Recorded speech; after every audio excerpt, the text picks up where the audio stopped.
What up? What up? What up? What up? What up? What up? What up? What up? What up? Come on in. Make sure you guys hit the like button. Subscribe to the channel. Turn on all post notifications. Now, before we get started, Mark, because I know people be watching and where's the log rock? How come no log rock sponsorship? Because we're not talking about trucking. We're not talking about logistics today. So we're not gonna put a sponsor um uh watermark or run the ad. Even though the channel is sponsored by Log Rock, I can still do content outside of logistics. And this is just going to be one of those topics where it's going to be a real conversation, and it doesn't pertain to logistics. It doesn't pertain to trucking. So we're not gonna put that there. So before people, man, we don't see that watermark. It ain't what you think, pimp. You dig what I'm saying? All right, so come on in. Make sure you guys hit the like button, subscribe to the channel, turn on post notifications. This is weird because I have to say that little speech. So boom, I want to start to do different shit. All right, this is gonna be my monologue for right now. I want to start to do different shit. I've been talking about it for a while, and I'm not gonna fully transition into different shit. I'm gonna still do the logistics shit, at least once or twice a week. So I'm doing the 3 streams. So I'll still do the clips, and I'll still do a stream or 2 as it pertains to box truck and logistics. But I'm gonna keep it a buck with you. And for the most part, y'all got 2 eyes, just like me. Y'all can see what's going on. And to be honest with you, I'm gonna be honest with you. The space is not what it used to be, but the mindset of the individuals that are operating in the space, that are in the industry, is, to me, it's disappointing. But looking at just even with some of the stuff that I reacted to yesterday with the sofas, like, man, people just doing shit for clicks and views and content, and a lot of that can be misleading to people. A lot of the shit that we reacted to yesterday, not a lot, some of the shit we reacted to yesterday with the guys carrying the sofas on their shoulders, one man, and all that stuff, it shows a lack of courtesy to the client, the customer who's receiving the furniture. It shows a lack of consideration to the 3PL. It shows a lack of consideration to the retailer. It shows a lack of consideration to themselves as an individual for what you would expect a person who's operating a business to be operating and showcasing ignorance on the internet. So when I look at content in this space, it's not productive, and I just don't want to be a part of it, in a full capacity, right? So even when you look at the mindset of the individuals when we open up the phone lines, and that's why I really haven't been opening up the phone lines lately. I didn't open it up yesterday. I talked to George the day before. I talked to George the previous time before that. Saturday, I didn't open it up. I dropped a link for Buddy, but the conversations are not, I like to use this example. A lot of the things that an individual can, if I was researching coming into this business, and I'm a novice, and I'm researching, just the beginning, the elementary, the basic shit. All that information is Googleable. If I'm gonna spend time calling a phone number to speak to someone of experience and wisdom in an industry, I'm gonna ask questions that aren't Googleable, right? Things that are that only experience and wisdom, a person with experience and wisdom are going to be able to answer, not something that I can Google.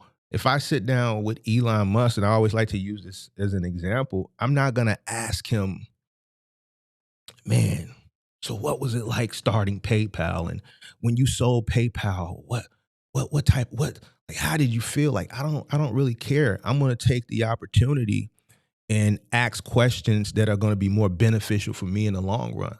Elon, what you working on? What do you know that most people don't know that I can get in on early from an investment perspective? How can I be early into something at a fraction of the cost that is just going to skyrocket 10 years later? What you got going on? I'm not going to ask them questions that are fucking stupid. And I'm not saying people ask dumb questions because no question is dumb, but I'm just saying, yo,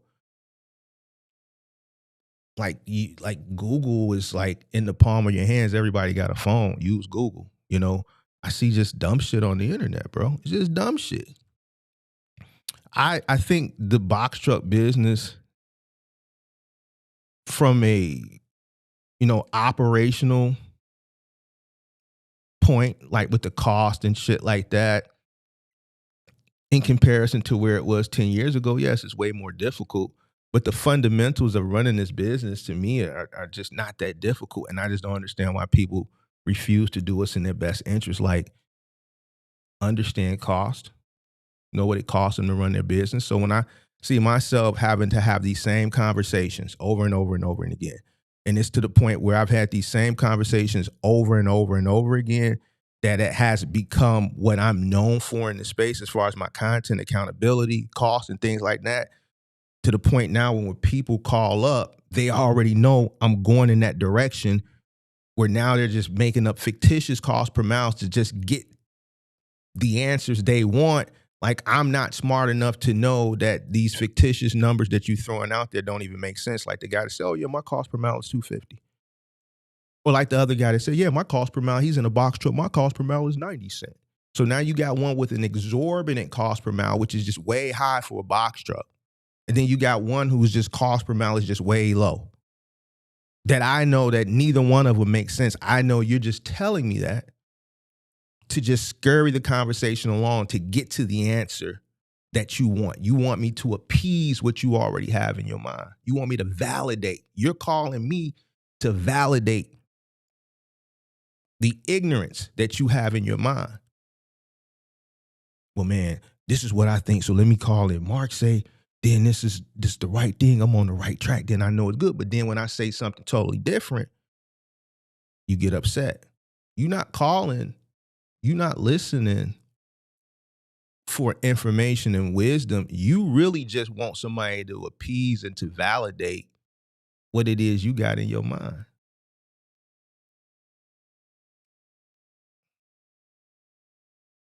And I just ain't the type of person to do that. I'm not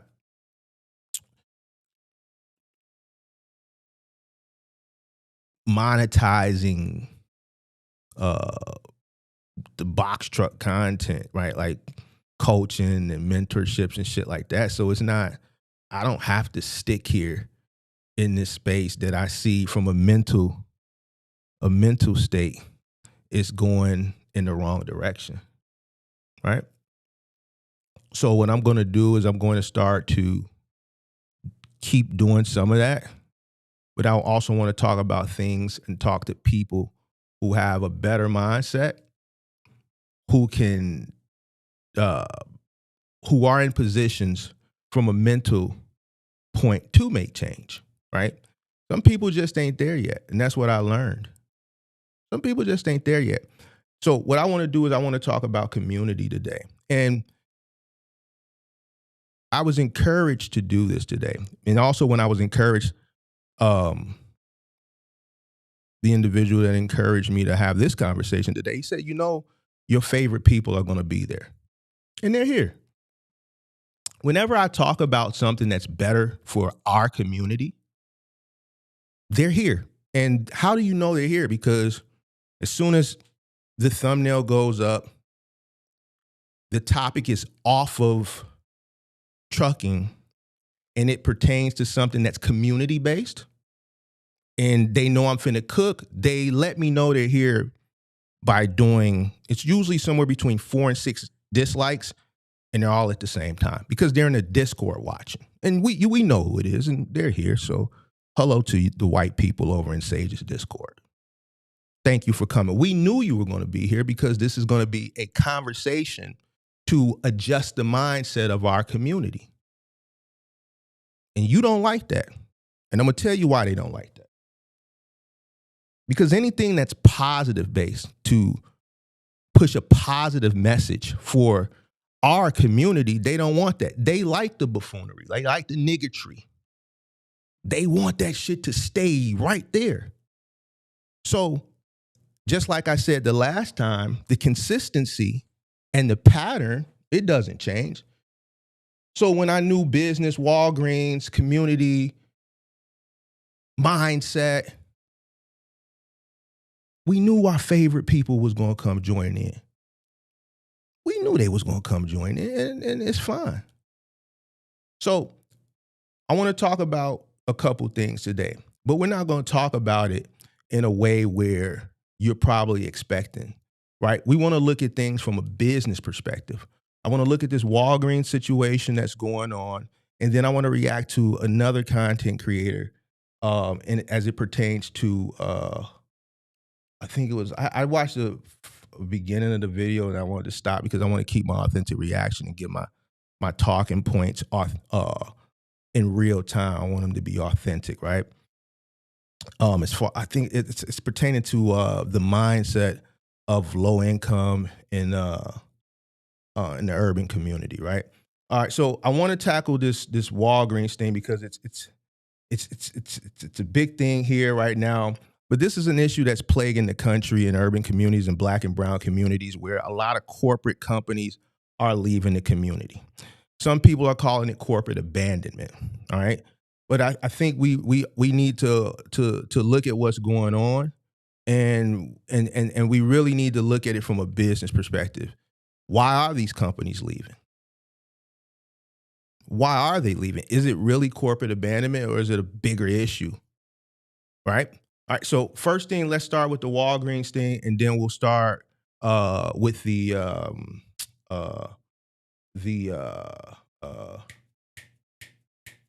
I didn't even watch it all the way through. My homie sent it to me. He said, "Man, I want you to talk about this on the channel because I think people will get value from your point." And that's another thing. Like, I have real conversations in real life with real people, and and like I'm being encouraged to kind of bring some of these conversations to the channel because they'll be beneficial for some people. And to my white people over in Buddy's Discord that are here because y'all hate when I talk because y'all think I don't understand why people think it's racist when you talk to your community and try to uplift your community.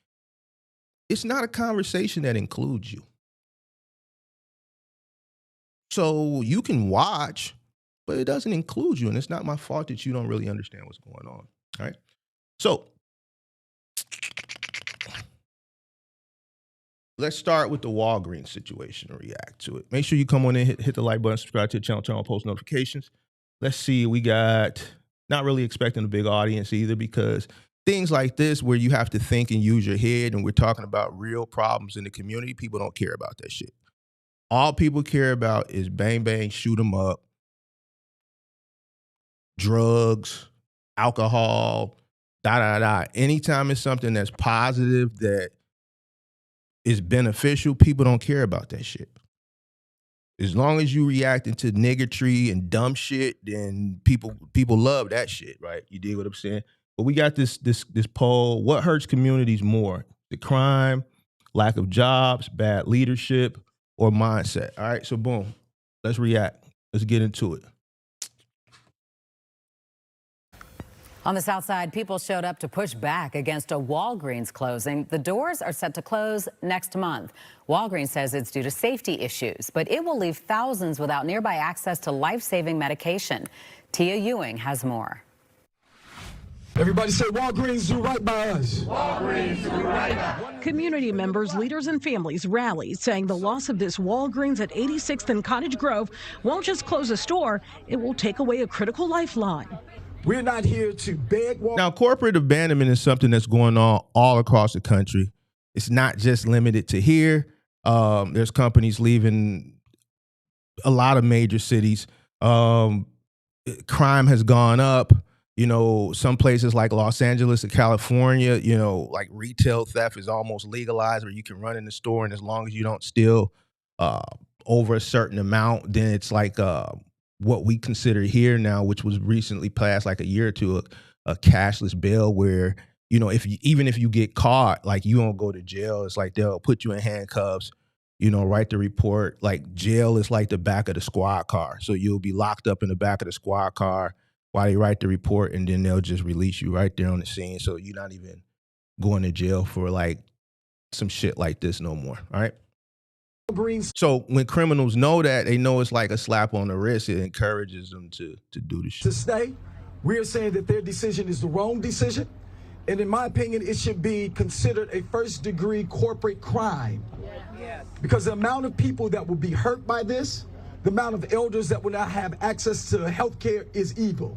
Walgreens says the store is closing due to safety concerns, including theft and violence. But residents say that doesn't match what they see day to day. The lie that they're telling us is it's a health or a loss prevention issue.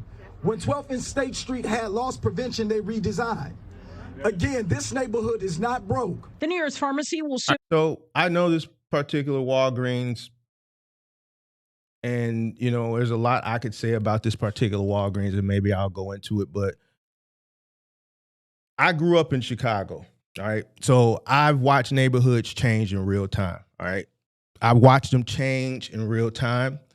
And Walgreens divesting from Black and brown communities is something that has started about 4 or 5 years ago. It kind of started right after the pandemic, after the riots of George Floyd. A lot of them reinvested, built back up, and then left shortly afterwards, which to me, it didn't make sense. Some of them didn't come back. There were some Family Dollars. There was some of those other Dollar Generals that didn't come back. There was a Walgreens, you know, not too far from this location that they tore up, and they reinvested millions of dollars back into it. And the same reason that Walgreens is continuously leaving the community, they just divested right after building it back up after the riots and got out. Right where this Walgreens is, there was a Target in that same lot that divested from the community maybe 3 or 4 years ago now, for the same reason that Walgreens is divesting from a lot of the Black and brown communities, the same reason. So this isn't something new. They've been doing it for a few years now. And to me, it's a warning sign.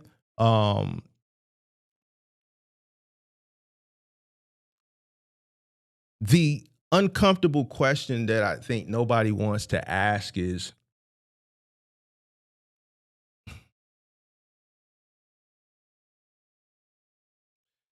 if theft is out of control,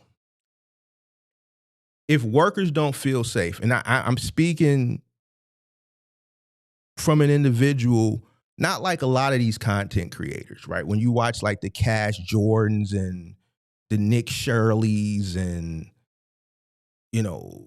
even not even know, even some of the Black ones like Hannibal. Well, you know, I think Hannibal is in New York, so let me say him. But I'm trying to think of some of the Black ones that, I can't think of none of the Black ones. But you got a lot of these content creators that react, and they give a viewpoint of an environment that they don't even exist in. They never existed in, right? So I'm saying, if theft is out of control, if workers don't feel safe, if security costs skyrocket and profit disappears, is Walgreens out of pocket? Are they wrong for leaving? I want to look at it from a business perspective. If theft is out of control, if workers don't feel safe, if costs continue to skyrocket because of the internal theft, right? The reason why that Target left that was on this same lot, it wasn't just external theft of people coming in stealing. There was an internal theft ring. You had managers in on it. You had loss prevention that was in on it. If loss prevention is in and management is in, then it's a no-win situation. The people who are supposed to be watching and apprehending thieves are in on it from an internal perspective. profit margins disappears, Walgreens wrongful leaving was Target wrongful leaving in the same lot.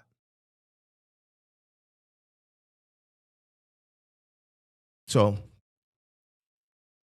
Be more than a mile away, a distance residents say is especially hard for seniors. It has been a lifeline for many.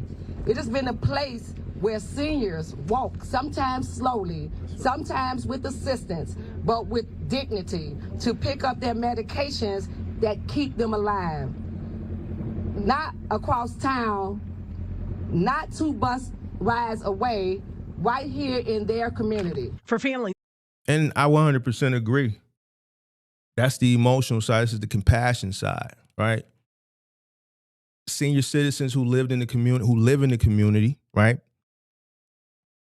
Who, these Walgreens and even CVSs, there's CVSs that are leaving the community, right? Who don't have access to vehicles, right? Who rely on public transportation, right? And they have a Walgreens in their community that they can walk to. Now what? Now they have to travel further. They may not have a car, right? So which means now they got to get on public transportation, which is, it's not, public transportation now is not what it used to be. I mean, public transportation has always been public transportation, but public transportation now is just not. It's just not what. It's just not good. You got homelessness. You got people on there proactively going on there to rob people. You got people living on the trains, riding the trains from one end of the line, from one end of the town to the other end of town, getting off, getting on the other train, and just doing that 24 hours a day. It's just all type of weird shit that you see, on public transportation. Now, kids don't even take public transportation to school. Like, we used to get on the bus to go to school. Now parents drop their kids off. You see those long lines that, drop off and pick up. I never saw that coming up as a kid. Like, we took the bus. In high school, I had to take the bus. Took that 87th Street bus to the V, right? And you would see every bus stop, you would see a bunch of students, who were either going to the V or kids that was getting off, let's say maybe on Jeffrey or Stony. I didn't have to go that far, but getting off the red line that would be coming east, going to Bowen. You don't see that no more. Parents aren't, they don't feel safe letting their kids take public transportation, and rightfully so.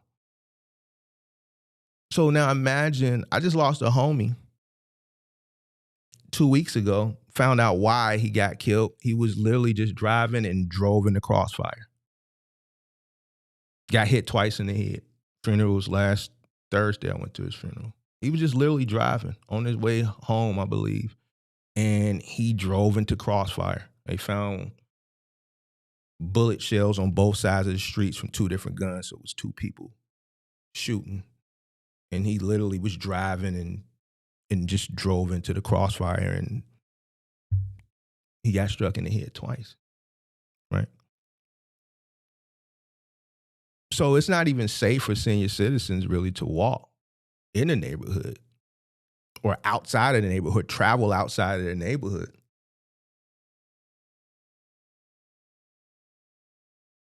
You got pharmacy deserts, you got grocery deserts, and this is not something that's just here. I see this happening in other places. So now senior citizens have to travel farther.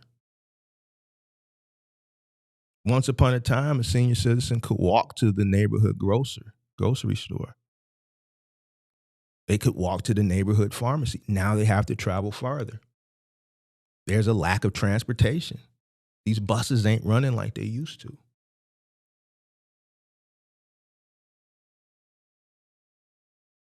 So now you already have underserved communities, right, that were already pharmacy deserts, food deserts, and now it's getting worse.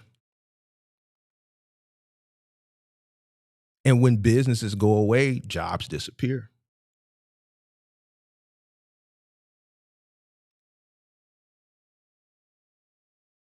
So I understand the outrage from a compassion point.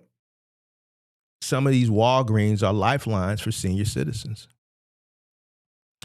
Not every senior citizen still can obtain a driver's license. You know, some senior citizens, you know, they when they go to take their driver's test, the older you get, I think the more frequent you got to take it, and they just can't pass the test anymore.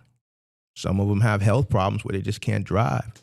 Some of the senior citizens, they don't have help. Their children who are grown have left these big cities like Los Angeles and Chicago and moved south because the cost of living is cheaper. The job opportunities are more. So now you got senior citizens that are here that have children that are physically capable and able to help them to go pick up their prescriptions. They just don't live in the market anymore because they've gotten priced out, or opportunities. They found opportunities in other markets where the cost of living was low.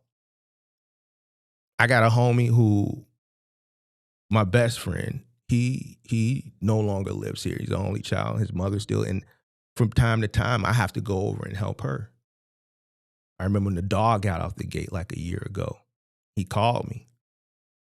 For 6-7 hours, I canvassed the area with her because he's not here. He moved out of market, lower cost of living, job opportunity. So when things happen with his mom, because he's there, I go help her. So for 6 hours, I had to go and help and canvass the neighborhood to find his dog out the gate, which is one of the main reasons why when people ask me all the time, man, you ever thought about leaving the crib? I've thought about it. I won't, though, for the reason, like I just mentioned about my homie. My OG is a senior citizen. Even though she's physically capable, she's still on the move, retired. She's not, you know, she's still driving. She's still up. She still goes to yoga, and she's a senior citizen, but she stays active. Still, there's there's signs of senior citizen in her. You know, sometimes she'll took out the garbage, and I don't know, I locked myself out. Drive over there with my key and let her in. Oh, I'm stuck in the snow. Throw it in 4-wheel drive. Mom, you got a big old SUV. Well, how do you do that? Stop what I'm doing because I have the capability by the grace of God, and I'm not stuck on the job because I've done things. I did everything I was supposed to do, that I can stop what I'm doing in the middle of the day and go and just turn a knob from 2WD to auto or to 4 high or 4 low. But some of these senior citizens, they may not have that. So now they're here on their own because their kids have moved on with their lives, and not everybody is like me, right? So they have to fend for themselves. So it's unfortunate. Now let's get into the business reality of it. Let's finish watching this and then we'll get into the business reality. We just covered the compassion reality. Let's get into the business reality. Managing serious health conditions, consistency is critical. 29 years, my husband has dealt with kidney issues. 2-time transplant. I donated the second one. Walgreens has been a staple in our lives where we come for medication. Being a transplant recipient, that means he's on lifelong medication. Something we don't have time to search for, to find out where can we get what he needs. Over a year ago, Walgreens shuttered locations in Bronzeville, Little Village, South Chicago, and South Shore. Another specialty pharmacy is set to close on 71st Street in the coming weeks. Residents say this shows there's a pattern. They closed 63rd and King Drive. They closed 63rd and Halsted. 63rd and King Drive is old block. They closed 47 in Ashland. They closed 63rd in Kedzie. To pick up prescriptions, it takes people 45 to... So all of these are black and brown communities. an hour. Prescriptions will be automatically transferred after the store closes June 4th to a location about 1.3 miles away on East 87th Street, and patients will be eligible for 90 days of free delivery, but not everyone has reliable transportation. My aunt lives 4 blocks away from this. And that's where I went back to as far as the transportation. A lot of these senior citizens are just not in a position to drive. They're not going to stand on a bus stop.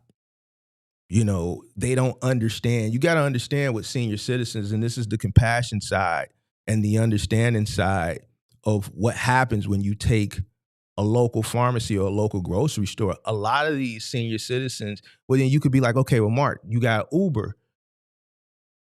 A lot of these senior citizens aren't technologically savvy like that.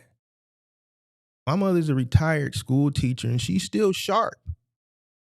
But there's certain applications and things that I have to walk her through. So now when you get senior citizens who just have no understanding of technology, how do you expect them to source an Uber ride?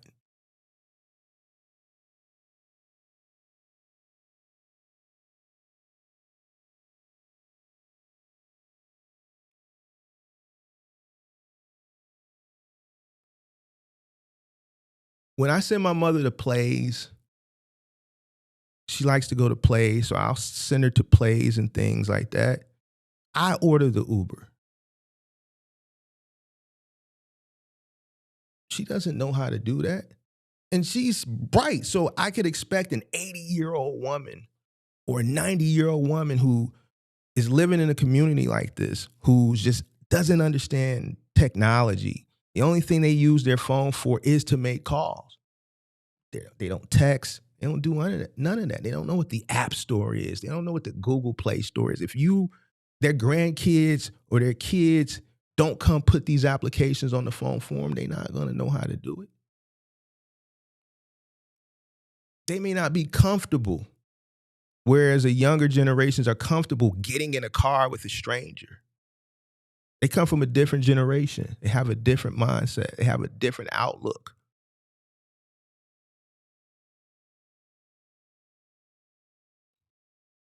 So, yes, the transportation can be an issue. Walgreens. She just recently got out the hospital to have emergency surgery.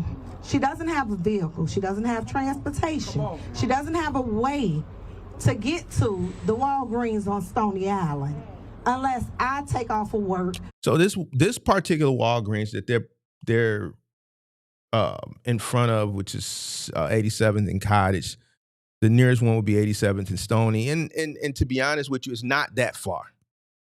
It's not that far. It's probably a mile, maybe a little bit less than a mile. It's something that I could probably jog from here to there in about 10 minutes, doing a jog maybe at a pace of 9 pace. You dig what I'm saying? But to a senior, that's a big difference. Once upon a time, there was a Walgreens damn near on every corner like McDonald's. There was a Walgreens on every corner, damn near. Like, I can just think of just so many Walgreens, just even 10 years ago, 67th and Stony, 75th and Stony, 87th and Stony, 87th and Cottage, 95th and Jeffrey, 91st and Commercial. All of these Walgreens are gone except for this one on 87th and Stony. So the 5 or 6 that I just named that are probably all within a 3-mile radius, all of them are gone, except this one that she's talking about that's left on 87th and Stony. Because her only child, lives in Michigan. So this place... It goes back to what I said, and I haven't watched this. So this is what I'm saying. This particular lady's only child has moved on, has started their own family, has gone to Michigan for maybe a job or maybe a lower cost of living. So this senior is here to fend for themselves. And, this is a conversation like I had, because we just kicking it today. We talking about real topics. So I'm speaking from this, but I'm also incorporating, my life, because this is a conversation I had with my homie when he moved. to the West Coast because his mindset was the same as mine. We had conversations about leaving the crib. He said, man, you know, I can't leave, man. I'm only child, man, who my mom gonna get? But he ended up leaving. Anything his mama need, I got it. I'm not leaving. But everybody's situation is different. I was able to make my bones here. Some people can't. Some people have to leave. And there's nothing wrong with that. But their parents, if their parents are here and they get older, a lot of these parents are here by themselves because a lot of their children have gotten priced out of the market. It's expensive to live in New York. It's expensive to live in LA. It's expensive to live in Chicago. So it's unfortunate. And that's why the compassion, the empathy side, as these companies are leaving these neighborhoods, I understand, I feel it. I'm empathetic. This isn't just a store on this corner. For some, the impact is personal and immediate. I have a 76-and-a-half-year-old mother that had a lung transplant, and the medications that she take compromises her immune system, so she can't be around people. I'm holding a bag with medicine that my mother takes every single day for the rest of her life. Every pill bottle in here has a Walgreens cap on it. A lost residents say goes beyond convenience and directly affects access to care. I saw a Walgreens pharmacy, and my wife was like,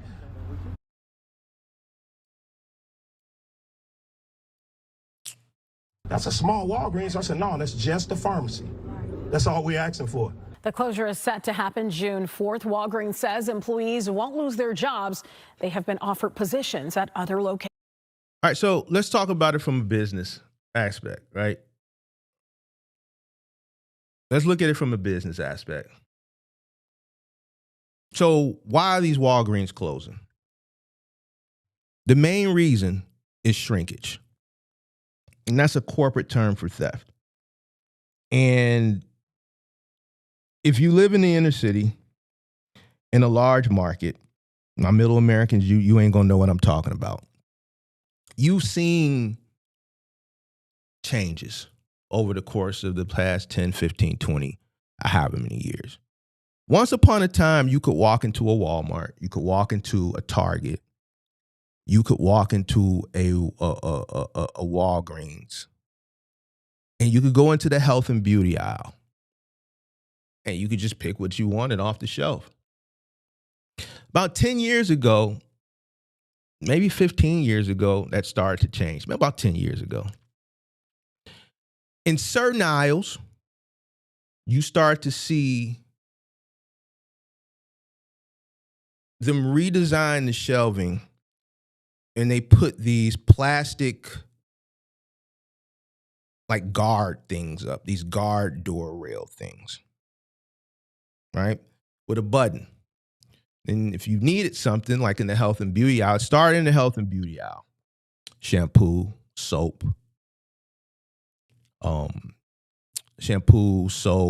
lotion, things of that nature. So you'll be in the barbershop or you'll be in the beauty salon, and a hype or something will walk in. They have a bag. Man, I got lotion, man. Man, man, I got that Jergens, man. Man, Joe, give me $10 for all of it, nephew. Give me $10 for all of it. Man, Joe, I got this soap, man. I got this soap, man. Give me, man, I give you 20 bars, man. Just give me $10. You never thought, where buddy ass get this lotion and soap and deodorant and shit from? Stole it. The dope fiends ain't, where you think they got it from? You dig what I'm saying? They walked into Walgreens, they walked into CVS, and they stole that shit. They walked into Target and they stole it.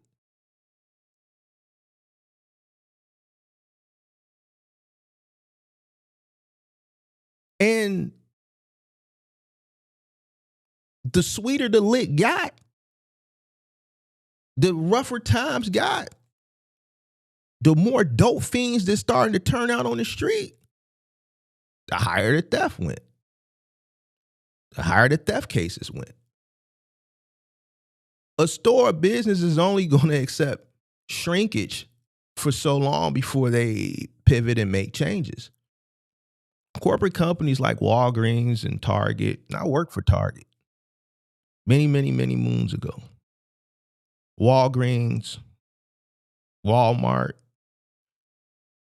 they budget for shrinkage every year. There's so much money each store is in the budget for loss, whether it's theft loss, whether it's you shopping in the jelly aisle and you reach to grab the jelly and you don't grab it right, you grab it and it slips out your hand and the jelly falls to the ground, and that jelly, Smucker's, was $3. Clean up on aisle 4. You grab another jar and you put it in the cart, but that jar that failed, that's considered shrinkage. Corporate companies, they budget for shrinkage. Every store has a budget for shrinkage. Once that shrinkage starts to go above what's budgeted for a year, they have to make changes. The first change that I saw was them putting up those plastic guardrail things. And they put it up in the health and beauty aisle because those were the items that the dope fiends and the hypes would steal. Or boosters. Not every person that goes into a store steals a dope fiend, right? Or a hype. You got professional boosters out here. Health and beauty is something, I guess, it's easy to steal. And it's something that I guess that, and I'm just thinking because I'm smart, you dig what I'm saying? It's easy to turn around and sell in the street. I'm sure if you come in and you use Jergens or use Vaseline intensive care and it's $10 for a 32 ounce and a hype come in and sell you 2 for $10, you're going to buy it. It's easy to turn that shit over. This is shit that people use every day. So this was the first thing that I saw these stores make the changes, right? They start to put those guardrails up. If you a middle American, you don't know what the hell I'm talking about. But guess what? Over time, the boosters and the dope fiends and the hypes found a way around that. That was a temporary fix. They found a way around it. The eye in the sky is always watching. But these guys, these boosters, they good. They're good. So what happened after that? After they couldn't stop that, they made it even tougher. We're going to add more LP. You got the eye in the sky watching, and then you got the secret shoppers, the guys that's watching from the floor. Now, I'm speaking from a person who worked in retail, and this existed way back in the 90s and early 2000s when I was in retail. You got guys that are walking the floor that are acting like they're shopping, that got the earpiece in there and they're communicating, and they thwarting a lot of theft. Even when they're breaking into these cages, what happened over time? The thieves got more aggressive. There's only so much a LP officer can do in a Walgreens. It only takes a few of them to lose their life before they just like, from corporate perspective, look, try to stop, don't follow them out the store, don't make a scene. If it gets to the point where it becomes a risky situation, just let them have it. I'm speaking from the evolution of the crime that I've seen to get to this point. The thieves got more aggressive. Add more security. More security, more cost. Some places can't hire off-duty police. This particular Walgreens is on a lot where Target used to be, and the Target divested. Now, being a former Target employee over 2 decades ago after I graduated college, that Target that was on this lot was the number 1 Target in the district. Every morning, the manager's meeting, we do sales from the previous day, and we do LY, and then we compare it to the other stores in the district. I was at a Target in a predominantly Hispanic community over on 44th and Pulaski. And our numbers never compared, no store in the district compared to the number that was in the predominantly black neighborhood. On this same lot with this Walgreens where they outside picking. We would do $50,000. Every Target would do about a $50,000 day, Monday through Friday, and then Saturday and Sunday, we'd jump up to about $100,000 in gross sales a day. This particular Target was doing $100,000 on a Tuesday. They do $250,000 on Saturday and Sunday. So even the number one in sales Target in the district, in the city, in the state, in the entire Midwest, they still close. Why? Because over time, shrinkage just became too much to handle. They got the most volume, but they got so much theft. And it's coming from the out and it's operating within. Now, on this same lot, there's a Nike store. So you got Target on this same lot. They divested 4 or 5 years ago. Walgreens is leaving off this lot. Nike, you walk into the Nike, they got 10 off-duty Chicago police officers. They got hit during the George Floyd shit during the pandemic. This Nike is a way more profitable company. And they're like, fuck it, we can still send all our B grades over there. We're going to get everybody from the east side and the south side still going to go here. And we can still absorb the loss. You go into that Nike store, it's 3 off-duty police officers at the front door. In the apparel aisle, so off-duty police officer. In the back of the store, you got 2 police officers walking. And in the center aisle, you got a police officer. Nike can absorb it. Clearly.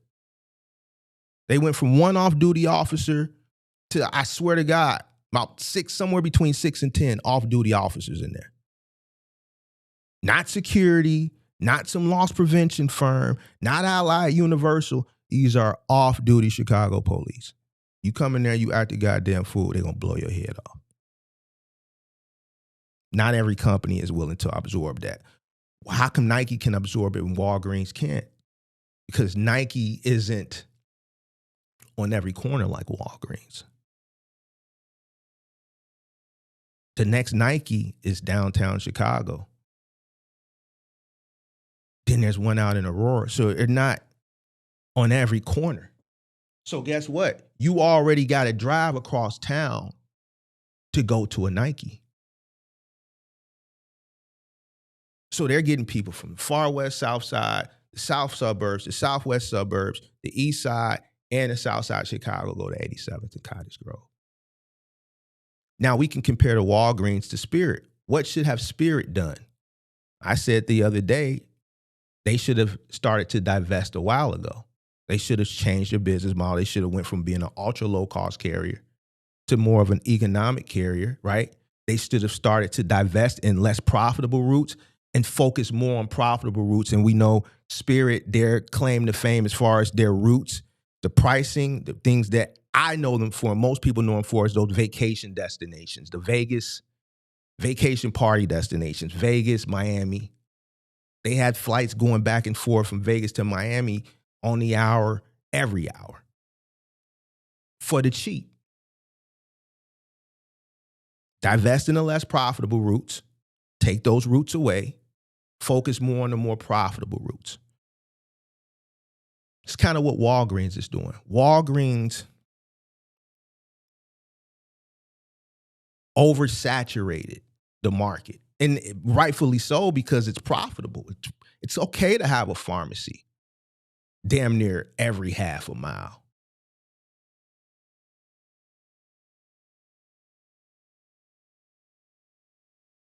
At one point, it was profitable to have a Walgreens damn near every half a quarter of a mile to half a mile. Until it wasn't. Now, it's not because the people that are frequenting the Walgreens are not frequenting. Every year, someone gets older and gets sick and develops some type of ailment. What's fucking it up is people within the community who have a poor mindset that aren't thinking about their elders or their grandparents or their parents, or thinking about the fact that one day they're going to be a senior citizen and they're going to need a Walgreens to go to, and they may not have someone to depend on that can go pick up their medicine for them.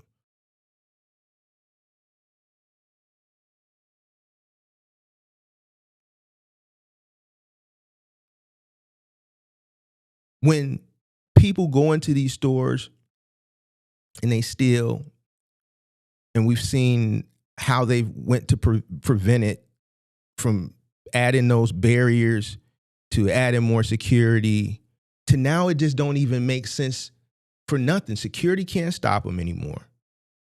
They're coming in there and they just walking in. It's not even to the point where they're sneaking no more. I mean, you see the viral videos out in LA and here and in other places. They just walking in the middle of the day, 1 o'clock in the afternoon, taking the shit and just walking out and daring you to do something. What do you do in a situation like that? What do you do? How do you stop that? How do you stop someone, a culture of people that have evolved to being that brazen? How do you stop that?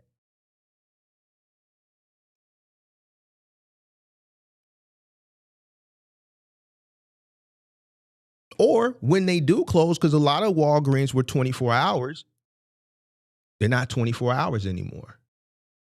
So now when they close, car theft is on the rise. Go steal a car, drive it right through the front door.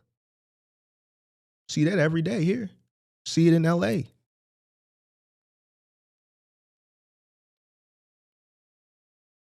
If your car is stolen, the police will probably find it in 24 hours parked inside of a gas station, or parked inside of a liquor store, or parked inside of a Walgreens, or parked inside Louis Vuitton, because they're going to just drive it right through the front door.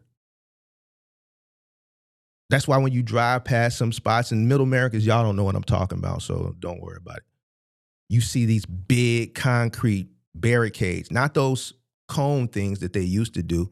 They just get a big block of concrete now and just put it right in front of the facade, in front of the place. That's prevent. Some of these stores been hit so many times that they just order a big piece of block of concrete, maybe 3 feet tall, maybe 4 feet tall, 3 feet tall, and maybe 6 feet wide, or maybe a little bit smaller. And they just order as many of them to block off the front facade to prevent a car from driving in. How do you prevent that? Let's get to the point now where, you want to put a concrete block? All right, well, we just go steal a pickup truck. Go steal F-350. Go steal F-250. Go to Home Depot, get a chain, hook it to the back of the hitch, throw the chain around the concrete cylinder, have the truck pull it out. We done stole another truck. Once he pulled the block off, they take the other car they stole, drive that through, steal everything they want, and then they got 2-3 getaway cars sitting there, all stolen. How many times does a store need to get hit like that before they just say, fuck it? Middle Americans is listening to me right now like, wow. Yeah. So now insurance increases. So you're not shrinkage, costs are up because every time something is stolen, that's a loss. That's considered a loss. You got to increase your insurance because now you got all these occurrences that are occurring. And if the occurrence is just to the point where it's so exorbitant, they file a claim. Insurance cost goes up. Security cost goes up. Now, what we've seen is this crime has evolved into the point where it's not at night. It's not when they're closed. It's brazen to the point where they're walking in the middle of the day, and you see it's all over social media. You just walk in 20, 30 deep and just take what you want and walk out. So now this becomes an employee safety situation. And because it becomes an employee situation, there's a lack of employees that want to work in these types of environments, in these types of retail stores, because they know they keep getting hit. And don't think these guys are just walking in with poo shiesties on and they ain't got banger on them. Of course they got banger on them. So now it becomes a safety for the employees that are there, but it also becomes a situation where these stores can't attract enough applicants to even want to work there. Lawsuits. A situation like this happens. Somebody wants to be a hero. Situation like this happens, and while they're running out the store, they happen to knock an old lady over, senior citizen. She doesn't catch herself on the fall and hits her head. Or it could be something less detrimental. You got lawsuits happen. We see it all the time. What do they sue for? Lack of security. Oh, well, they didn't have enough security. We see it all the time.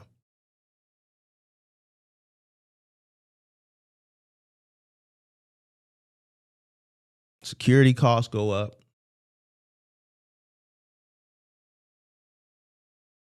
As these costs continue to go up, the margins go down.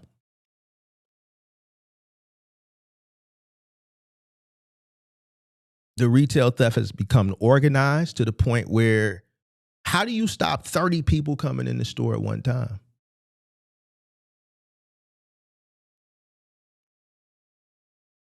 Stores aren't profitable anymore. That's the fact. From a business perspective, stores ain't profitable.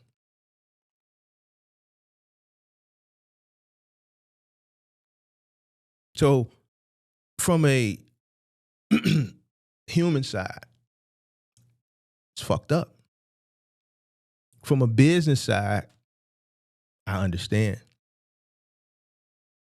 Businesses don't survive on emotions. They survive on profit margins. So when I hear this guy at the beginning saying corporate, what do you say? I don't want to misquote him. Community members, leaders, and families rallied, saying the loss of this Walgreens at 86th and Cottage Grove won't just close a store, it will take away a critical lifeline. We're not here to beg Walgreens to stay. We're saying that their decision is the wrong decision. And in my opinion, it should be considered a first-degree corporate crime. Because the amount of... He thinks it should be a corporate crime for them to leave because they're inconsiderate. And they're deeming it corporate abandonment. I disagree with him on that aspect. I expressed my empathy and I explained it. But here's the thing. If a company doesn't change, if they're operating at a loss and there's nothing they can do, and I'm old enough that I've seen the changes. I've been in this Walgreens. I've been into the Walgreens on 71st. It's no longer 75th, 91st. 91st and Commercial is that was my mother's neighborhood Walgreens. We from over east. It's gone. So I get it. But I know why these stores are leaving. The people that are here in this image aren't the reason why. These are the people that this store is here in the first place. These aren't the people that are forcing them to leave. Trust me, a place that's been here since I've never known this place not to be here. Every single Walgreens that's closed and is closing has always been there since I can remember. So that's at least 4 decades. A company like Walgreens does not want to leave, trust me. They don't want to close stores, trust me. These people aren't the reason they're leaving.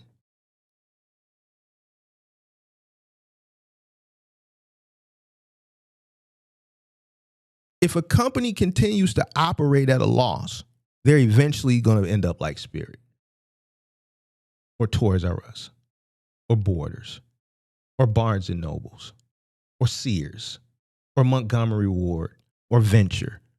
And not all these places were put out of business for the reason why this company is divesting. No, this is where it's, technology and shit like that. But if they continue to keep these stores that were once profitable that are now unprofitable and are unsafe, right, open, eventually they're going to end up in a graveyard full of corporate companies that are no longer here. They can probably absorb shrinkage better with less stores.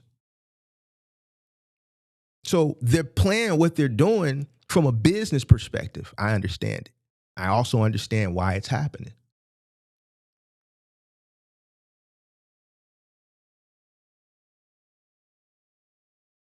Now look, now we got to get into the culture.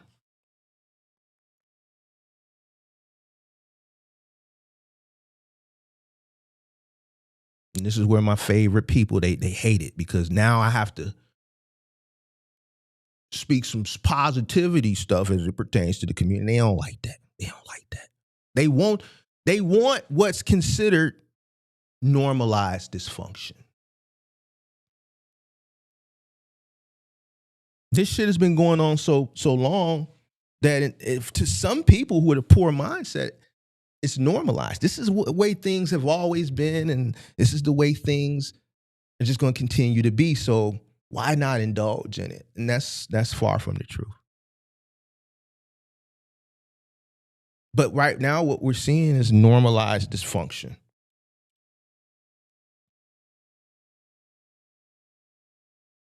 And then you have people that come from outside the community. It's not just the people in the community. You got people that come from outside the community too. There's this whole mind frame of anti-business culture, the system. To me, I don't understand. A place that's houses the medicine for your grandma.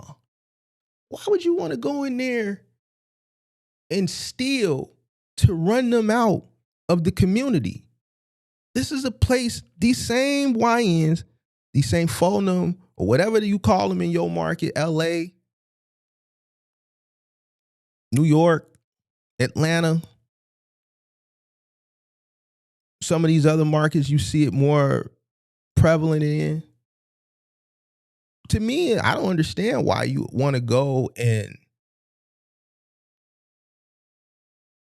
terrorize a place like Walgreens and steal from it, that forces it to leave, and you got a whole granny that got high blood pressure, that got other type of ailments, that relies on this Walgreens or that CVS. Why?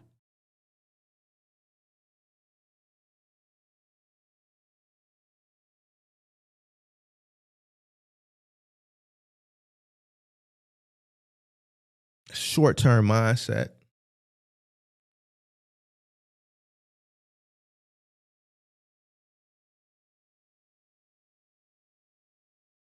Somebody said economics of ingenuity. It's a destruction of community economics. It's a destruction of community economics.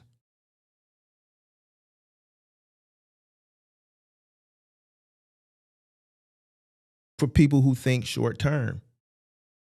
Go steal lotion, go steal this, go steal that, so I can get this for right now. Not thinking of the long-term effects.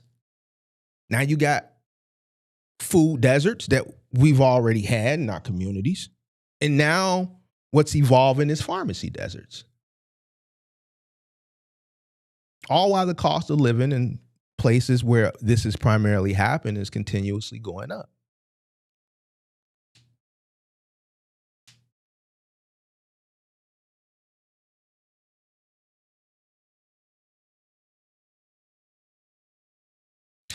This guy is screaming for businesses to stay. He's not the person that is making it impossible for business to operate. It's people in the community. Not these people. These are good people. These are the people that represent why Walgreens and the pharmacy is there. These are the older people. These are the people who are affected by it.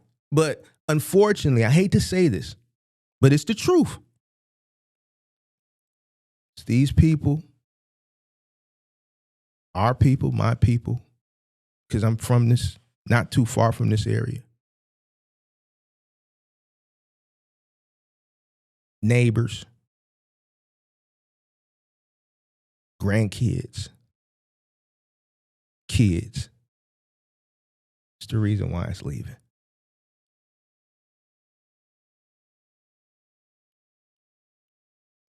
Brothers, sisters. Because it ain't just the YNs. You got some boosters, just some hypes, some dope fiends that's in their 40s, and some dope fiends in their 50s that's going in there stealing. It's some chicks that's boosters that's going in there stealing that's in their 20s and 30s. So it ain't just the YNs.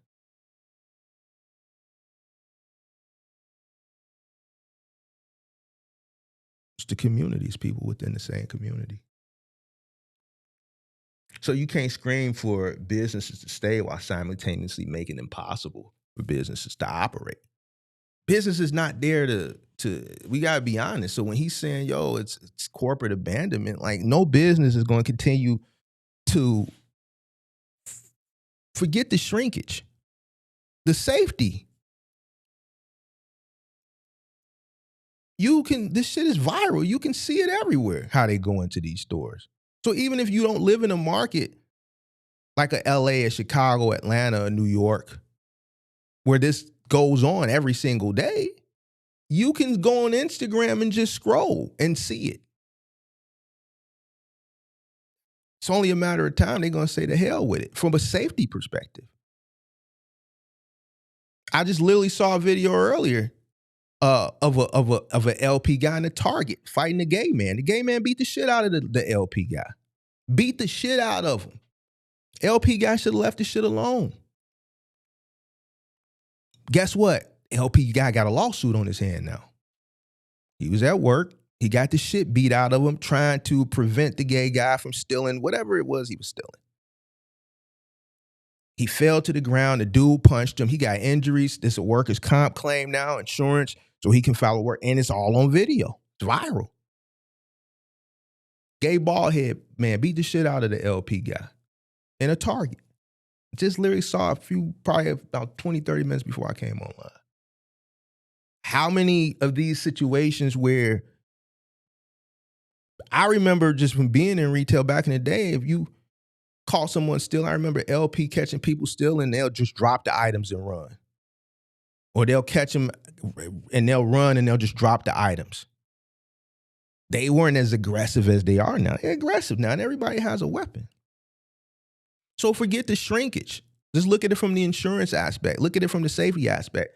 This particular Walgreens, I've talked about the Target that was on this lot. I've talked about the Nike on this lot. One of you guys' favorite rappers, I'm not going to go into details of the story. There's a DTLR right next door to this Walgreens. About 12 years ago, there was a murder there of a cousin of one of the biggest rappers outside the city of Chicago. And if you know the story, you know the story. I'm not going to go into details. That rapper got a big-ass chain of his cousin's name. It happened right next door to this Walgreens. Right next door to this Walgreens. One of your favorite rappers from Chicago, cousin, got killed in this same lot. Right next door to this Walgreens is a DTLR. And it's a famous story behind it. Right next door in this same lot. This lot in this Walgreens is a really hot lot.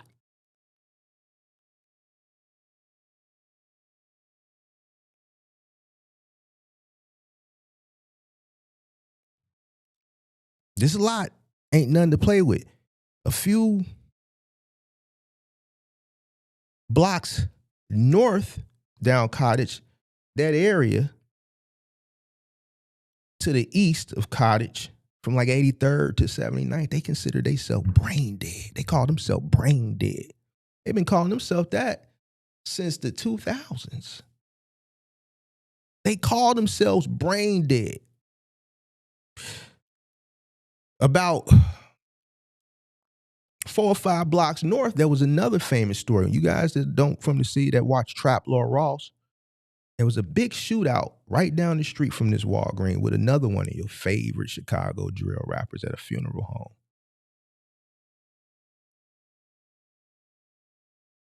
About 7 years ago, maybe. No, about 8, maybe 9 years ago. So I'm just putting you in the mind frame of the area so you can understand the type of people that go in the store.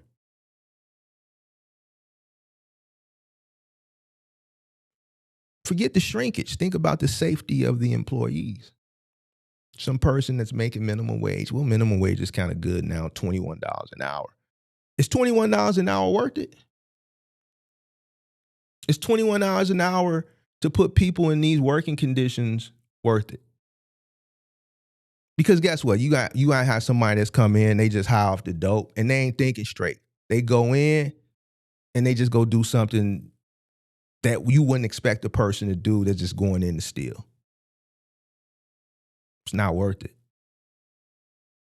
It's not worth it from an insurance. It's not worth it from a safety aspect. Just close the store. Forget the shrinkage. Look at it from the safety. It probably can't even get enough people to work in the store.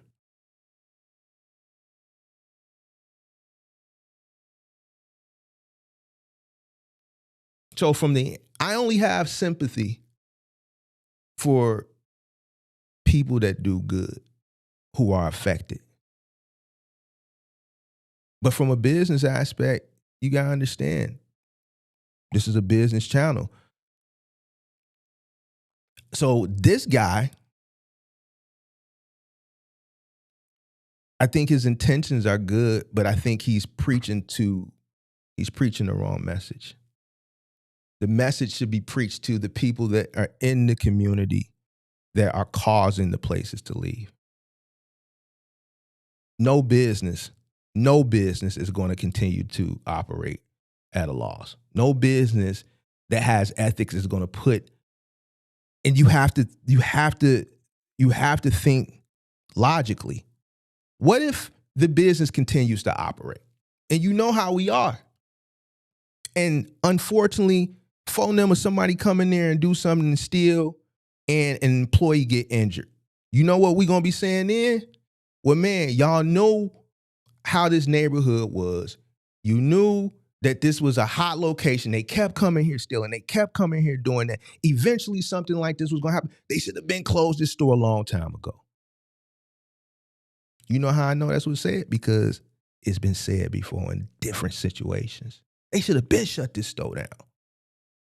They should have been shut this store down. So in situations, it's like, you damned if you do, you damned if you don't.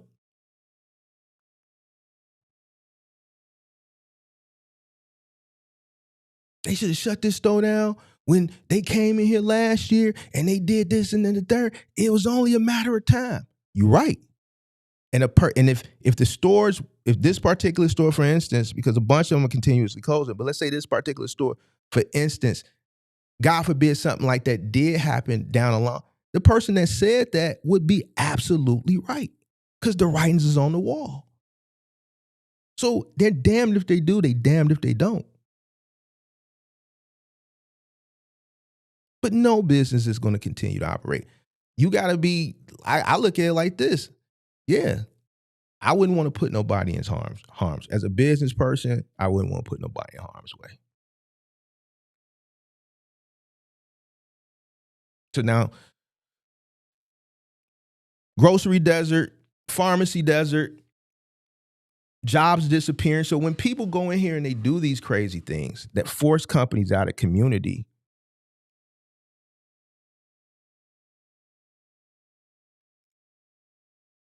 it affects people in many different ways. Jobs are disappearing. Property value declines. Who wants to buy a home when all you see in the area is abandonment?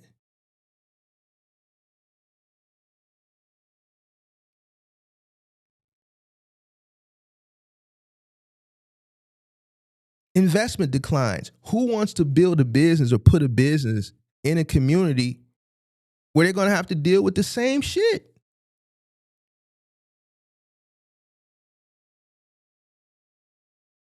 Insurance goes up. Why? Because the insurance company knows it's only a matter of time before four of them steal a goddamn car and drive it through your front door and steal everything in the store.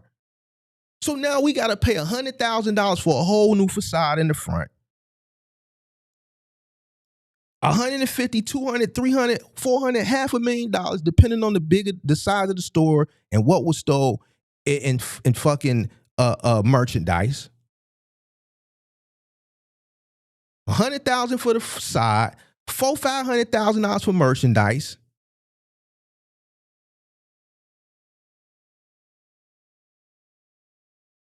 We already know it's going to happen. It's a matter of time.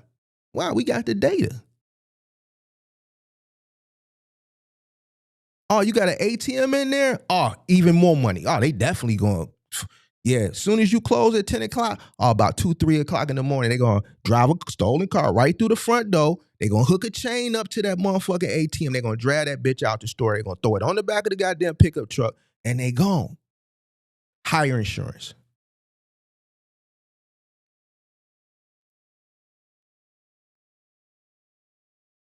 Lenders are going to pull back.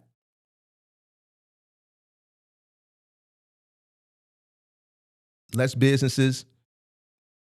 All you see is fucking empty buildings, boarded up.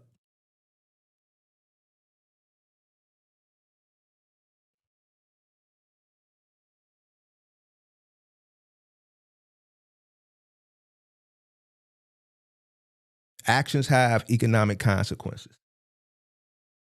There's certain areas in this city that you drive down 63rd have been abandoned since, goddammit, the goddamn riots of the 60s. Woodlawn, parts of Woodlawn never came back from that shit.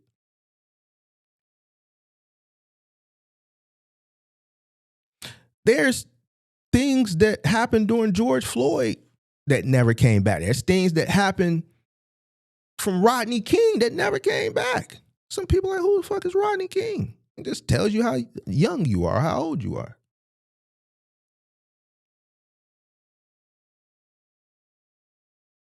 Actions have economic consequences. So the people that are forcing these companies to leave, it's their grandparents and their parents that are affected by it.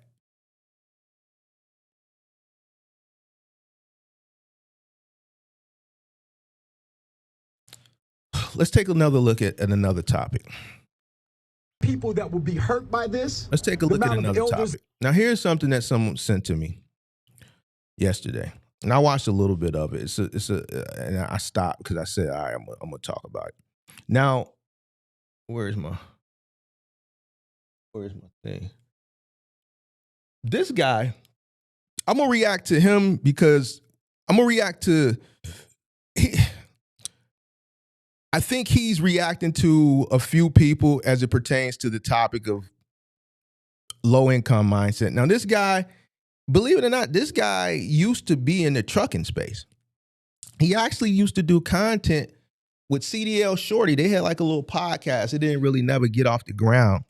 CDL Shorty reached out to me too the other day and said, man, no hate, nothing but love, bro. Something like that. You know, I guess he trying to squash it, you dig what I'm saying? But, CDL Shorty, I never really had a problem with CDL. I just didn't like the fact CDL Shorty was stealing all my content and my talking points and wasn't crediting the bit. He credited me at first and then he stopped. I'm like, bro, you can't keep doing this, bro. You can't keep doing this. So I had to lean on him. And he didn't like it. And then he threatened to sue me. And I said, well, I'm going to sue you back. And my lawyer's better than yours because I got more bread than you. And I don't think you want to do that.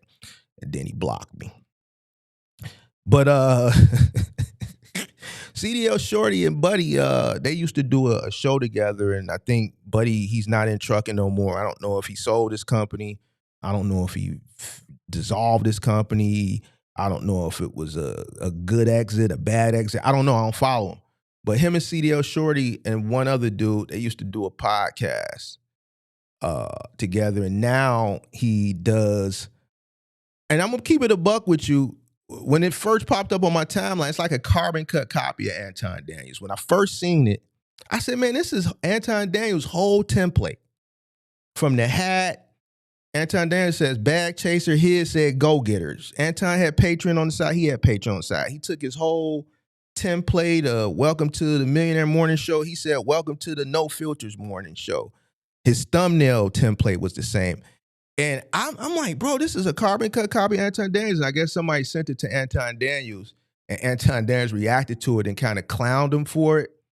And then he responded to Anton Daniels by basically saying, look, I'm a part of your Patreon. I really look up to you. So imitation is the best form of flattery. It was a whole thing a few months ago. And he was really upset that Anton Daniels kind of clowned him for mirroring his whole thing. He thought it was like he thought it was like, you know, a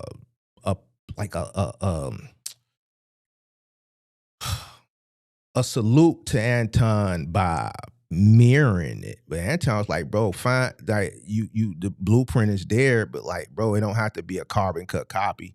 So he has kind of changed things up. But long story short, he's kind of exited trucking. I did hear him say he's not in trucking anymore.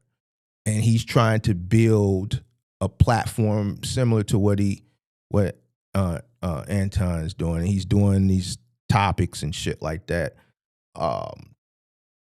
So here's a topic that it was recommended that I watch. So I watched, I think, the first person, but then I stopped. And we're going to react to it in real time and see what's up. Y'all, let me put you on right now. Do you know why it's so difficult to help low-income communities? And do you know why low-income communities stay low-income? Because a lot of low-income communities have low-income mindset. They have a low-income mindset, okay? And if you don't believe me, that's why when you go outside in certain hoods, there's trash on every single block. And that is called a low-income mindset. If you look into science, your environment matters. How you wake up in the morning, what you're looking at, the greenery that you're seeing, the air that you're breathing matters. But the problem is these people have been stuck in a perpetual cycle of low income, and no one's ever thinking of. I don't like when people say these people. Notice I always say we, and I say even though my mindset doesn't reflect that, you hear me say it all the time. I say we because I'm black. I don't like when black people say these people. Like, you're black. So even though your mindset may not reflect certain individuals that you're talking about, you still are black. You are a black person. You are black. About how to get out because they become habitually okay with this. It's like mama's gonna pass me down a Section 8 voucher, and that's a flex. That's not a flex. Your mother should be passing you land. Your mother should be passing you an ancestral home, not a Section 8 voucher.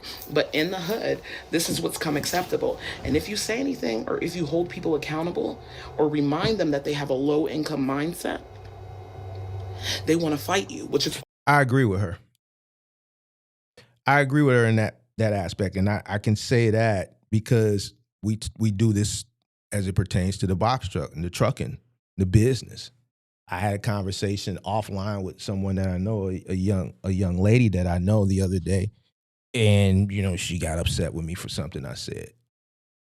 And I didn't tell her nothing wrong. When you try to uplift people, right, by encouraging them to change their mindset in our community, you get demonized for it. So I agree with her in that aspect. Or remind them that they have a low income mindset, they want to fight you, which is also a low vibrational, low income mindset. They want to cuss you out. They want to do all of that. Don't you want more? Now, I'm a creator that gets on here and actively speaks about me breaking low income curses. Yes, I work. No, I don't get any assistance now. Okay. But I am struggling. I'm struggling. Okay. And so what happens is most people don't make it this far. They'll go right back to the low income mindset when that's convenient for them. The reason why people have this low income mindset and they're in income neighborhoods is because it pays to be low income. A lot of people want to be victims because it pays to be a victim. The people that go out there and say, poor me, poor my, I'm broke, I got all these kids out of wedlock, I ain't got no baby daddy, blah, blah, blah. They get food stamps, they get Section 8, they get free health insurance. People are choosing to have this low income mindset because it pays. But things are turning around. This is why a lot of people in low income neighborhoods are crashing out, because now you're not getting paid for being broke. You're not being paid for being lazy. You're not getting paid for having all these kids by yourself. This is starting to come to an end. It's going to start turning into the haves and the have-nots. But it's already been the haves and the have-nots. And see, here's the issue that I have with Mr. CDL Shorty's ex-podcast person. And I don't know if let me let him finish, bro. No longer can you be rewarded for doing nothing and being a victim, right? The reason why low-income neighborhoods look like that is because they're getting everything for free. So why should they care about the neighborhood? That's ignorant. I disagree with that. And here's the thing. I don't know if he says this shit because he wants to be Anton Daniels, and he's admitted that he really looks up to. I think Anton Daniels. Well, let me not say Anton Daniels. Let me say there's a lot of creators that are in these popular spaces that deal with, real world situations. And I think they say things to get outtakes for virality. I don't know his background. I don't know if he comes from the inner city. I don't know if he's a privileged, entitled Black person, but that what he just said was ignorant. Rewarded for doing nothing and being a victim. He said, you're not being paid for being lazy. You're not getting paid for having all these kids by yourself. This is starting to come to an end. It's going to start turning into the haves and the have-nots.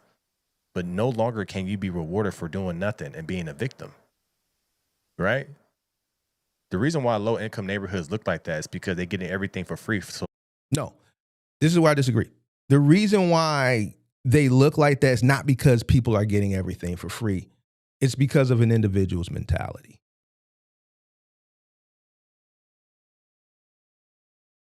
There's people that get things for free that don't have a fucked up mentality. There's people that fall on hard times, unfortunately, that rely on assistance that don't have a fucked up mentality. There's people that have money that have a fucked up mentality. So no, that's fucking ignorant. I totally 100% disagree. I'm appalled. And that's wrong. You know why? Because I know great people that live in impoverished communities, so to speak, or low-income communities that aren't low-income themselves. Why? Because they own homes in those communities, and the area may have gone through different phases, and their homes are paid for. And even though their homes are paid for, their homes are beautiful and have, they can put money back into their home. They choose not to leave the neighborhood. So you see trash this house in front of that house, but then this house, the grass is green. The trash is picked up. The pavement in front of this home is not cracked because 8 years ago, they had a construction crew come take the old pavement and they spent the money putting new pavement down to keep their property value up. They get their home tuck pointed. They get their gutters cleaned.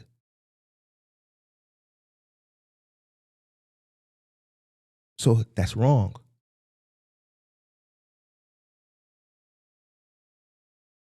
That's wrong. There's plenty of successful people who live in low-income communities. They got money because they refuse to move because their homes are paid for. And they're retired. He's ignorant.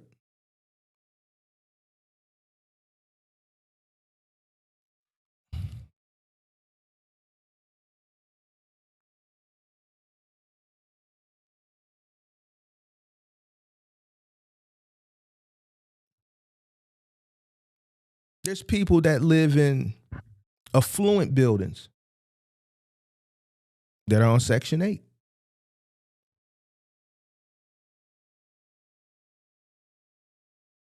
Why? Because you can't tell a person they can't live here because they have a voucher. They meet the qualifications. They can apply and you have to rent to them. And there's some people that have vouchers that have a bad mindset. And there's some people that have vouchers that have a good mindset. But guess what? They live in an affluent building. There's an affluent building right down the street and around the corner where some of your favorite ball players live.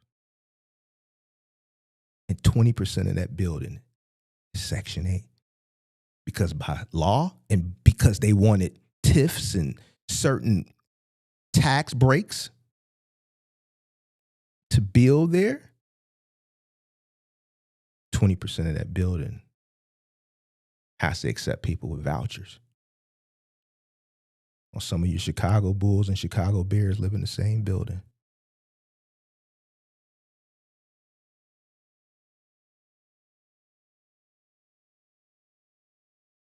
So no.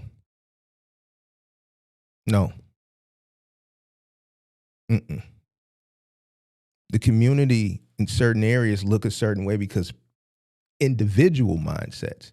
It doesn't represent the mindset of the entire community. But why should they care about the neighborhood? They're getting their food for free. They're getting their housing for free. They're getting their insurance for free. Why should they care? You only care for things if you're paying for it. You only care about that grass being cut if you're paying for it. You only care about things not being broken in your house because you got to pay for it. But the reason why a lot of people, that's why you see a lot of landlords saying no to Section 8 tenants is because the Section 8 tenants don't care about their place. I disagree with him. Clearly, he's not a landlord.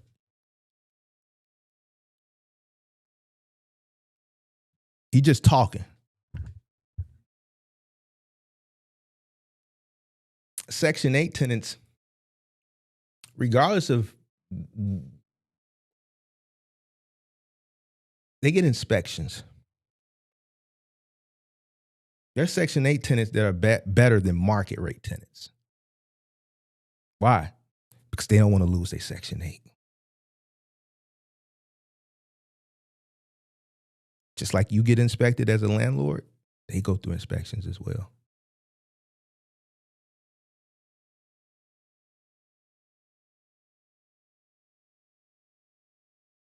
That's how I know he don't know what he's talking about.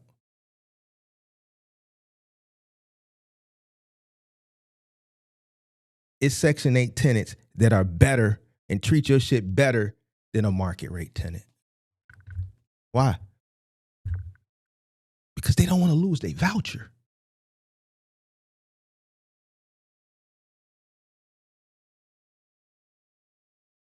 He's just talking. And I don't know if he's talking from an ignorant perspective. I don't know if he's saying this shit purposely for virality, but that's wrong.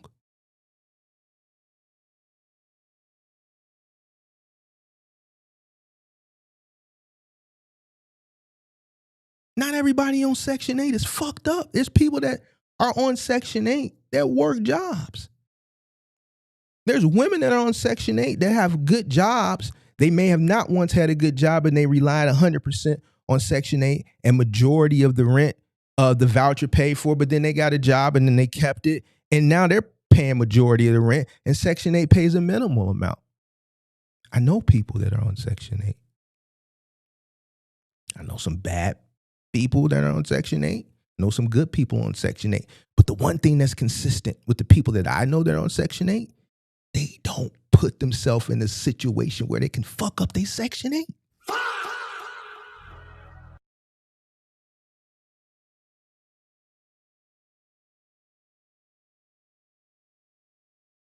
What is this dude talking about?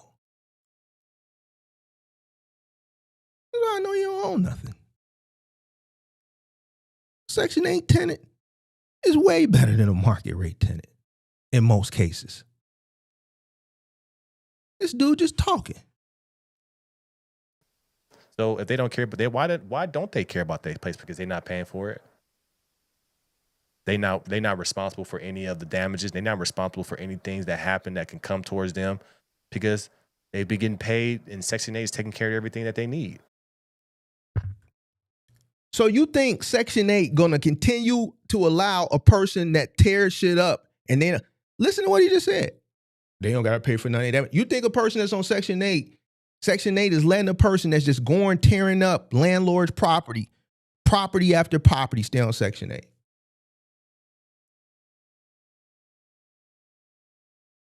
See, this is what I'm saying, bro. It's certain people that can talk about the culture and talk to the culture because they live it. And then there's certain people that talk about it from the outside, and you can tell they ain't involved in it. They ain't living, they ain't come up in it. And then this is how people get a false narrative. This is how stigmatisms grow.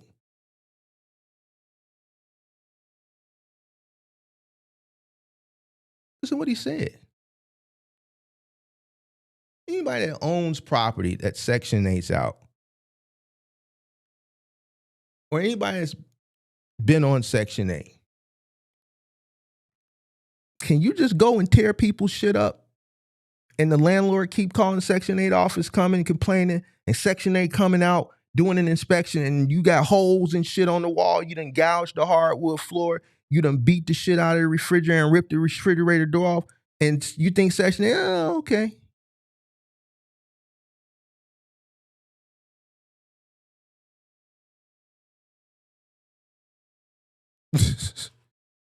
He just running with a narrative that he hear. He's not speaking from experience, because this is far from the truth.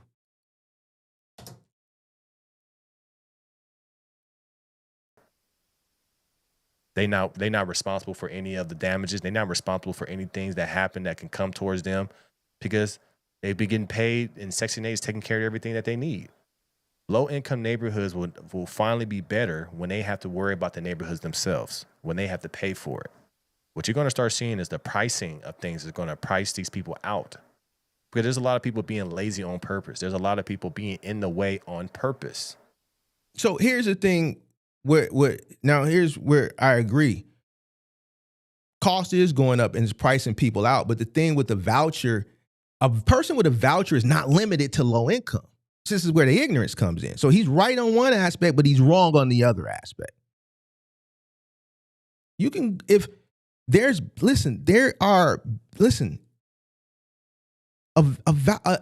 a landlord, if you live in Lincoln Park, if you live if you own property in an affluent area and you are a landlord, you cannot discriminate against a person because they have a fucking voucher. Because I know he doesn't own it. He's speaking from ignorance, not experience.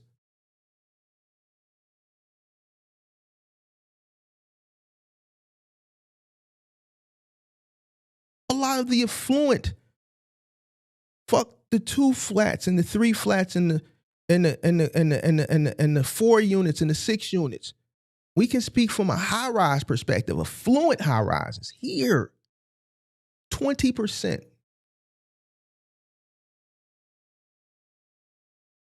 of the units, some of the same buildings famous people live in, rental buildings,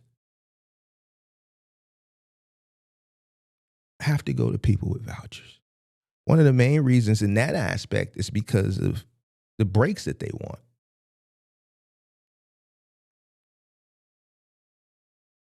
If you have a voucher and you see a unit that's available for rent in an affluent area,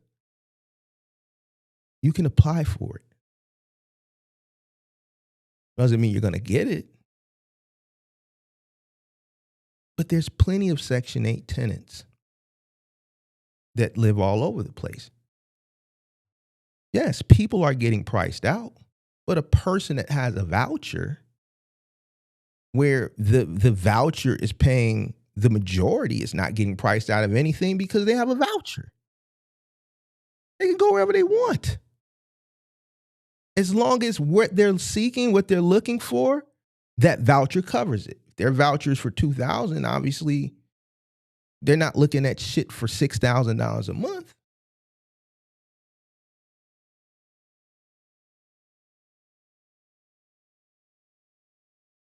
What's this guy talking about?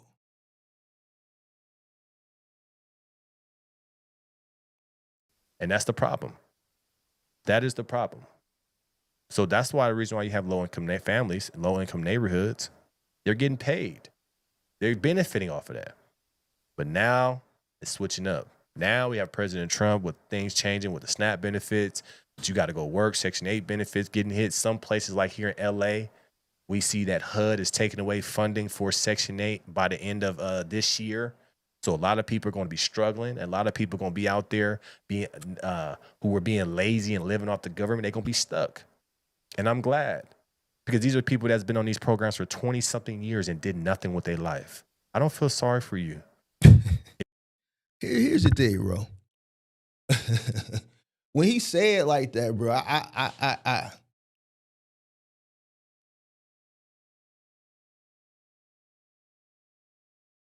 think he mean it. And when I say I think he mean it, I think he means it.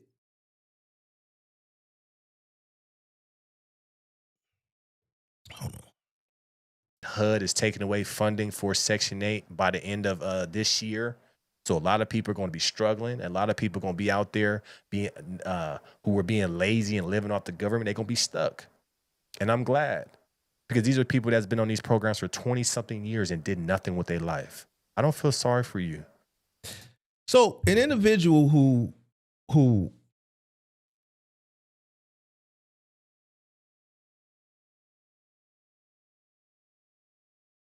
knowingly takes advantage of the system and refuses to want better, that's one thing. But there's people out there that this system is set up to help. And there's people that need it. And you have to have some type of, I don't want to say empathy or compassion, but you got to understand not everybody, like people fall on hard times, bro. Some people that fall on hard times. There's some people who mentality, they don't have the mentality to understand that the system that they're in, there's better out there for them. Some people, and this is what he has to understand. This is what I don't think he's understanding. There's some people that know that they're taking advantage of the system. There's some people that mentality, they were brought up in this system and they don't know. Believe it or not, it's people that don't know that there's a better way. It's a perpetual thing. It's a mindset thing because they were born into it. So they just think this is what it is. So the people that were raised, right,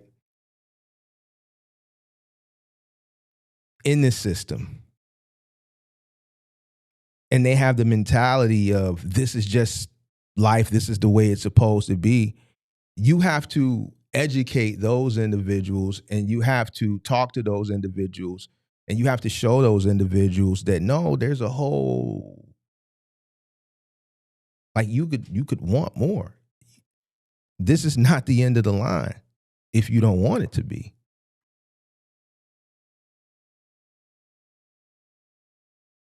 So I don't feel bad for the individual who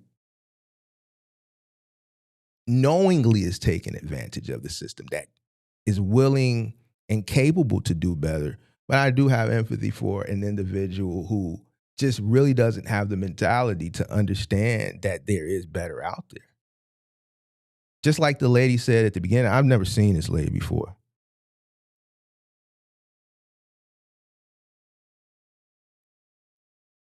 And I don't know if this is true or not, but, you know, she said people look forward to inheriting vouchers and shit like that, and instead of looking forward to inheriting generational properties and things of that nature. That's a mindset thing. That's a mentality thing. Those individuals, they have to change their mentality. See, they don't know there's better. They don't know there's that's not the end of the line if they don't want it to be. So it's hard for me to jay down on a person that just don't know no better, bro. Because there's people that don't know no better.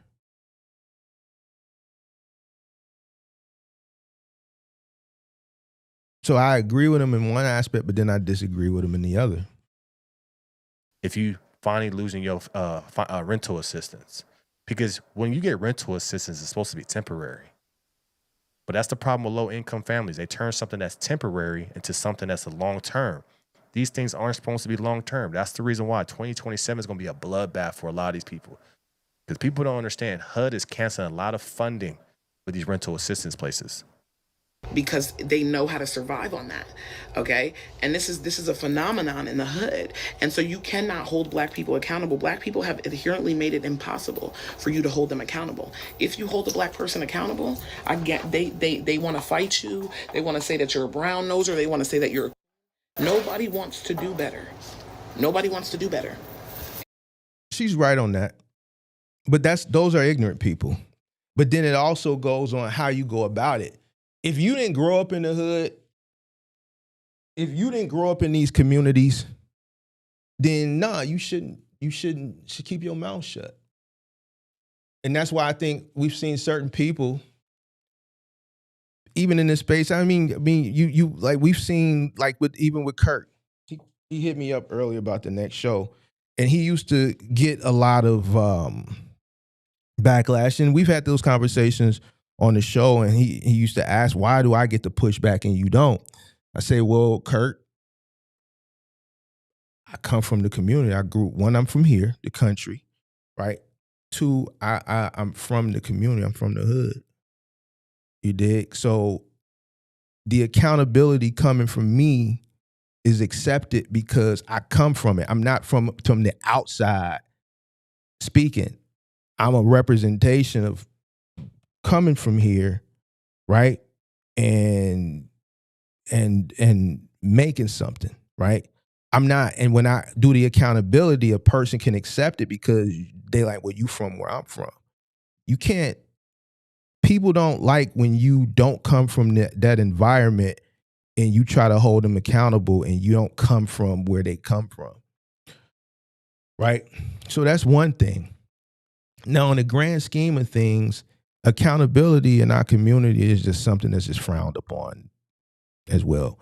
Like, we don't take coaching and wisdom and mentoring the way I'm a different generation, but the younger generation don't just accept it the way older generations did, right? We living in a different time.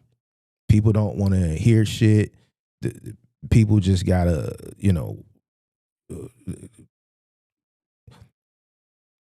today people just gotta learn the hard way. You can't really talk somebody and advise somebody and coach somebody and counsel somebody and mentor somebody in and around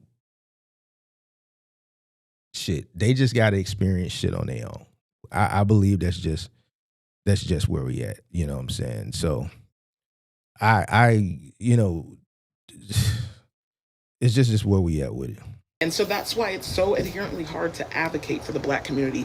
It's hard to implement programs in the community. But see, when she speaks and like when he speaks, it's like they speaking at instead of speaking to. You dig what I'm saying? So that's why, I say we. They say they, and they black. So much hate and envy from the lifestyle and the post-traumatic slave syndrome, and I'm going to go down that whole rabbit hole for you guys, that people are not open to change. People don't want change. They're comfortable with being uncomfortable. And it's discouraging. And I've been talking to other... They're comfortable. There's two types of black I think I always tell people get comfortable with being uncomfortable, but for a right way. She says they're comfortable with being uncomfortable, but they don't know they're uncomfortable. They may be uncomfortable to her, but to them, it's kind of contradicting what she's saying. To them, that's comfortable. You're complaining about them not wanting to change, but you're saying they're comfortable with being uncomfortable. If they don't want to change and that's their mentality, that's comfortability. It's uncomfortable to you, but to them, that's comfortability. To those individuals that she's talking to, is comfortability. So people are not open to change. People don't want change. They're comfortable with being uncomfortable. And it's discouraging. And I've been talking to other. There's two types of black people. There's black people and there's N-words. The N-words want to say, oh, slavery is the reason why I'm like this. The N-words want to be a victim. The N-words want to be in the hood. The N-words want to be Section 8. Those are the N-words. The N-words is the ones that's ruining it. That's what it is. People relish being a victim because it's easy to be a victim. It's easy to say it's somebody else's fault. No, but the reason why you broke ain't got nothing to do with slavery. Ain't got nothing to do with racism. It got everything to do with you being lazy. That's what it got to do. It got everything to do with you being absolutely lazy. That's the thing you have to understand. And people get upset about that. And they're like, oh, well, it's racism. No, it's not racism. You just lazy, bro. You want to be a victim. You came out, you live in the same America where it creates so many millionaires every day, but you refuse to do anything. You want to live in the hood and be a victim. Advocates and other creators and other people who actively. I agree with him on the blacks and niggas. You know, it's a. I agree with him on that, but some of the things that he classified as being on the inside, I disagree with. Everything to do with you being lazy. Not everybody that lives in what he would consider, what other people consider the hood, are niggas. There are affluent people that live in the hood. They lived in the hood when it wasn't the hood. They lived in the hood when it was still a predominantly black or brown neighborhood, but people's mentality and mindset was different than it is today. The mentality and the mindset of the recent generations has evolved the community in those neighborhoods into what it is today. So the person who bought their home in fucking 1985 when the house is paid for and this person is in their 70s and 80s now, who has a beautiful home on that block in that community where once everybody's grass was green and everybody, you know, had a good job or a fair job or worked a city job, this, that, and the third. And the mentality of people in the younger generations has changed the community into what it is today. Those people are niggas? No.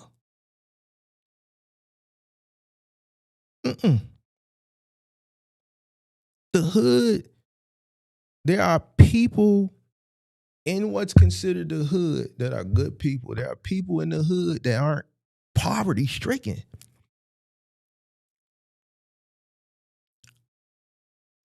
It's just not. It's a mentality thing. It's individuals. There's certain individuals. There's certain pockets of individuals who have a poor mentality, who make it bad for good people.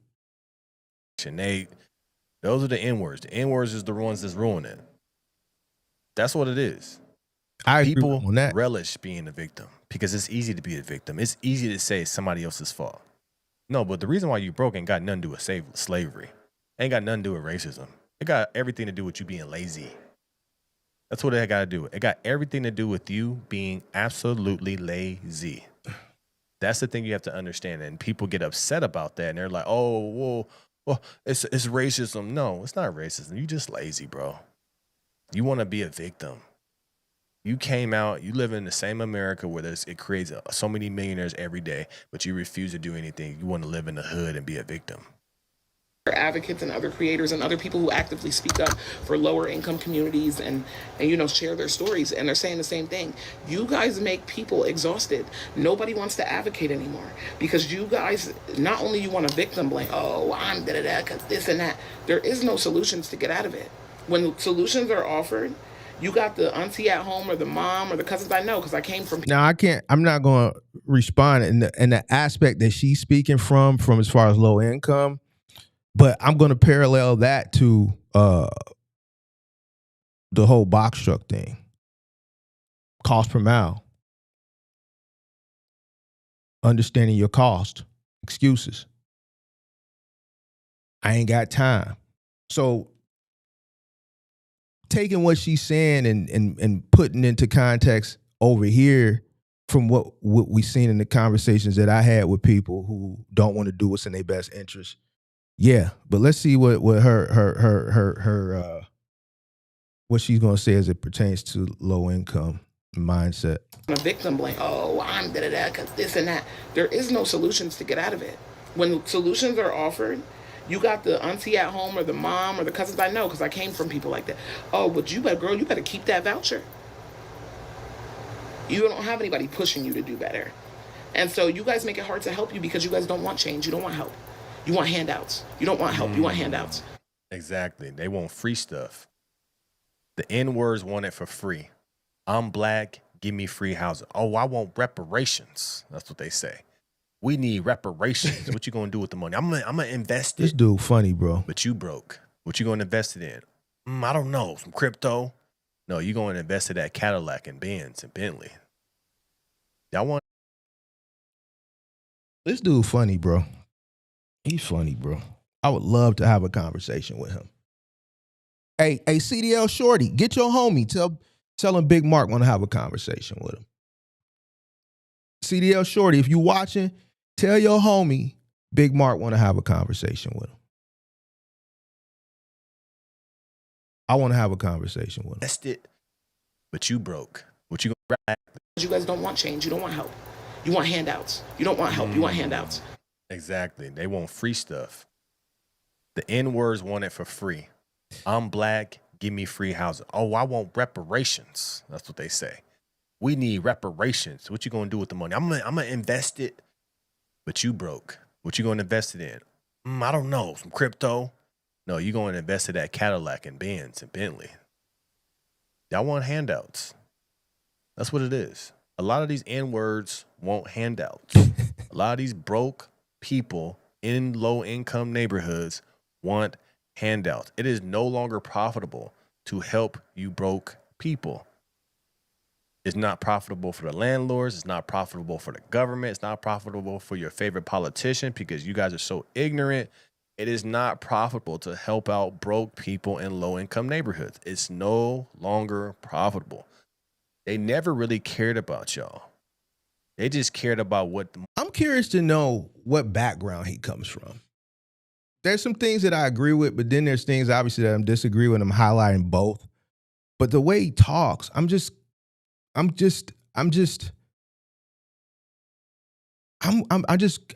wondering what does his background represent? Does he come from affluence?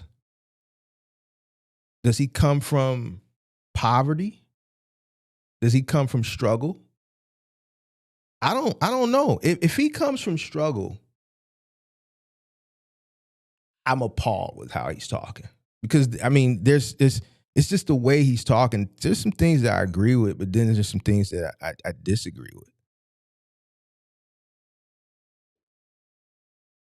To help out broke people in low-income neighborhoods. It's no longer profitable. They never really cared about y'all.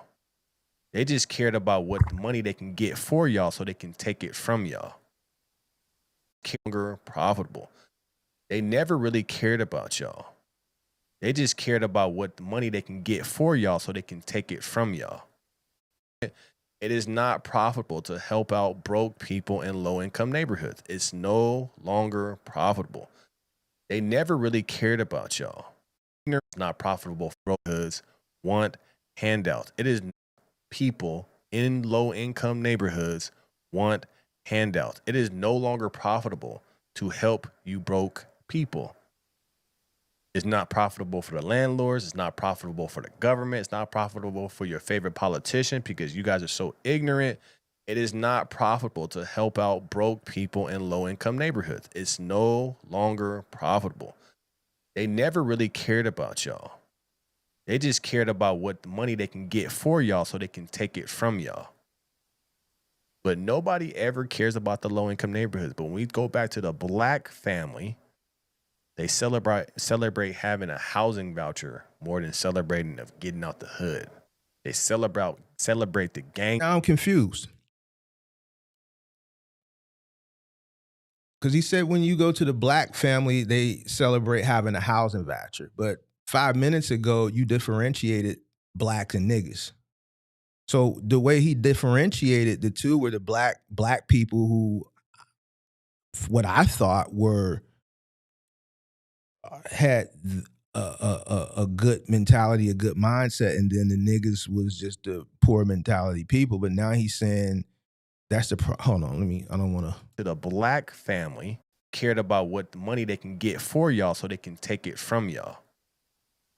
But nobody ever cares about the low-income neighborhoods. But when we go back to the black family, they celebrate having a housing voucher. But now he's saying the black people are celebrating having a housing voucher, which, in the way he articulated it from his tonality, the emphasis that he put on it sarcastically is making it seem like black people celebrate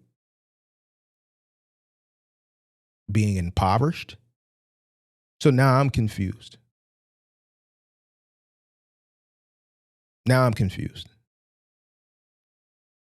Are black people have the right mindset and niggas has got the fucked up mindset, or is just black people just all fucked up? And this is a black guy. And I'm really curious to know if this is just hot takes to get reactions for virality. Because, you know, people, they'll say what we got now is a culture of people on social media that will say shit that they really don't believe. You see it and I ain't gonna name these people, but I'll name one guy. No, I'm not even gonna name him. But you see it. People just want hot takes because those views and that virality equals revenue.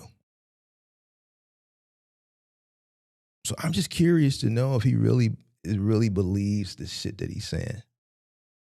Because now he's contradicting himself. It doesn't make sense. More than celebrating of getting out the hood. They celebrate the gang members, the rappers that grew up that be robbing and stealing, more than the kid that was able to get out of the hood and go to Harvard. I agree with that. That I agree with. You see people celebrating people exiting penitentiaries and spending a lot of money to pick people up in Sprinters and Rolls Royces and presenting them with Louis Vuitton, a trunk full of Louis Vuitton and all type of shit. We don't see virality as it pertains to people from our community that look like us that were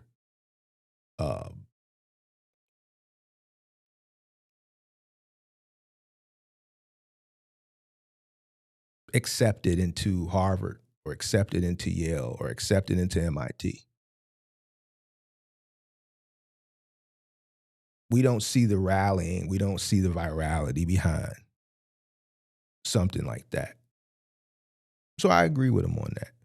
That just puts a focal point on the overall mentality of what people, I guess, champion or want to consume, right?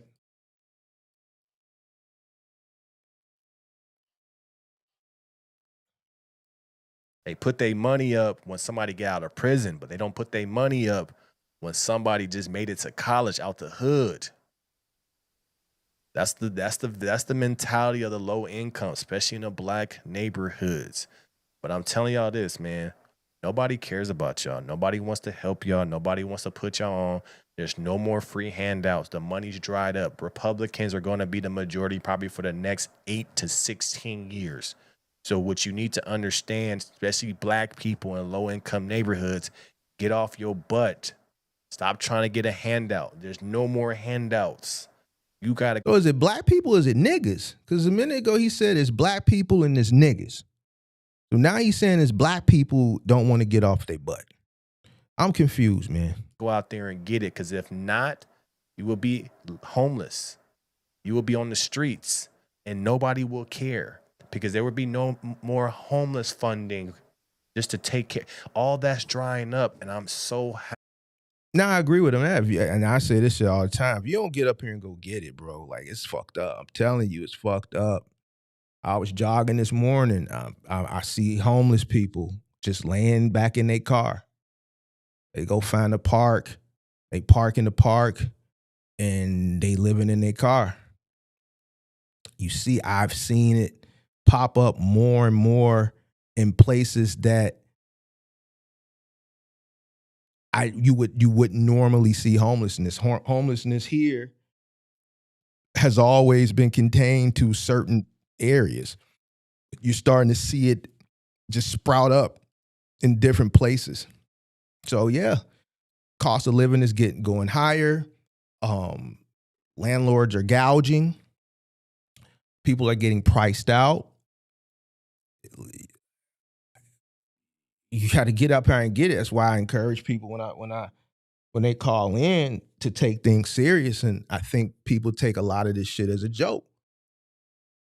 A lot of the conversations that I've had with people as it pertains to the Boss Show, when they call on, I know they take it as a joke. They don't take it serious based on the conversation. So I agree with him on that aspect. You will be on the streets, and nobody will care. And nobody's going to care. You know why? Because most of the people that would care, they're dealing with life themselves. And they may just not have the ability to care to even help you in your situation, because they're trying to figure shit out and trying to stay afloat. There would be no more homeless funding just to take care. All that's drying up, and I'm so happy because our people have been damaged by Section 8 SNAP benefits. Let me know your thoughts about this in the comments of Life Steering. All right, so now when he says he's going to be happy, now I know he ain't from the hood, bro. Because there would be no if he is, then I'm disappointed with him. Because then it would answer my question if he's looking for a hot take.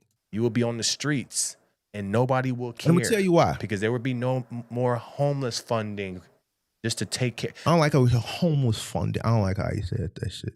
All that's drying up, and I'm so happy because our people have been damaged by Section 8 SNAP benefits. All right, now let me tell you where I don't think he's from the hood, because he would have said that, but he would have had to follow it up with something. When he said, I'm so happy, if all that dries up, what's going to happen? If that shit dries up completely, what's going to happen? What's going to happen? Let me see who know the answer to that. If that shit dries up completely, what's going to happen? It's one thing that's going to happen, and it's going to be predominant.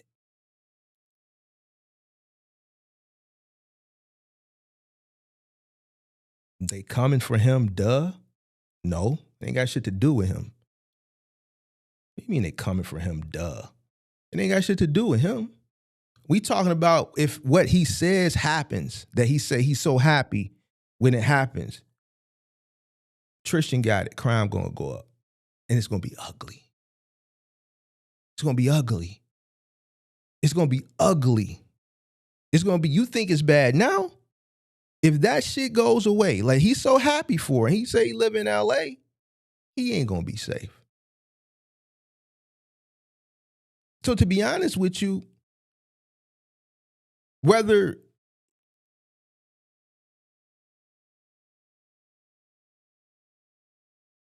from a, if that shit happens, this shit gonna be ugly. Let me just say it like that. Ain't nobody gonna be safe. You on crime going 10x what it is now. It's going 10x. So when he's saying he happy,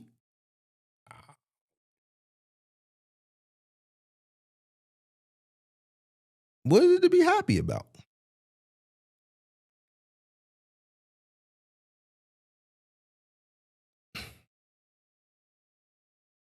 That's why I'm just like, what do people be talking about, bro? It's one thing when you want to speak to the culture and provide good insight, but then it's another thing when you just speaking ignorantly. He had some good points, but then a lot of this shit, bro, you supposed to be from LA, bro. And if you from LA, bro, you gotta.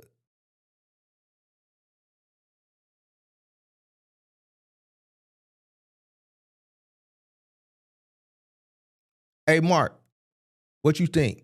Cut them off or leave them on? Leave them on. But Mark, your taxes going, so? I don't give a fuck. Leave them on. Why? Because I know the adverse results, if what he says happened, that he's happy for, that's going to be more detrimental than us paying some more taxes. That's why I'm like, bro, what the fuck are you talking about, bro? I don't know where the fuck he from. He got to be from Calabasas. CDL Shorty, tell Buddy I want to talk to him. Anton Daniels made fun of him. I want to have an intelligent conversation with the brother. I just want to see where he at with it mentally. I want to have an intelligent conversation with him. Because he got some good points that I agree with, then he got some shit that I disagree with. I wouldn't be happy about that. Let them people keep that shit. Fuck you, what is the fuck to be happy about? Boy, don't you know, boy, like if 100%, if that shit goes away 100%, boy, ain't enough bullets. Fuck is dude talking about? It's gonna get ugly, boy. Dude tweaking.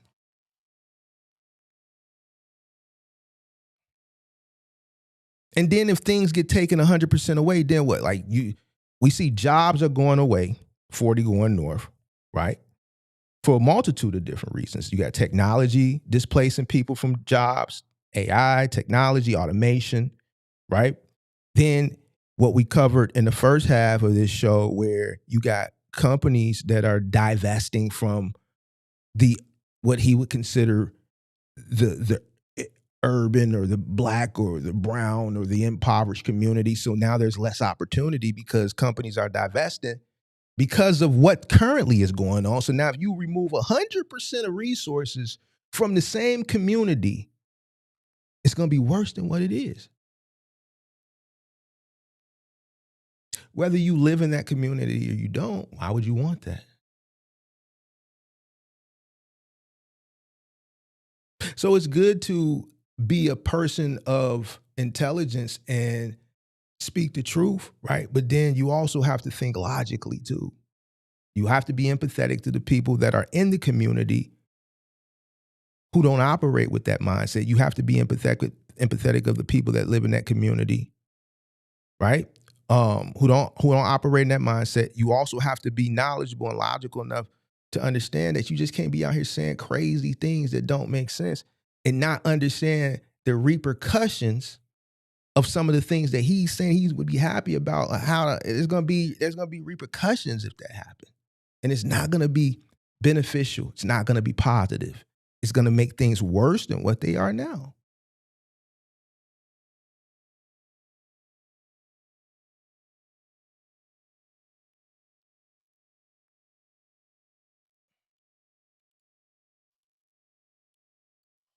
Now, let's go ahead and open up the phone lines. Because we got some white people that are very upset at Big Mark. And I don't know why these white people will even watch me, bro. But we know when they hear. We know when the white people hear. Because I haven't said anything negative at all. I've reacted to some things. I've agreed with some things. I've highlighted some things. I've spoke the truth. from someone that's actively involved in the community.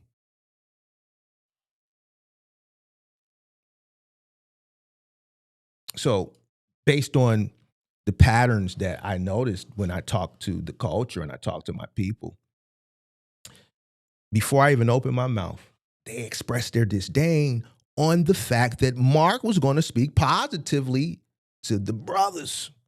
They hate that. Why? Because they want niggatry. So, and you know Mark ain't scared of them white folks. He ain't scared of them white folks. They scared of Big Mark. They scared of me. They scared of Mark. They don't like this shit. It's like, this nigga just sit up here. We sitting out here moseying in this fucking truck and we gotta go punch the clock and this nigga can just sit here and just talk and spread positivity and we don't like it. What did we do wrong? What did we do wrong? We're good old white people.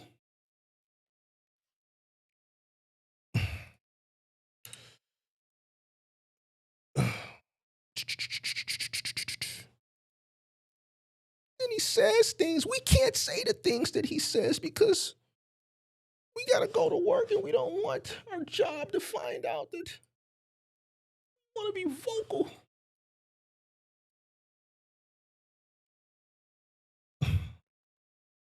All right, white people. Because we know who it is. Before I even pulled up the first reaction, same amount. It never fails. As long as I'm holding George accountable and talking box truck shit, oh, he's cool. And that's fine. But no, he's gonna talk positive. He's gonna try to change the mentality. And they're gonna do things that is gonna change and they're gonna be better. They're gonna be better people. No, we can't have it. We can't have him do that.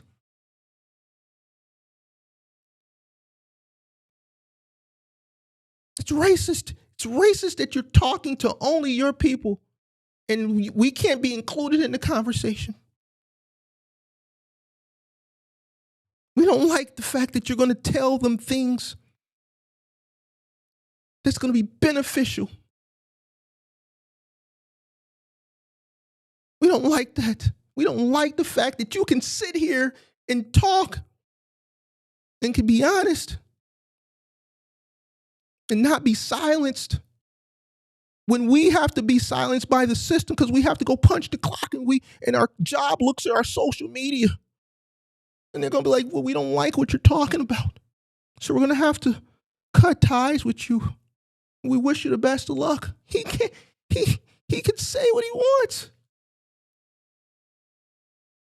What did we do wrong? How is a black guy from Chicago with dreadlocks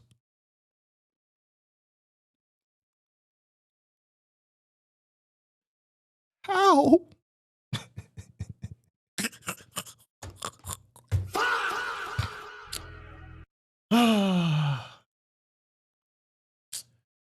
All right, phone line is open. Oh, we missed a call. People was calling, I ain't even had a line on. Somebody been blowing the line down. Who is 772? Oh, that's George. George, you calling the phone and I didn't have the phone line on. I got George. George done called at 2:58, 2:58, 3 o'clock, 3 o'clock, 3:03. George, the phone line went on. Unless I turn the phone on, it ain't on. Now it's on. So if you want, I don't call people back, but I might call George back because George really want to talk to me. George done blew my line down today. He done blew my line down. This is George. 772, ain't that North Carolina? That's George. Let me go look in the history. 772. Yep, that's George. Because the last time he called was last week. Yep, that was last week when we talked to him. April 27th. Yep, April 27th. Yep. Hey, George, go ahead and call back, bro. I'm going to talk to you, George. Matter of fact, I'm finna go pee. And then I'll call George back for y'all. I don't call people back, but it might be an emergency because he done called 2:58, 2:58, 3 o'clock, 3 303, 1, 2, 3, 4, 5. He called 5 missed calls back to back to back. So George want to talk. I'm finna go pee. Phone line is open. Give me a second. Okay.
Did George call? All right, let's call George.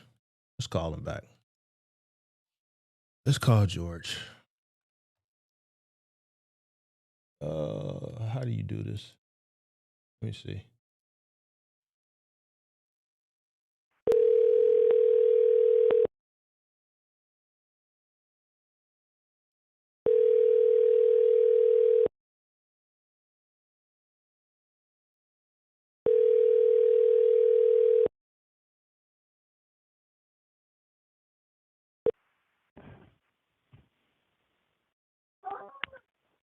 George speaking. Yeah, George, you called me? Yeah, man. I don't know if I called the right number though. Yeah, you called me like 5, 6 times. What up? You good? Oh yeah, the Google thing said this Google thing not working. I was trying to call in. Because I had to, George, because I was cooking. I don't turn the phone on until after I cook up. Oh, somebody emailed me to call, so I didn't know what was going on. Somebody emailed you to call. Man, We I ain't got even email that said call into the show. We ain't even talking about you today. We talking about That's what I was wondering. We talking about things that are way bigger than George. But what's up? What could that be? We talk. Oh, ain't nothing, man. I just got off. Mindset, the community, black and brown community mindset, mentality. What? Oh, Vietnam mentality. Not really necessarily. Well, not really necessarily victim mentality. We reacted to someone that was talking about victim mentality, but I was reacting to just businesses leaving the community, right? And why they're leaving the community, right? Kind of accountability a little bit, mentality, then from the community aspect, but then on the business side, speaking to, why they're leaving, and is it corporate abandonment or is it right for them to leave? And then we reacted to another video of a guy who was reacting to a video of poverty mindset. Mm-hmm. Yeah. Oh, okay. You talking about who leaving the community, like white businesses or just corporate business? Corporate business. Just corporate. Oh, leaving the urban communities. Yeah, Walgreens, Target, Walmart. They seem like they try to be in a so they not in a black community, they in the general public, right? Well, not necessarily. I know you're from down south. You from down south, right? You from You what I consider a middle American. I saw how happy you was when you got to Philly. You was happy. You was like, "Whoa, this is different. This is Double Park. What's that?" But what you got to understand, George, is in big populated cities like Philly and Chicago and New York and LA, there's segregation. Chicago is probably one of the most, if not the most segregated city in this country. So there's certain things that black neighborhoods and white neighborhoods, and I thought everything was like that until I started traveling, right? And then once I started traveling back in the day, I saw that a lot of places everybody lives together, but there's some cities where especially in larger metropolitan areas where cities are segregated. So like here, you have black neighborhoods, you got white neighborhoods, you know, Right. you got Hispanic neighborhoods, right? So, you know, there's certain communities that are impoverished, primarily, predominantly black and brown, where corporate businesses are exiting those communities. Right. I mean, if I was a corporate too, you got to think, because I remember one time I was a mailman, and I don't know if you heard of a store called is it Aldi's? It sell mostly Hispanic food.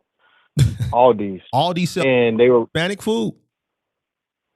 where they try to be in like not Hispanic, they try to be in like that culture, like Haitians, Hispanic, Spanish, that type of community. There's Aldi's all over the city. But see, here's the thing. That's what I'm saying. Like you're like a middle American. You come from a small market. So that's not necessarily true. There's Aldi's everywhere in affluent areas, in impoverished areas, in black neighborhoods, and white neighborhoods, and Hispanic neighborhoods. Aldi's is not it's not catered primarily to Hispanic people. That Aldi's is a generic grocery store? A generic grocery store, right? The reason why Aldi's is successful is because they have a generic brand. Trader Joe's would be their more affluent sector. Not sector, that's not the word I want to look for. Let's just say line, right? Because it's under the same umbrella. Right. But they cater to a specific type of customer, right? Generic. They have small stores, you know what I'm saying? They don't have that much square footage. The way they give back to the neighborhoods is they've always been known to pay exceptionally well. They hire a lot of women. But no, it's not something that's catered primarily to Hispanic people. Well, I mean, what I was trying to get to though is they want to be where they can make money. If they're in the urban communities and the urban is struggling, how you gonna go to Target and like they're not gonna make enough sales to probably keep that store open if that community is already low on resources? I disagree. Mainly money. I disagree. I can tell you, and not to come down on you, but I can see where your business acumen is. Black people are one of the most, if not the most, spenders in this country. So even with Target, I use that example. When I worked for Target, when I was a manager at Target over 20-something years ago, when I got out of school, I worked at a Target here. The Target that did the most revenue was the Target in the black community. By twice as much a day. Every single Target would average about $40,000, $50,000 in sales in this whole district. That Target in the black neighborhood that's no longer here would do $100,000 during the week. It would do $250,000 Saturday and Sunday. We would do $100,000 on Saturday and Sunday. They would do $250,000. We would do $50,000 on a Monday, Tuesday. They were doing $100,000 on a Monday and a Tuesday. Black people were the number one spenders. So no, has nothing to do with a lack of revenue coming into the store. See, that's the thing. We are spenders. We are consumers. So no, just because a neighborhood is impoverished, the most impoverished neighborhoods, people spend the most money. Why do you think that all these other ethnicities come to our communities to open up retail stores? Because they know we're going to waste money on $6 for milk. They hate, listen, they hate coming into the community, but they love to make that community money. Yeah. So no, you're wrong on that. We are the biggest consumers. Biggest consumers. Yes. You learned something, George. Yeah, I mean, I look at it, you got to have money to stay open because, like, even I got business in a small town, so, like, you can only do so much with so much population. So I like, okay, the more population, more opportunity. True. True.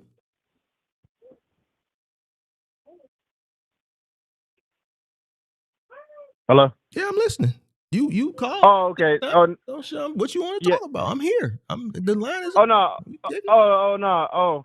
Man, we've been busy. Hey, my guy Omari, he was hot at y'all, man. He was about to come to Chicago. I said, Omari, chill out, man. It's the internet, man. It's the internet. Yo, Omari, you talking about that jumped in the pool? Yes. He gonna come to Chicago he was hot. and come to do what? Where you gonna come? Man, he said, well, he ain't gonna say he come to Chicago. He was just reading them comments. And be on his best behavior. That's what he was going to do. Look, he reading them comments. Huh? He reading them comments. People going in on him. Going in on us. I ain't gonna say him. He reached out to me yesterday on his best behavior. So, yeah, I know, because he really told you when he came to Big Mark, he didn't come to Big Mark with no smoke. I got the receipts. See, the thing is, people love to DM the big homie. When he came to Big Mark, he DM'd you or commented? Hold on. Where did he message me at? I don't even know how he found that. Let me think. How did he reach out? He commented under the live from Monday. Okay. Yeah. Real respectful. And I talked about it yesterday in the monologue. So, right, that's why we so he's sitting up there capping for you, George. He put his tough Tony on, but when he came up, at first he was hot. He was mad. But he calmed down when he came up under that comment, because he get. Cause I explained to him, it ain't like you really trying to teach us. So like certain stuff in the video, like not rapping the corners. Most definitely. So he was like, okay, because when we was working that day, I was like, see, this is what you're talking about. They rap in the mirror, they rap the whole front, but the whole side of the thing is open. Hey George, you know who he really should have been mad at? Not me. Of course you. See, that's the thing. Nah. People always get mad with the person that holds them accountable, but also teaches. It'd be different if a motherfucker making fun of you and then didn't give you the information or correct the behavior, right? Yeah. The motherfucker, if I'm reacting to the shit and you on the job, and I'm critiquing something that I'm visually seeing, and you're his boss and you're there, fuck he getting mad at me for? He should get mad at you because you got him in that situation. Well, he don't know he in a bad situation by your standards, because we busy as I don't know what. That's the ignorance. So only from looking at what you guys are saying. But this kind of ties in what we talking about, the mindset. A person holds a person accountable and coaches them the right way. How you gonna get hot at a person for telling you doing something wrong and telling you the right way to do it, and then explaining why you doing it wrong, how it can affect you profit-wise, future business-wise? I explained everything. So why be hot at me? He should be hot at you because you the boss. You should have trained him the correct way to do it. He should have listened to that and said, well, man, this makes sense. Why didn't you train me to do this? Why is he challenging what I thought would be you being an expert in this field because I work for you? He should have approached you. What you approaching me for? Because I didn't say nothing wrong. Everything that I told you was right. That's the problem with our community. We don't know how to take constructive criticism. We get hot, we get angry, and instead of taking that shit to the correct individuals, we just get hot and we want to turn up, and that's how motherfuckers get hurt. Right, but I think the main thing is, I mean, to be honest, since I've been talking to you, we've been wrapping people furniture like overboard. Like, I ain't gonna say overboard, probably to your standards, but to us is overboard. And the customers really they loving it. You can never overprotect something. Right. So, but we were trying to, get in and get out. It's not about getting in and getting out. Getting in and getting out when you're carrying fragile items, or when you're carrying heirlooms, or when you're carrying things that are expensive and fragile. It's about being efficient. It's not about getting in and getting out. You don't have enough blankets on your truck. Your technique is poor. Your skill set is not where it should be for 7 years. Your acumen is not where it should be for 7 years. You need extensive training as an owner. Right. Your mindset needs to change, because even when we have these conversations, there is an interest there because you keep calling back and you're cool with the constructive criticism. But I still don't see you going above and beyond what I would expect a person in your situation who owns a company where there's a lot of liability at stake to go. My worry is floors. My worry is damages. My worry is claims. The shit that I watch when I critique your shit, if I pulled up on a job, one of my trucks, and I would see the shit motherfucker wrapping glass china cabinets with shrink wrap, I would probably, my chest would get tight. My chest would get tight. To you, you're on the job doing it. So to me and to anybody else that is experienced in household goods moving, listening to a person who's prided himself being 7 years in the business, we're looking at you like, what the because our biggest fear is claims. Right. But you got to think, if you didn't have no conversations with moving company owners, you only going, and that's even for the black community, we only doing what we know. Like I said, if you never been, George, that's an excuse. And I'm gonna tell no, you I'm why. saying you. Go ahead. Why? Why? No, I never, like, say I was gonna go work for George. Like I used to work for the recreation department. Mm-hmm. I worked for it, so I know. All right, this is certain standards. This is certain. But when you like work, if you don't work for a movie company, it's not guaranteed that you know. Oh, I need to wrap every single item. Accept that excuse. Year one. What? If you came to me and you were 8 months in, 9 months in, 10 months in, even a year in, that excuse would be acceptable. I would still hold you because it's working. You got to think. If I'm big, no, that's an ignorant mindset, bro. I would accept it in that point because I know you're still learning. 7 years in, bro, what I witnessed is totally unacceptable. You've been getting by. Just like you said, it's been working. Okay, it's going to work until it doesn't work anymore. And I did a comparison analysis to you and like Spirit the other day. There's only so much. You just said you're in a small market. So eventually what's going to happen is you're going to go through a flurry of new customers. It may take you 7 years. It may take you 10 years. But then once you exhaust all the new inbound customers that get this poor service and you're not getting repeat and referral customers, you're going to start to see a trend of even less phone calls. That's the problem. Of even less phone calls of what you're getting now. You crazy because you know how busy at repeat customers is probably. You're 50, crazy, right George. You're crazy. 50 repeat customers. All my customers not new, man. No, most of my customers. Once we do a job 50, for them, 50. You know how I know, George? You know how I know, George? Because when we spoke on the 27th, right here, because I see the call log, your peak days of the month, and we're in peak prime moving season, you had nothing. That's an indicator, George. Hold on. I worked every single day. George. You try to say I'm telling you, man. Nothing I'm telling you is wrong, George. Nothing I'm No, I'm saying if you saying we wouldn't have repeat customers when half our repeat customers bring you more than just their business. They also become brand ambassadors and they feed people through you because they sing their That's what they do. They sing your praise. But George, it's prime moving season and you have nothing on the busiest days. This is the point that I'm trying to make. Your busiest days book out way ahead of time. You're a landlord. Or you're not a landlord, because if you're a landlord, this is why I'm saying indicators, George, indicators. If you're a landlord, leases, the last day and the first day.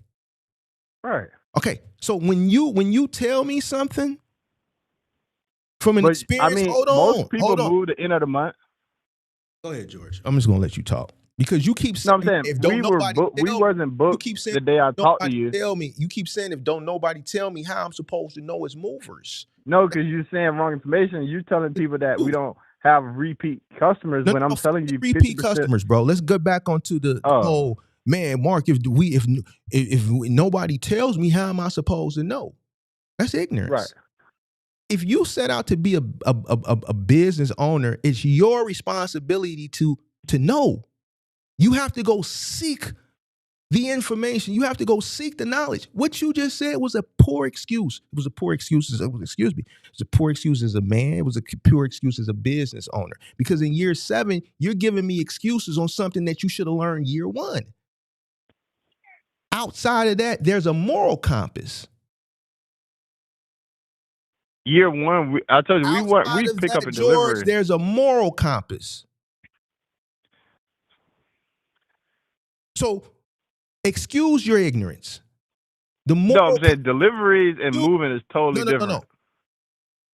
Excuse your ignorance. Totally different. The moral Household moving and delivering furniture from like a store, that's a whole different ballgame. I keep trying to help you, bro, but you keep. I'm trying to help you with the more information so you can have a better understanding. George, you can't help me. I can because cannot. George, listen. Anybody that has common sense that listens to this conversation is going to agree with me. The only people that are going to disagree with me is the people that just don't like me for whatever reason, and they're going to just disagree. Even if they know I'm right, they just going to do it because they just don't like me. Right. Anybody but when you see the George, company on nothing you can tell me. Nothing. All right, when you see the company name on ABC News or a Super Bowl commercial running an ad, George, you can be like, dang, I talked to George, bro. And this man got a moving ad for the Super Bowl. 7 years, and we critiqued your quality in 7 years. You saying, man, if didn't nobody tell me, how am I supposed to know? And then you follow it up when you see me on a Super Bowl ad. So you want to be famous, and not me. No. Let's cook. And that's why I know when you went on these other smaller platforms that's paying for, and I know what they did, George. I paid attention the other day. They got 7,500 views. Don't nobody know you. Don't nobody know that small channel. They went from a few views to 7,500 views in less than 24 hours and had one motherfucking comment and 14 motherfucking likes. I said, man, they buying views. 7,500 views, one comment, and then somebody responded. The comment came from somebody from my channel that watched the channel. So 7,500 views, one comment, 14 likes. I said, okay, they buying views to boost it. I said, eventually it's going to be some random comments that are going to be very, very generic comments. 2 days later, here came the generic comments. It went from one comment to 30 comments and a couple hundred likes. So now it went from 7,500 views and 2 comments and 14 likes. And then 2 days, it's still 7,500 views, 300 likes, and fucking 30 comments. So now we had a boost in fucking likes, a boost in fucking comments, but the views stayed the same. Like, come on, bro. I know the game, pimp. So what you said? What they doing? Tell me, put me on. Because here's the thing, pimp. Like I like to let people talk and listen. And then, so tell me what they doing. Put me on. They buying the views? I be dumb. I play dumb sometimes on purpose. I play dumb. No, I'm saying, what are you trying to say I like for to me, let though? people talk, and then that's when I just jay down. I'm cold at this, boy. I'm saying, well, what are you trying to get to the point? Sometimes I'm in the cut, and I just scope the scene back. Right. So I mean, I don't control that channel. I don't even know what I mean. So you saying they're buying the views? No, but fuck that. You go on these people's shows. You go on these shows and do these interviews because you want the There's only one show. But what I'm saying is, you go on the show and really you making yourself look crazy. Bro, I only been on one show. What are you talking about shows? No, because you talking about Super Bowl ads and shit. Now, when I'm saying this, you gonna deem it as, oh man, Mark, you trying to hate on me? But nah, bro, let's stop role playing. Let's get into reality. Can you possibly get to that point? Yeah. No, I mean, anything is possible. Can you get to that point based on what we see? Absolutely not. Oh no, I know we can't do it the way. So but I'm getting there. No. You're not getting there, bro. Rebutting and your rebuttals have no substance. They have no validity. Man. Your rebuttals are ignorant. It could be ignorant, but I'm just telling you what you'll see. All right, Joe. See, this ain't a competition on who's going to see. You don't have to prove anything. This is the point. No, it ain't got nothing to do with you. Like, you told me about a show. You don't have to see a motherfucking thing. That's what you got to understand. What you have to understand is you have to learn when there's value in a conversation and just shut the fuck up and listen. See, that's where you lacking. You always. Bro, you don't think I made all them changes? I'm not listening. George, you got motherfuckers emailing you to tell you to call in to a goddamn show that has nothing to do about trucking because motherfuckers want to see a clown show, bro. Bro, George, listen. Motherfuckers want to see this. See, the thing with me, I'm going to always keep it a thou wow with you, whether you like it or you don't. That's why you got people that like me, and that's why you got motherfuckers that hate my guts. Ain't no in the middle with it. It's what it is. Either you gonna like it or you gonna love it. There's no fucking in the middle. If a person don't learn from it, that's the fucked up part. Like, that's the part. You off. You didn't even know the conversation. What do you mean? No, I was working, but if somebody listen, George, I've been seeing the show. That's the point. That's the point. You proving my point. Motherfucker just email you, call into the show for what? We not even talking about you. I thought they worked for you. No, they want to see some fuck shit. They want to see this. I thought they worked for you. I thought it was one of your work for me. You just gonna listen to some motherfucker say, "Hey man, go jump off the fucker." You get an email, man. Hey man, click this link. Hey man, Mark said click this link. You gonna click the link? You done got. They said call into the show. I ain't been on no shows. I told nobody to call you or email you. I'm just turn the phone line. I'm like, damn, we already got some missed calls. Damn, who is this? Oh, they said this. Is what they said though. They said call in about your review or something like that. That would. I ain't told nobody to email you. Oh, okay, yeah. But no, man, listen, I'm learning from this situation because I'm implementing what you're saying. Like, we wrapping everything to customer. Like, the match ain't no mattress been out the house not wrapped since I talked to you. You know. So I just gotta get mattress back. Cause that wrapping the mattress is take too long. You gotta get mattress backs. So. But yeah, that's just what you just said right there. It just proves my point, bro. It proves my point from the business aspect. It proves my what I'm saying from the moral aspect. Right. I just can't, bro. I can't, bro, because what you're saying. Just listen to what you're saying. I said I'm implementing it. Taking care of someone's mattress, it just takes too long. Well, Howard. No, I'm saying wrapping it is because this was like one of them foamy bags or wrapping. I've always preferred shrink wrap because it's cheaper. Right, it is. You know why? Because based on what you're saying, you're gonna get a mattress bag and you're gonna keep reusing the mattress bag, and that defeats the whole fucking purpose. I'm not. No, just putting it over in it because the mattress don't stand straight up. But what's the cheapest you can buy mattress bags wholesale? I ain't never bought them wholesale. So here's the thing. So based on what you're saying, I'm thinking you just gonna reuse the mattress bag. So what I'm saying is it's more cost effective, especially when you're at volume, for me to just wrap it. To wrap it. All right. Right. Mattress bags at wholesale, no. It's other companies you do what you want to do because they're selling. I'm baking that shit into the cost of the truck fee. It take me 3 minutes to wrap a mattress in a box spring. Because there's a system. Boom, turn that motherfucker horizontal. Boom, wrap that bitch with the box spring. You got that little plastic piece on the end. I could do that shit by myself. I'm gonna take that piece of the shrink wrap, that little plastic piece at the end of the box spring. I'm gonna stuff that right in there, tie it up. I'm gonna wrap that bitch, boom, cover the top, go around, boom. Once I get there to that edge, I'm gonna press that shrink wrap up against that box spring, flip the whole thing over and go in the reverse way and come up, boom, top. If I can do the mattress by myself, I'm gonna do the mattress. If I need to call somebody in there to hold the mattress for me, I'm gonna do the same thing. Boom, cover the top, cover up. Once I get halfway down that mattress, all right, flip it, boom, go the other way, come back up, bro, I'm done. Shit's simple.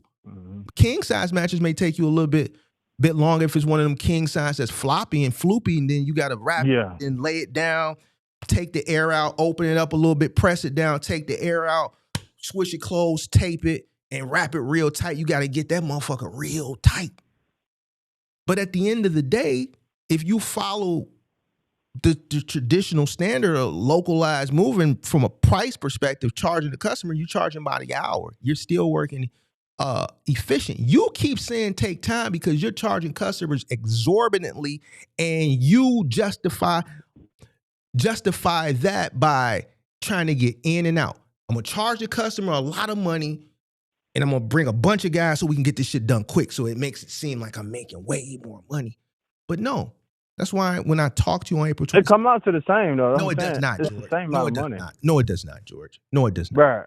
No, if you charging $150, $175 an hour for a 3-hour job. You're charging more than what the job is worth. It's going to come out probably. No, I'm charging the same as if I was going to do George, if two guys and work all day. $1,000, $2,000, $3,000, and you're sending You're getting it done in an hour, 2 hours because you're not doing the job efficiently. You're completely ripping the customer off.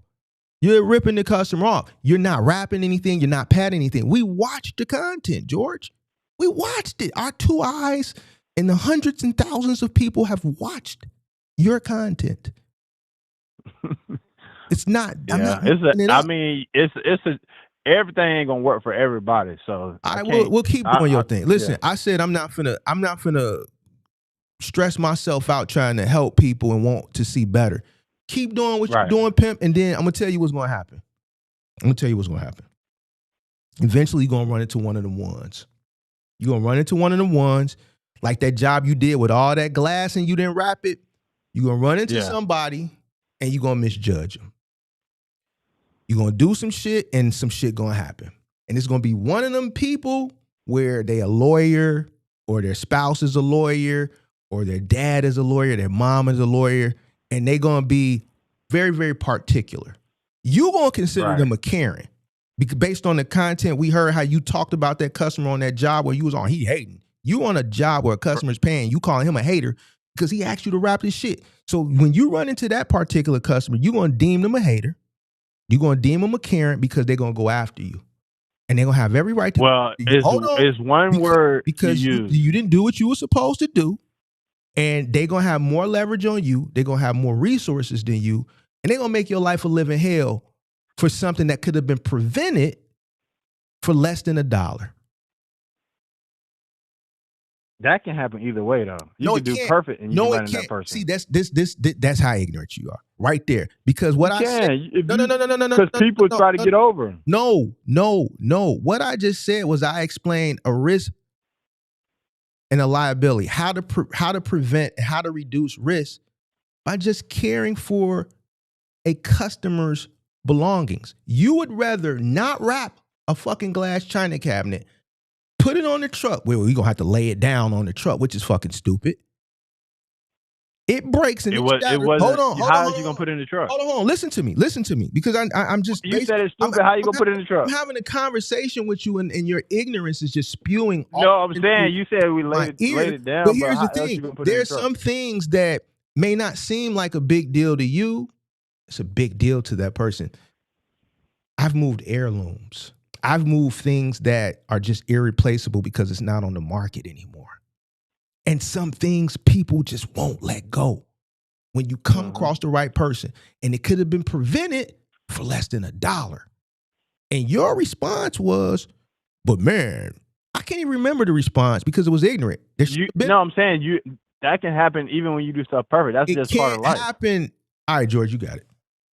That right there. Customer, yeah. You got it. I can't. You gonna run into customers that's just trying to get over. And can't shit happen if you take care of it properly. If you wrap it, but I'm saying it ain't. No. I gotta do that better. No. It won't happen if you do what you're supposed to do.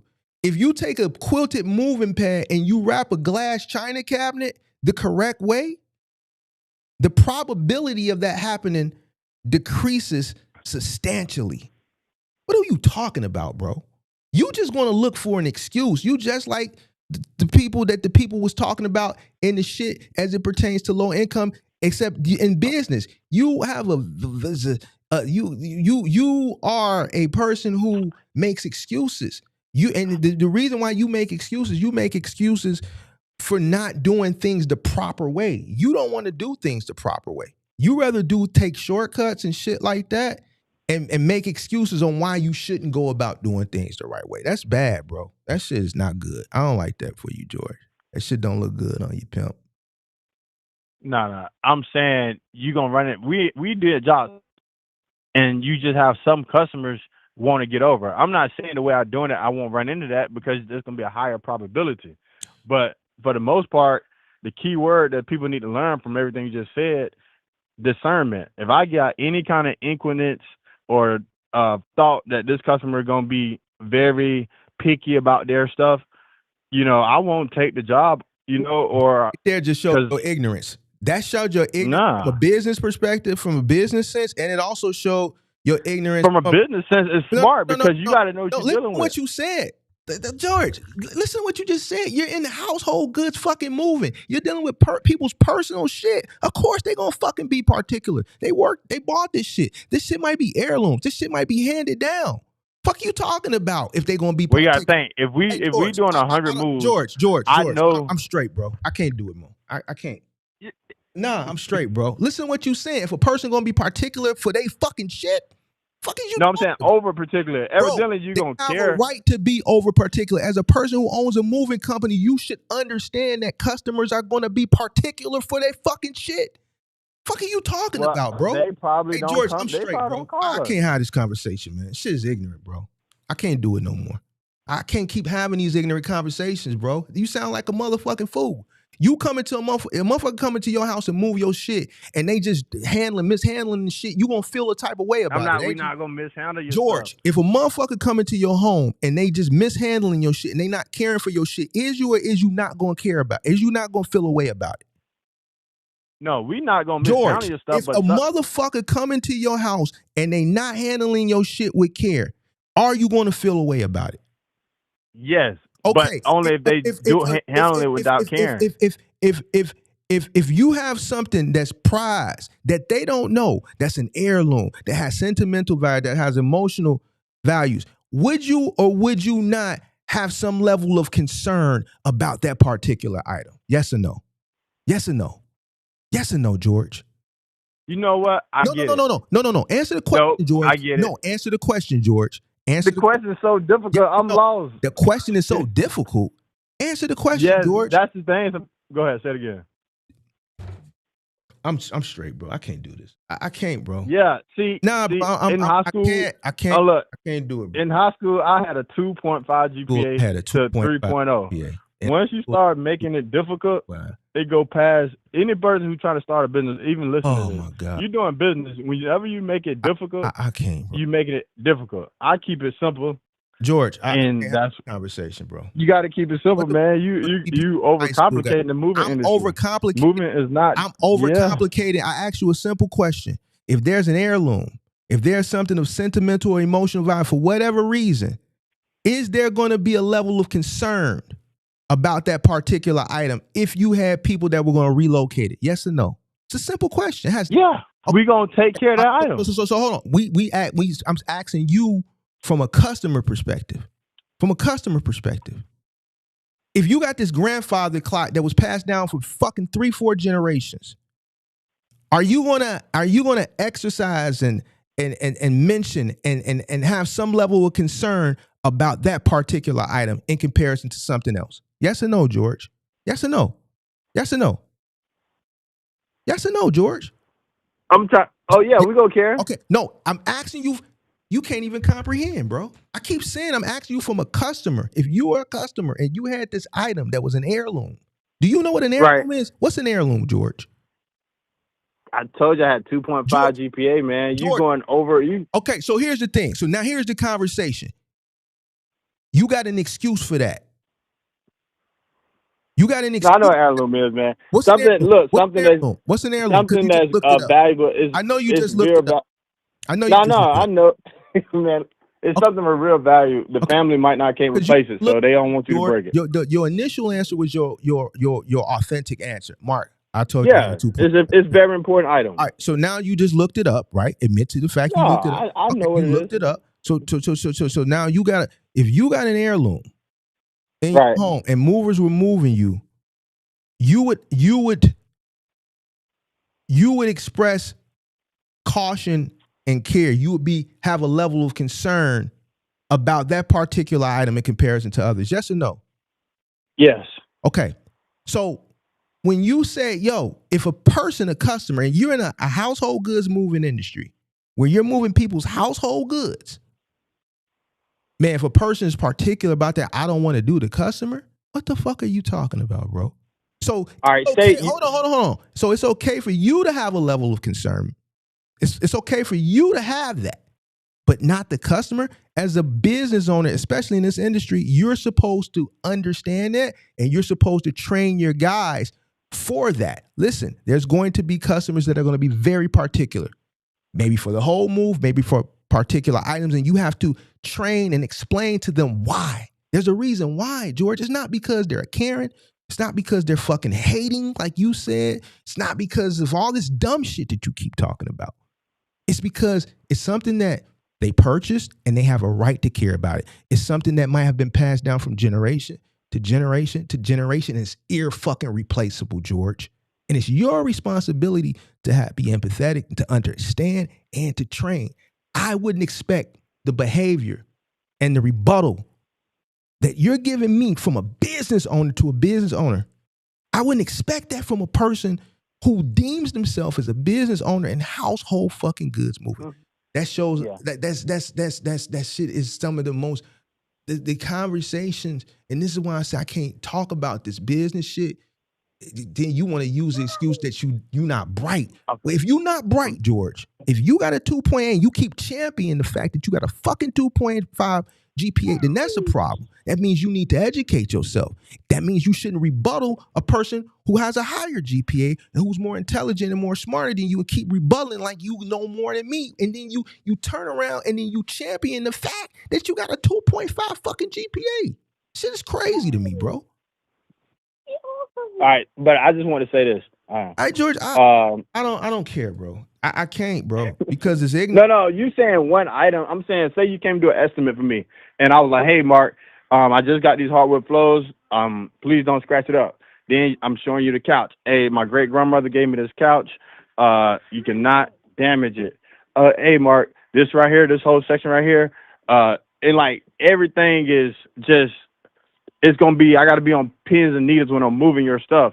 I'm saying that situation, you got to know, all right, if I'm going to take this job, this customer do not want any slip-ups even close. So if I feel that way, it's like, all right. George, every customer doesn't want no slip-ups. No customer wants shit broken, bro. No customer. They may not express it to you. You may not be able to read it on them. But I can tell you one thing is for sure, and I bet everything on it. No customer wants a fuck up. And I'm going to tell you this. If you're in the moving industry, you're going to have accidents.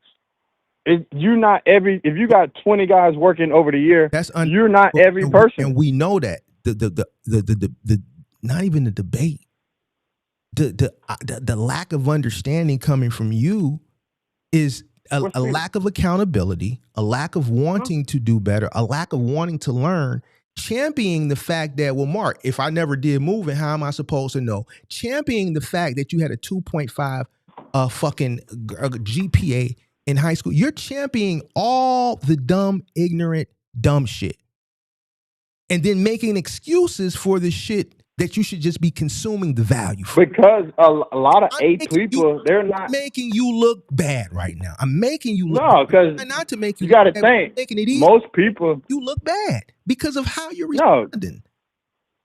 Most smart people who got a 4.0 GPA, they're not willing to take the risk and do the things it takes to do a business. So I'm not saying even 2.5. Even that's ignorant, George. What you just said, completely utter bullshit. That's facts. That's not facts. A GPA, yes, it is. A GPA. It just means you can read and remember. No, George. You're making more excuses. No, I'm saying if a person on here and they got, if a person on the show. You're making excuses. If a person is on the show and they weren't the smartest in their class. We're talking common sense, George. We're not talking GPA. We're talking common sense. We're talking what should be common sense from a person who's fuck the business. Let's look at it from a moral aspect. So if I was like that, you would still take on that job? You want someone to do your shit like that, but it's acceptable if you do others like that.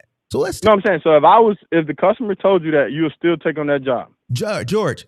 As a business owner in household goods moving, I know no customer wants us to break their shit. It's one of those. No, I'm saying they very particular. Like, don't mess up my hardwood floors. It's one of those.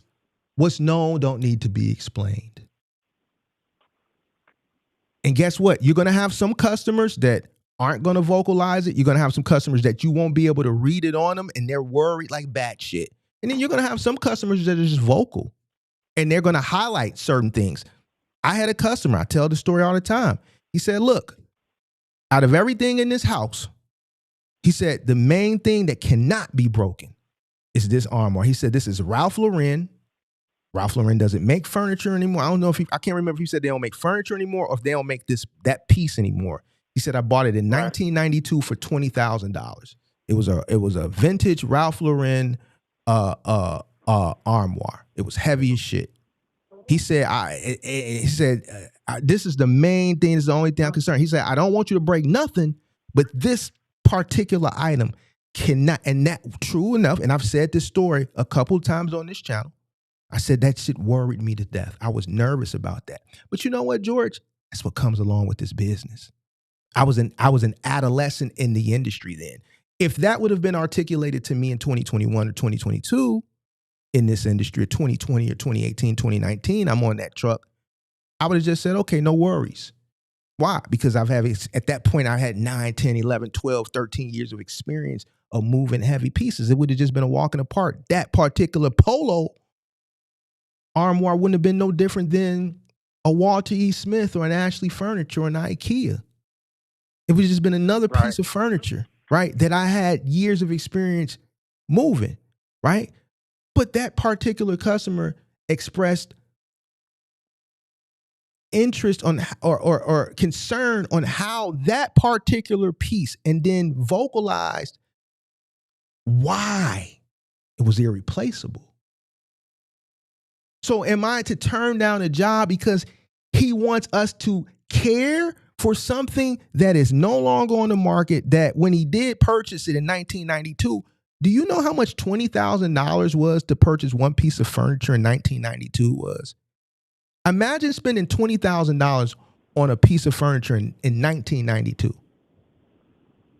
So now let's look at it from a business. I'm trying to walk you down. So imagine a person who can spend $20,000 on a piece of furniture in 1992. What type of individual is this? Probably a millionaire. Okay. Is this a type of person that if we damaged it, he was just going to let it go? Definitely not. Do you think if he wasn't an attorney, do you think he frequents or has a network of people, and there's probably some attorneys in his network that he probably golfs with or some shit like that he could get advice or get consult, or possibly, hey, these fucking movers damaged this. I need you to do me a favor. Oh, don't worry about Bob. I'll file a motion or whatever the fuck they're going to do. Mommy's in here, Sheila. Oh, no, George, I'm trying to help you, bro. I know. So for that individual, I wouldn't do a job because he cares. It's just like if you move my tank. Hey man, be careful with the tank. Right. Oh man, fuck that, man. I ain't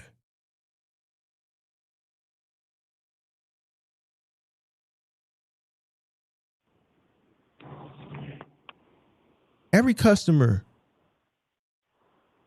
cares about their items.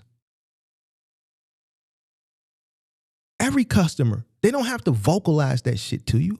Every customer cares. You care. So fuck the business aspect. Where's the moral compassion? I'm upset that you would even try to rebut that.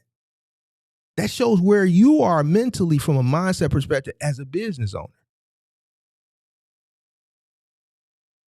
And that's why the first conversation we had, before these conversations leading up to this conversation, the very first conversation we had with a very minute amount of information, what was one of the first things I said to you? Well, 7 years in business, I feel like you should be a lot farther along than where you're at. I hadn't had enough conversations with you to understand why you aren't. I hadn't visually seen your operation because I know in 7 years where I was at in moving. But now I know why. From witnessing it and from just talking to you. It's obvious, it's clear as day. Oh, okay.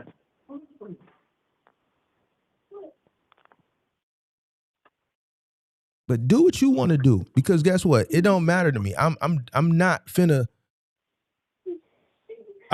keep, having these conversations and wanting more for people who don't want more for themselves. I'm not can get my blood pressure up to try to educate and give you value for a person who want to keep making excuses. You champion all the wrong things.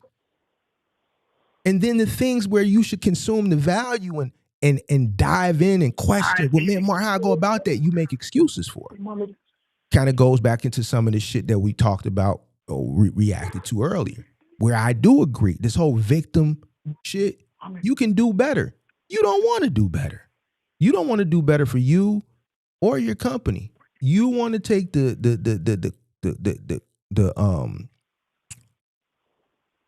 you want to make excuses and go the easy route.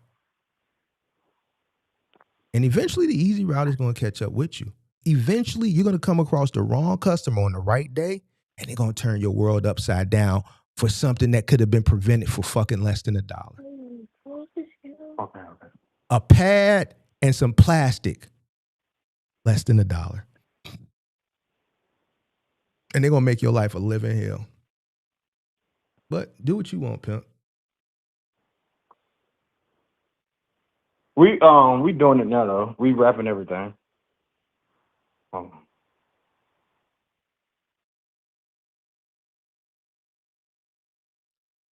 Yep.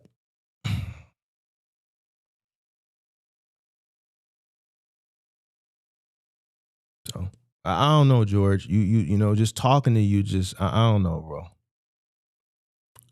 It's disappointing. It's disappointing, bro. No, I'm saying we making changes, so evidently I'm listening. It's just but your mindset, even just in the conversation that we having, that even from a moral point, from an excuse point, like excuses and this what are we talking about?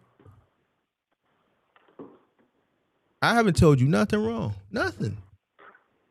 It doesn't benefit me to mislead you, especially right. When have you ever asked you for a dime? Have I ever asked you for anything? I don't know. You're doing these videos. You might owe me some money after this. I don't owe you a motherfucking thing. Have I ever asked you for anything? No, you don't ask me nothing. So where does it benefit me to mislead you? Doesn't. No, I didn't say you mislead me. I'm just saying. No, I'm not misleading you. It benefits me to, at this point, since I'm talking to you pro bono, I'm giving you information that you need to be better. To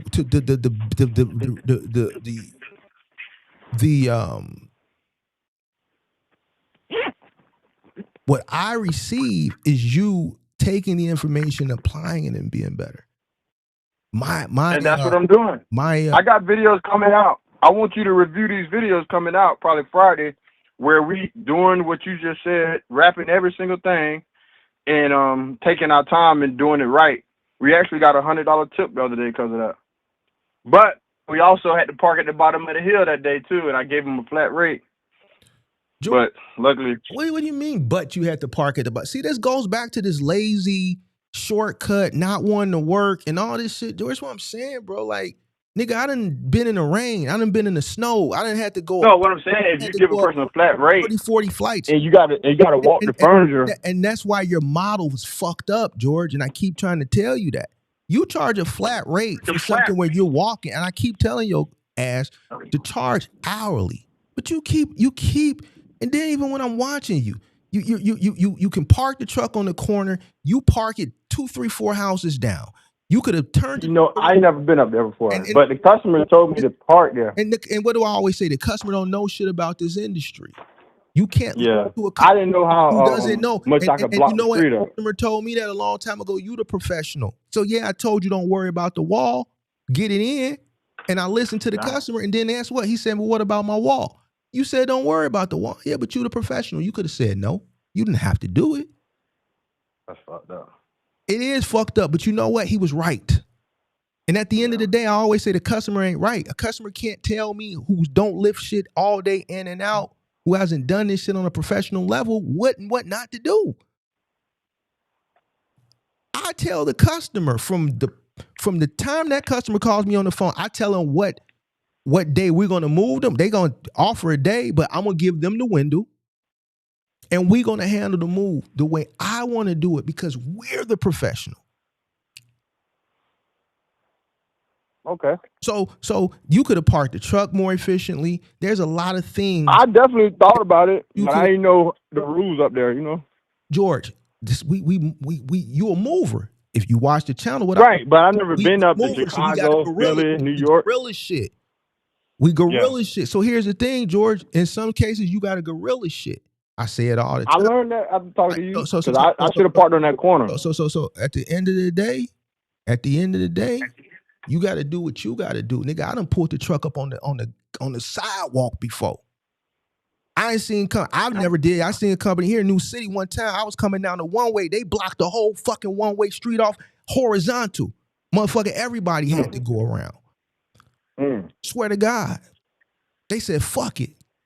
I remember one of my trucks outside of moving, just in towing, one of my trucks got stuck in the alley. We had a blizzard. Truck got stuck in the alley. They had to winch the truck out. The tow truck wasn't going in the alley because they was going to get stuck. So they pulled the winch all the way to where the truck was in the alley, stuck in the snow because they was making a delivery. And they winched it to the edge of the alley. The problem was once they got to the edge of the alley didn't continue into the next block. It was cars parked here. It was a car parked here, a car parked here. So now they couldn't winch it out and around. So they illegally moved this car, so that they can get my truck out the alley. It was 3 tow trucks. He had to call 2 more tow trucks. And I'm like, when? They asked him, they said, well, what you gonna do? We gotta move the car. He said, fuck it, move them. Why? They wanted that money. They charged me an arm and a leg to get my truck out the alley. It's called guerrilla. All right. So when you come to certain markets and you gotta operate. But this is why I say, George, I know that was a long distance, so it was different. But from a local standpoint, you're gonna have to park on hills. You're gonna have to park down hills. You might have to do some lawn care. You might have to, hit some stairs. You might have to squeeze through a tight gangway. This is what it is.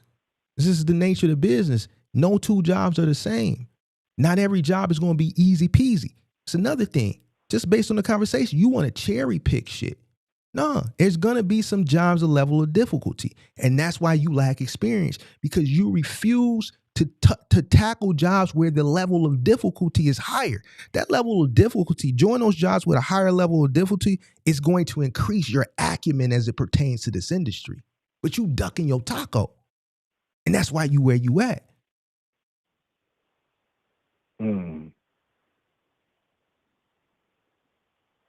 No shortcuts.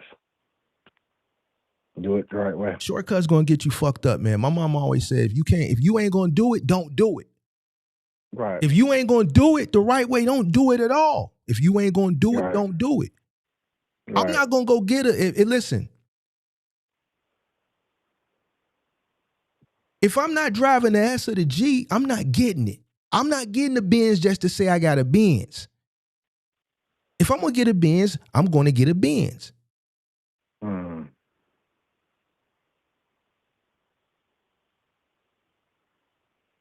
If I'm not gonna do it right, I'm not gonna do it at all. I'm not gonna half-ass a job. You do half-ass some shit, you get half-ass results, and half-ass results cost you money. Mama always told me that if you're not gonna do it right, don't do it at all, son. Even more when it comes to somebody else's shit. If I'm gonna fuck over anybody, I'm gonna fuck over myself before I fuck over you. Why? Because nigga, my name is my name. My word is my bond, nigga. When you speak on me, I want you to speak praises. In real life, even more so as it pertains to business, because that's how we get to the bag. So if I'm gonna take a shortcut, if I'm gonna take a risk, I'd rather take a risk with my shit than yours. Why? Because I can I'm gonna hold myself accountable anyway, but I'm not gonna fuck over you. I'm not gonna mistreat you because I wasn't raised like that. I got a moral compass. So I'm gonna care for your shit like I would care for mine. I'd rather take a risk on my shit before I take it on yours. What are we talking about, George? I say this. Get some principles of this way, George. You gotta get some principles. I could tell you. I'm gonna tell you the principle right now. The principle right here. Around you coming up, George. George, you ain't had no real ones around you. Who Man, you raised you? crazy. Who raised you? I'm George? 37, man. Man, When I was at the post office. You ain't had no real ones. Who brought you up? You Who did you crazy, run with? man. Who did I'm you the run third with? generation man Who did you business, run man. with coming up? My granddaddy George, you ran a whole city. morals, bro. Where your principles at? No, but the whole point of anybody can take from it is, so when you working and doing work, for God, how you say, if you're doing what He wants you to do, it's gonna be a better chance of good outcome. Hold on. You know, So people on the roads, they still don't want to just accept that they gotta bring God in. And I'm a religious person. I'm just telling you, man. If you doing you gotta do what He tell you to do. I gotta do what He tell me to do. Nah, because this is cap, bro, and I don't like when people do. No, I'm not talking about far as quality work. You wrong. But I'm saying far as in life with morals. You wrong, because George didn't tell you. No, I'm not. To do that I'm shit. trying to tell you, you gotta do what He wants you to do. No, George, because every time you get a motherfucker on the rope, and instead of them just holding themselves accountable and just taking responsibility, they always try to go to God because they think that's where you just fall off. But not this nigga here, because this nigga here. No, I'm saying you got to do what God tell you to do. Hold on, George. This nigga here is a religious person too, and I'm not gonna let you do that. Why? Because God. I'm telling for the people, not for you. No. They got to listen. You got to know your purpose. You got to. If you do that, you know, because no. You never heard of God take care of babies and God take care of fools. But here's the thing. So you heard that before. Listen, George, I'm not no fool. Sometimes I'll let you know how smart I am. Sometimes, but you heard that saying before. God take care of babies and fools. I finished it before you finished it. Okay, then. So sometimes you got to do stuff that don't make sense. Hold on, George. Stop trying to use God. No, I'm saying sometimes God tell you to do something and it don't make sense to the human eye and ear. George, you got to understand that. George. So what you looking at right now, you might not be looking at men doing this. It might not be George doing this. George. It might not be pickup and delivery doing this. It might not be Omari doing this. It might be something bigger than them. So you got to understand when you watching something that's amazing, it ain't the people sometimes. George. You got to understand that. George. I'm telling you. Listening, George? I'm telling you what I know. And I can't tell you no lie if I don't know it. George, God didn't tell you to do this, George. God didn't tell you to do this. No, God gave me the business. God didn't tell you to do this, George. God, you a goddamn lie. Now you want to try to lie on God. I'm saying God gave me the business visual, the logo. God gave you a brain. God gave you a brain. All right? I'm telling you, man. God gave you a brain. God didn't tell you to put shrink wrap on God. No. And not no, I ain't go that far. But I'm saying He'll tell you to do something God didn't that you're not qualified for. God did not you remember do this. God gave you a brain, and He said, use it. You refuse to lose it. See, here's the thing, George. But look, you're not finna I can't continue like motherfuckers want to run into God because they can't. First of all, it shouldn't be a battle. It shouldn't be a back and forth. You should know when to concede.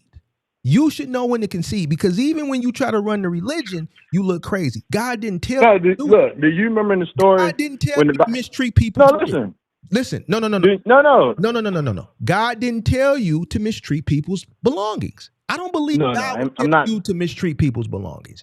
God gave not gonna mistreat people. God gave you a brain so that you can use it. That's what God gave you. You refuse to use your brain, and you've already expressed numerous times in this conversation, you're lazy. You don't want to put forth effort. You don't want to go. I wouldn't even consider it above and beyond. I would consider it the standard. Man, it was down the hill. Man, if a customer particular, we just ain't gonna do that job. What the type of shit? God gave you a brain. And discernment. God gave you a brain, bro. And discernment. God gave you a brain. And discernment. You got to know. You got to listen to him. You don't listen to him. What is a brain? The brain allows you to have a level of discernment. Hey, George, get off my phone, bro. I can't have this conversation. I'm just telling you, people got to, You're if right. they listen. 2.5. I Well, no, but listen, I do you remember in the Bible? Look, do you remember in the Bible when this ain't got Jesus? nothing to do No, with the listen. Bible. This ain't got nothing to do with the. No, I'm telling you one part where God told he told the guy, he say, I want you to go and rule this land and do this and do this. And the guy said, man, I'm not fit to do that and this. So he said, look, I'm gonna do it for you. And he said, I don't believe you. So then he did the burning bush, and then he said, well, if you don't want to do it, go with your brother and I have him do it, but you still go with him. And he was trying to prove, he was basically saying, I'm gonna take this human body and do something amazing, but the human body don't think he can do it. So the only way I can do it is I got to show him that I'm real. So sometimes, even though it's not me physically doing all these great things and these businesses and moves and success, it might not be me physically, but he would take my body and use it for his glory, his purpose. So you got to think, whatever you're doing with your platform, you got to ultimately use it to help people, basically, at the end of the day. But George, what the fuck that help your ass? Your ass don't want to listen. You want to sit up here and make excuses about shit that you shouldn't. Well, I would say moving you is want to using me in the moving you industry. want to champion dumb shit that you shouldn't really be championing. You should be ashamed of. No, I'm saying he's using the moving to help. Like, when you can't just accept that because that's just black motherfucker just can't accept accountability. That's one thing I agree with the lady that we reacted to earlier. Then you want to run to God. We seen it do. I did. No, I'm saying your listeners. That's what. Listen, last year I reacted to a motherfucker named CJ. All I did was react to the motherfucker. That motherfucker ran to God. He didn't respond to nothing that I reacted to, and I tried to literally help the man. The man just was talking about God and God. I'm like, well, what about the refrigerator? Well, God said, sometimes, bro, people put so much emphasis on learning, bro. God didn't tell. No, because you might not have all the skills to do what you're trying to do. God didn't tell you. God gave you a brain. See, my rebuttal to that is God gave you a brain. He gave you one of the greatest, beautifulest gifts. Nigga, it was a brain.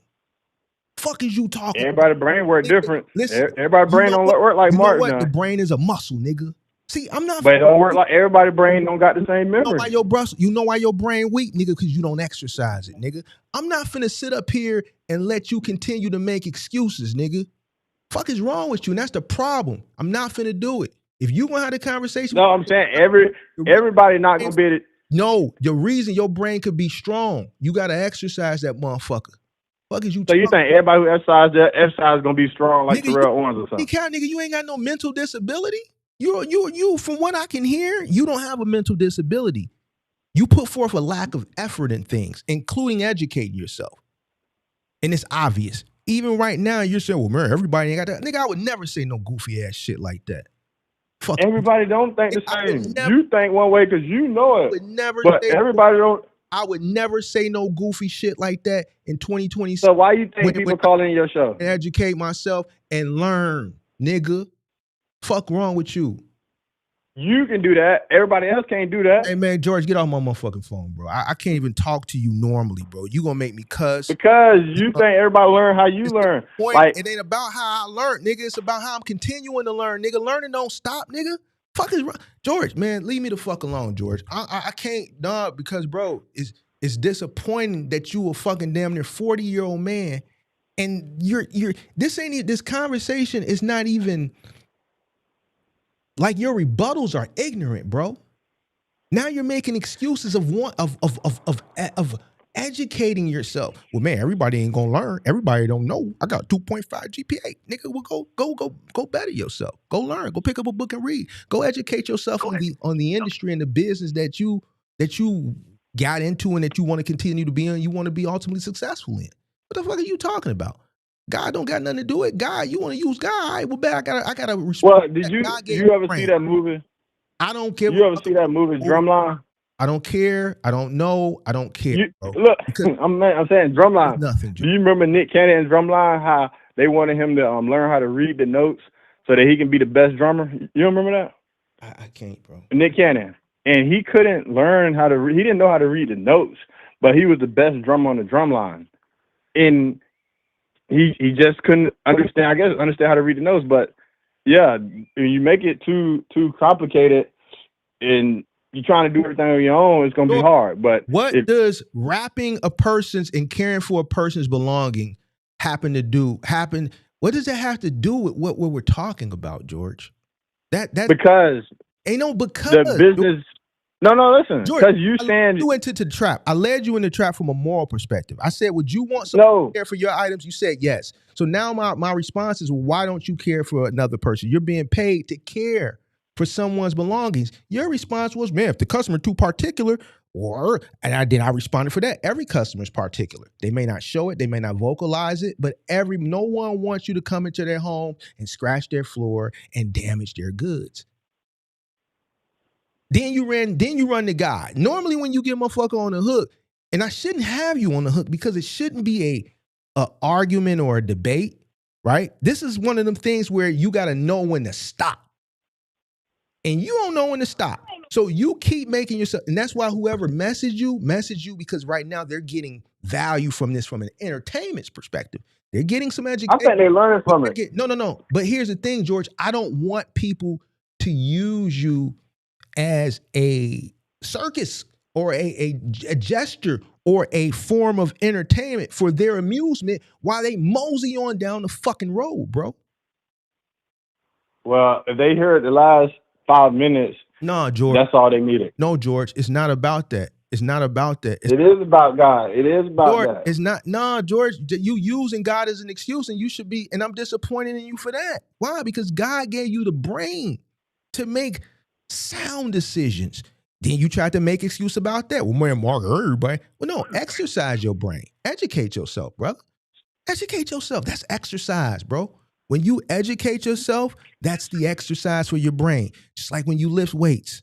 That's why when you jog or you walk on an incline, you're exercising your cardio. So you can't be saying I'm not exercising my brain because I'm at a different level.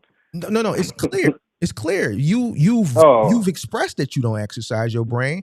And even if you didn't express that you didn't do that. No, I do exercise my brain. That's where I'm at. On the conversation, it's obvious.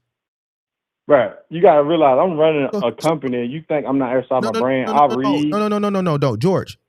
My critique has been nothing but positive to help you better. There's been some things here that we looked at that are just unacceptable, right? And I already applied it. I'm applying it. I haven't demeaned you. I haven't belittled you.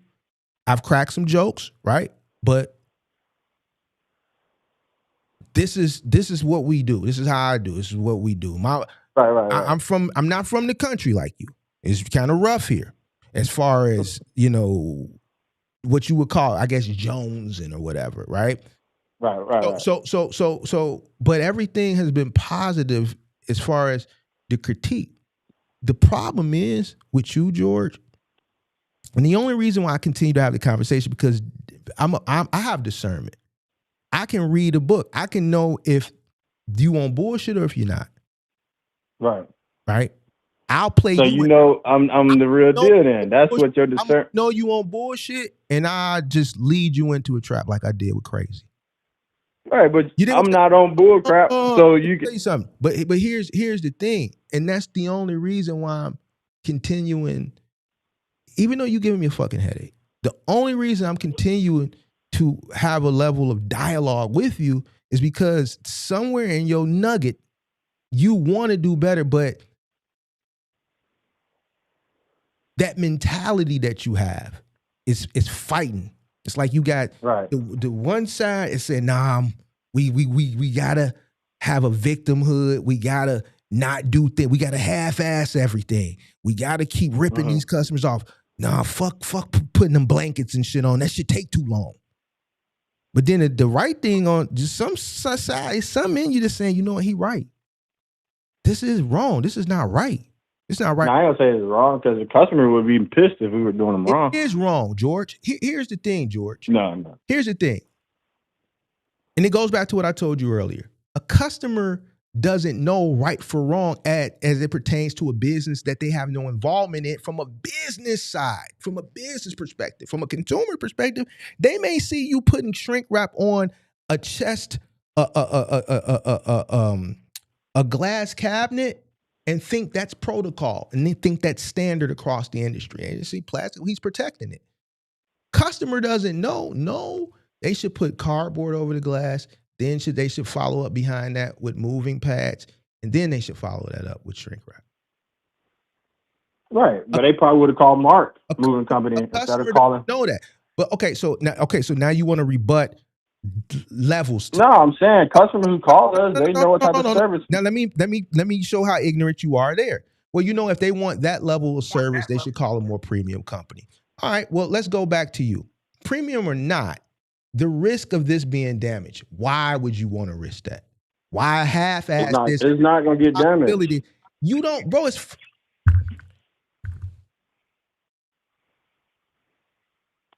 You know what, George?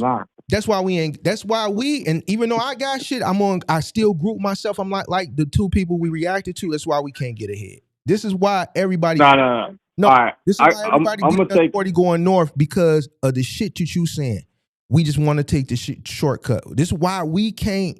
We'll go spend our money, but as far as building something the right way, no, we don't want to. We want to take the shortcut, nigga. George, you gotta listen. I started. You know what I started this with? Listen, George. I don't give a fuck, George. We talk. You know what I started with, George, man? We listen, George. Listen. Check this out. The white folks is happy. Now the white folks is happy. The racist white people that love when I talk positive, they happy now. This is what they want. This is what they want. They happy now. Earlier when it was positive and we're trying to change the mindset, no, we still got one. They like this shit. They getting enjoyment. It probably was them that emailed you. This is what they like. Nigga shit. Oh. Yeah. Man, yeah, I thought they would call. I thought you had your sister calling me in. No. It's pitiful, George. It's pitiful.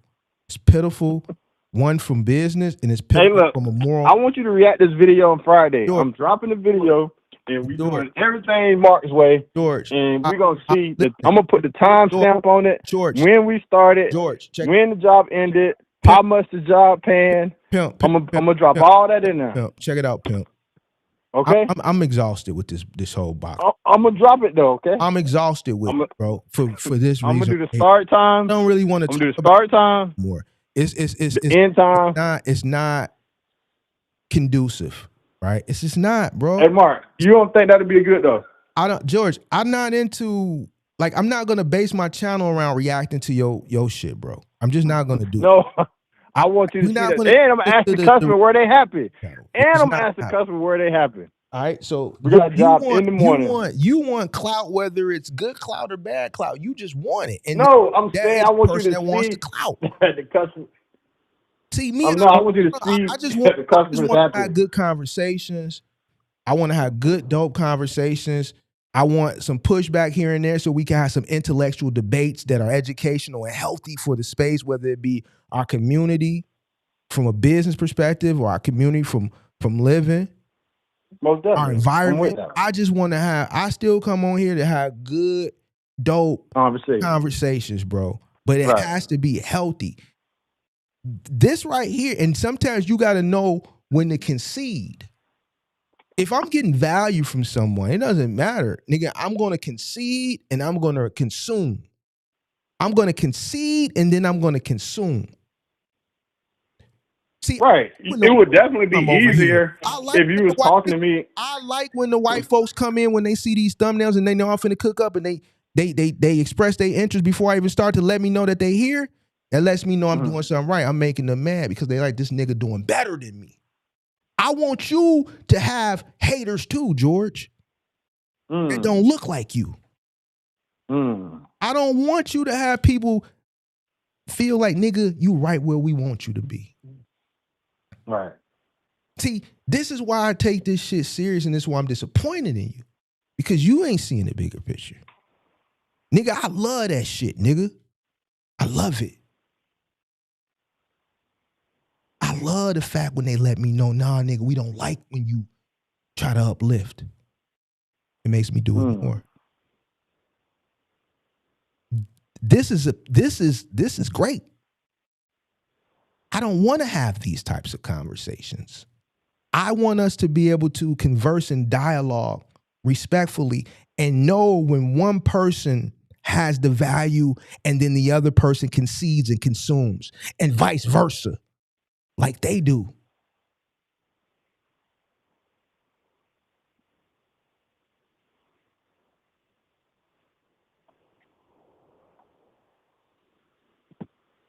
It ain't always about, man, oh, well, we look like you can't know more than me. No, nigga, you just said you got a 2.5 and you not that bright. So then listen to the value, listen to the education, listen to the experience, listen to the wisdom. Well, school is for comprehending reading. Talking about school. We talking about business now, and well, that's what GPA is. GPA is school. Moving, and I said GPA is school, though. You know that. Experience. I said experience. So now we're back to the moving. George, you got to keep up. See, I can't dumb myself down. No, but you said I got a 2.5 GPA. I'm telling you, to the wisdom and the experience that brings us back to the moving. That don't bring us to the GPA. I listen to the moving. Keep up, George. You got to process what's going on, George. You got to process it. I'm not going to go backwards. Did I just say? I said we rapping every piece. You talking about GPA? We back on moving. You have to keep up with the conversation, George. You got to keep up. See, that's too hard. You can't. You got to keep it simple. I listen. But the whole thing about it, it'd probably be a lot easier. You got a lot of callers call in who got, and I listen to them. They got either like, or they thinking about getting trucks and Sprinter vans. So, like, how can I say it? Like, say I was just starting out, and I really wasn't sure. You know, okay, it'd probably make it a little bit easier for me to just sit and say, okay, but I do, because there's certain parts I should have been doing, but at the same time, my business is like, I mean, I ain't gonna say, like you said, I'm supposed to be farther ahead, but it got a lot of potential. I can say that much, and then it just got a lot of potential, you know, got a lot of potential. So I know that, and that's why it's hard for me. Like I know what we're doing. I understand what it looked like we're doing, but like customers, customers, they want us, and we busy, so I have to. Hey George, use my. I want to hear that goofy ass shit you talking. I'm serious, man. You know what that is, George? That's cope. What? You coping? No, I'm saying nigga, you coping. You making excuses instead of wanting to do better. Because I've critiqued you. There's nothing. No, I'm saying. My business is George, still, it ain't doing bad. George, I don't want to hear that goofy ass shit. There's nothing good about this. It's the real. You got to understand. If you talking to somebody, George, there's nothing good about this, George. There's not one thing. An ignorant motherfucker gonna say, no, that's fine. Only an ignorant motherfucker gonna say, no, shrink wrapping. Because you got to think, I got people working for me, like you said, on Section 8. George, it's my business to take care of a lot of people. Here we go. What the fuck does that got to do with anything, George? No, I'm saying it helps. Like, let's try to weigh on the moving business. Strings. Let's try to weigh on people's emotions. Fuck it, he got me. I'm saying the moving. Get him on the emotional side. No, I'm saying our moving service pays people checks every week. So you got to think. Listen, any business pays people's checks every week. What the fuck does that got to do with you doing the job right? I said it would be a lot easier to me probably to take in everything you're saying if we wasn't. George, I'm going to tell you what. This is a conversation, and I'm being honest with you. I'm not trying to say like I'm better than you or this or that. But this is a conversation I think you should concede. From a business, from a moral, from an acumen, you're never, everything you throw out there, my response trumps yours. Your response, but you gotta understand, there's people out here on your show who are trying to do what I'm doing. Now what you're doing, you're continuing to make excuses. I don't give it's people out there with trucks and stuff. They want to be moving furniture. How do you care about what other people doing? So other people doing it wrong. So man, I'm thinking you're doing your show so people can learn, right? I'm talking about. You ain't never heard me say, "Yo, well, I'm just going to do it because other people doing it. It's okay." No, I'm saying, don't you do this show so they can learn? I hear you, but man, other people doing it too, Mark. Man, get that goofy ass shit out of here, man. No, I ain't say other people doing. I said they want to learn how to do a moving business. Check it out, bro. Hey, I don't want to hear that goofy ass shit, bro. So you don't think the people on your show want to do what I'm doing? George. Answer the question. George. See, George. now you pulling the. I answered the question. I don't think the only person who wants to do what you're doing is a person who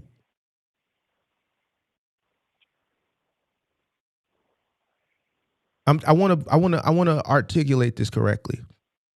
Mm-hmm. A person who wants to avoid a person who wants to avoid work, a person who wants to avoid accountability, a person who wants to avoid going above and beyond, a person who doesn't want to put forth the effort, a person who wants to make excuses.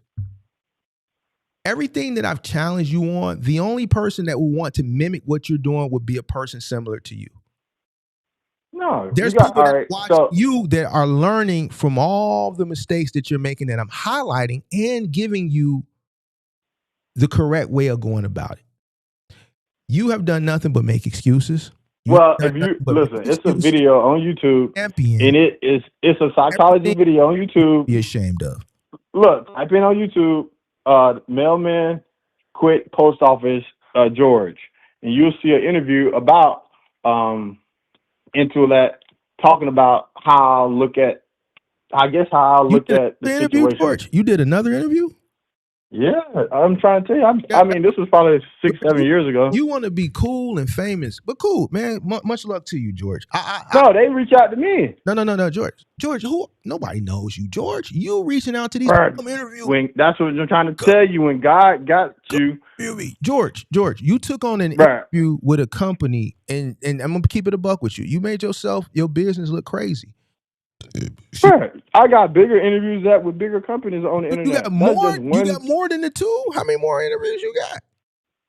People used to interview me because I was a mailman and I quit, George, when I started doing real estate. All right, George, I give up, bro. I want to go. Yeah. But I'm saying you can learn, like, I guess how the mentality, how I'm thinking, because people you can't I'm hating on you. It's people that's thinking I'm hating on you, and no, because when you can't get to where the more I try to help you, the more ignorant fools think it's hate. Because what do people say in the comments? Please tell me one. Things what they saying? You can't see on the back end, right? Because you got ignorant people. You got ignorant people. What they saying? Tell me what they saying, Mark. Let me hear it. It ain't about what they saying. It's about how they react.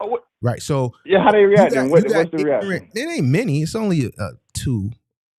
But what is it? I'm trying to get it. Here's the thing, George, and that's why I try to limit these conversations, because the more I have them, the more it starts to make me look like the fool. So no. And this is why I'm not having these conversations anymore.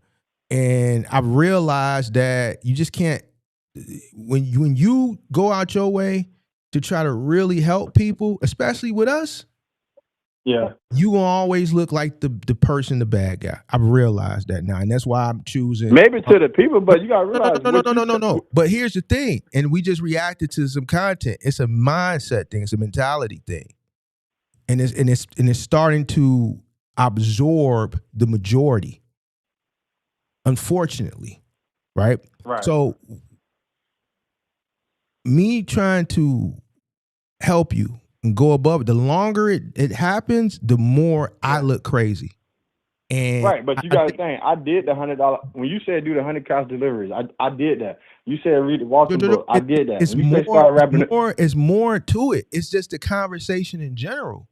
Like some of the shit in this conversation is just straight, it just like, I wouldn't expect that from a person who's on the tail end of their 30s, about to enter into their 40s. Some of the things that you said and some of the things that you championed. Man, I'm not no 40. Oh, no. I said on the tail end of their 30s. Oh. See, this is what I'm saying. I'm having a conversation with you and you are not comprehending. I said the person who's on the tail end of their 30s, about to enter into their 40s. I ain't in my 40s. George, I like to have real. Hey, Mark, I need. And I'm gonna be honest with you. Sometimes you get to know to concede and consume. What? And I want the best for you, George. Truly, I do. The Lord, good Lord knows, I have no malice in my heart. Oh, now you want to bring the Lord in it. No, I'm a God-fearing man. Everybody that watch me know that. I just don't like when people. Well, you see how you said how that show people found run you? to God for the wrong reasons. You ran to God. No, but you see how you just said how that show found you. God and tried to give me scriptures that don't got nothing to do with you. God didn't tell you to do this, George. Do what part? God did not tell you to do this. God didn't tell you to do this. See, this is what I'm saying. You told me to start a moving service with that logo. George, God didn't tell you to put plastic on glass. No, he ain't tell me do that. He didn't tell you to do that. So sometimes he don't tell me all the details, but he give me a general scope. And then a normal motherfucker who don't know what to say, they just stop talking. But see, not Big Mark. Big Mark know how to come. Sometimes he don't give me all the details. He just be like, no. I might see like a glimpse of it or a shadow, God, and then I have to figure out the rest. But he gave you what you needed. He ain't gonna give you the details to everything. Yeah. Some things he gave you the brain. You refuse to use it. He gave it's something in your big ass head. And I'm talking to you like you one of my homies. That's how me and my homies we talk. So I don't think I'm jaying down on you. He gave you some of your big ass head. In the middle of your big ass head is a motherfucking tool. Now it's up to you to use that motherfucker. Right. That's why you think. Why you think people call me to interview me? Listen, George. They want to know what's in my brain. If you do this shit up here, you got your ass whooped, George. You got fucked. No, I do that shit anywhere. You got your ass whooped, George. I swear. Man, you got your. I can go to any city in the United States of America and do a six-figure in 1 year in a moving service. I know more than you, George. Listen to me.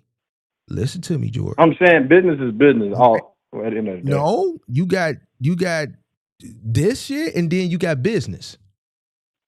A person who's running a business and household goods doesn't operate like this, George. I would never do this. One, it's a waste of material. Because this plastic ain't preventing this glass from breaking. So not only is this ignorant, not only is this like the moral aspect is not there. No, I think we was on a limited amount of blankets you talking about. Fucking stupid. What, like, you might as well just not put nothing on this shit. So now I can hit you with an angle where it's a waste of material because nothing. If I throw a remote at this motherfucker hard enough, that plastic ain't gonna absorb that shock. But if it was a blanket there and I threw it, it would. So even down to you wasting material, I got you. There's nothing you can say to me, bro. I got too much experience. I got too much knowledge in this industry. I'm way sharper than you. My acumen is way more advanced than yours. Even when the back and forth, you can't beat me. You can't. I'm too far. Oh no. You. So that's what I'm saying. It's not. It doesn't behoove you. It's not. Oh no. It's not. I ain't trying to go back and forth on the microphone. I'm just saying in real life. You know what I mean? Like real life. What I'm doing in real life. No, I'm saying what I'm doing in real life. Is people on your shore got aspirations to do that. Nothing to do with what we're talking about. Nothing to do. Once again, I'm saying the people that's watching this, they evidently because George, we don't want people to get entertainment from foolishness. No, they want to use the box truck. They get entertainment from foolishness, George. I'm telling you what I know. I'm always keep it a buck with you. People want entertainment from foolishness, George. They want more entertainment, less education. And if you can educate and add in entertainment and foolishness, that'll bring more people too. Somebody emailed you and said, man, Mark said, call into the show. I didn't email nobody. I didn't tell nobody to do that. We're not even talking about moving or trucking today. We talked about business. But people can learn from it. Like today I had to do it. They wanted to see this. Right, but I'm saying like they learn like today. Like if anybody get a box truck now, to laugh at you because I haven't said anything that was laughable. Right, but I'm saying George, you missing the point, George. You missing the point. You missing the point. No, but look, this is what I'm trying to say. The people on here can learn from my mistakes and what I'm doing right. That's what they can learn from. But like today, like if you get your MC number right now, I think since the recent election, you have to go through an audit because of, I guess, all the stuff going on in the trucking world right now.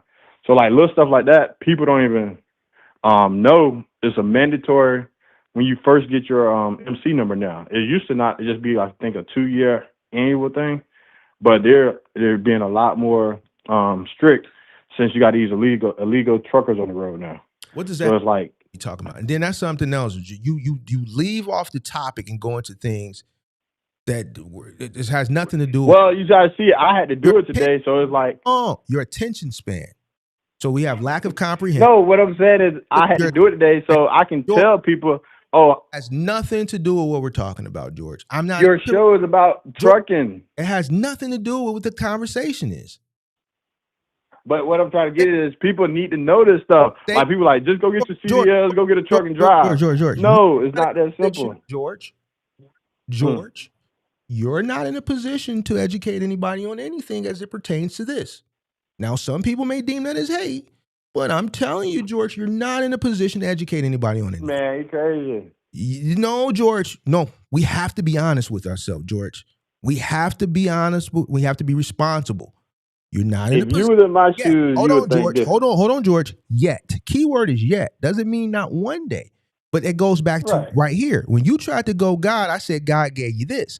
You have to utilize this, George. Yeah, but you got people who still got a job trying to get out of their job to do that. So I at least did enough in the movie industry where I can do it full time people that work without a job. Have to do with what we're looking at, George.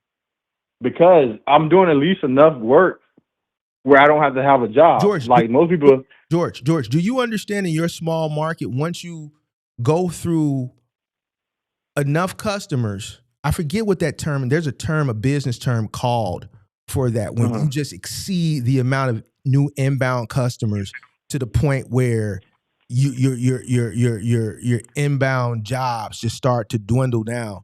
It can continue to go up, but if you don't produce quality work, then it won't. You're not producing quality work. So I forget the term.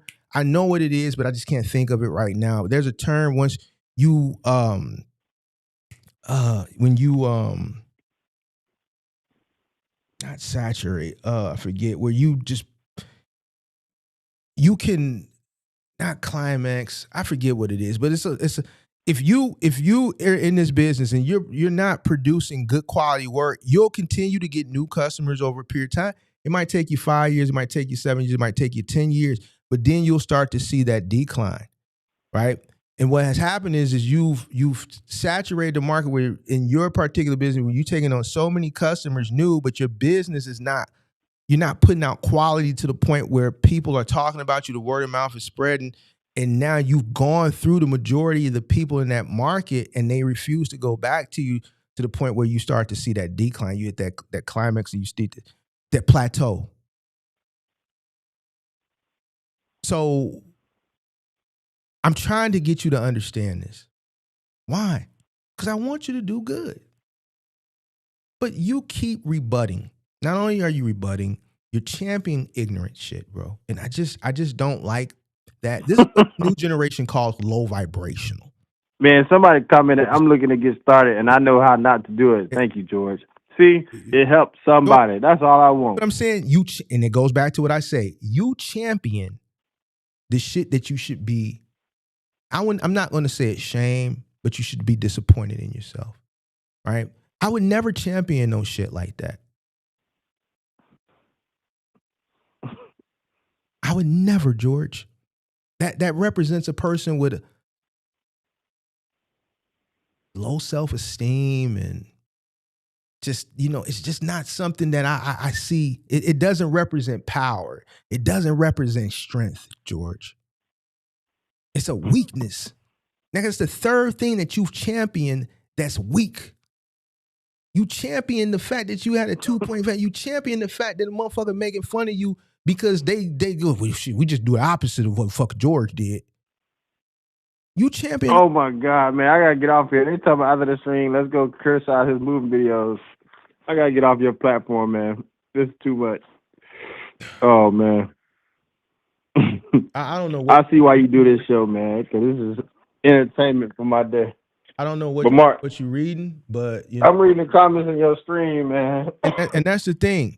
Goes back to what I said. You're more focused on things that You're talking to me and I'm giving you value and you're focused on something else.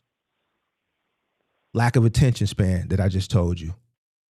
If I got a chance to talk to Elon, if I got a chance to talk to Jeff, God rest his soul, if I could talk to Steve Jobs, if I was in an opportunity, if I got an opportunity to interact or have 5 minutes of these guys' time, the rest of the world would be obsolete to me at that moment. I would be 100% zeroed in. I only got 5 minutes. I need to know what they know that's going to benefit me going forward. Whatever's going on, they could be playing a bullhorn in the background. I'm going to be focused.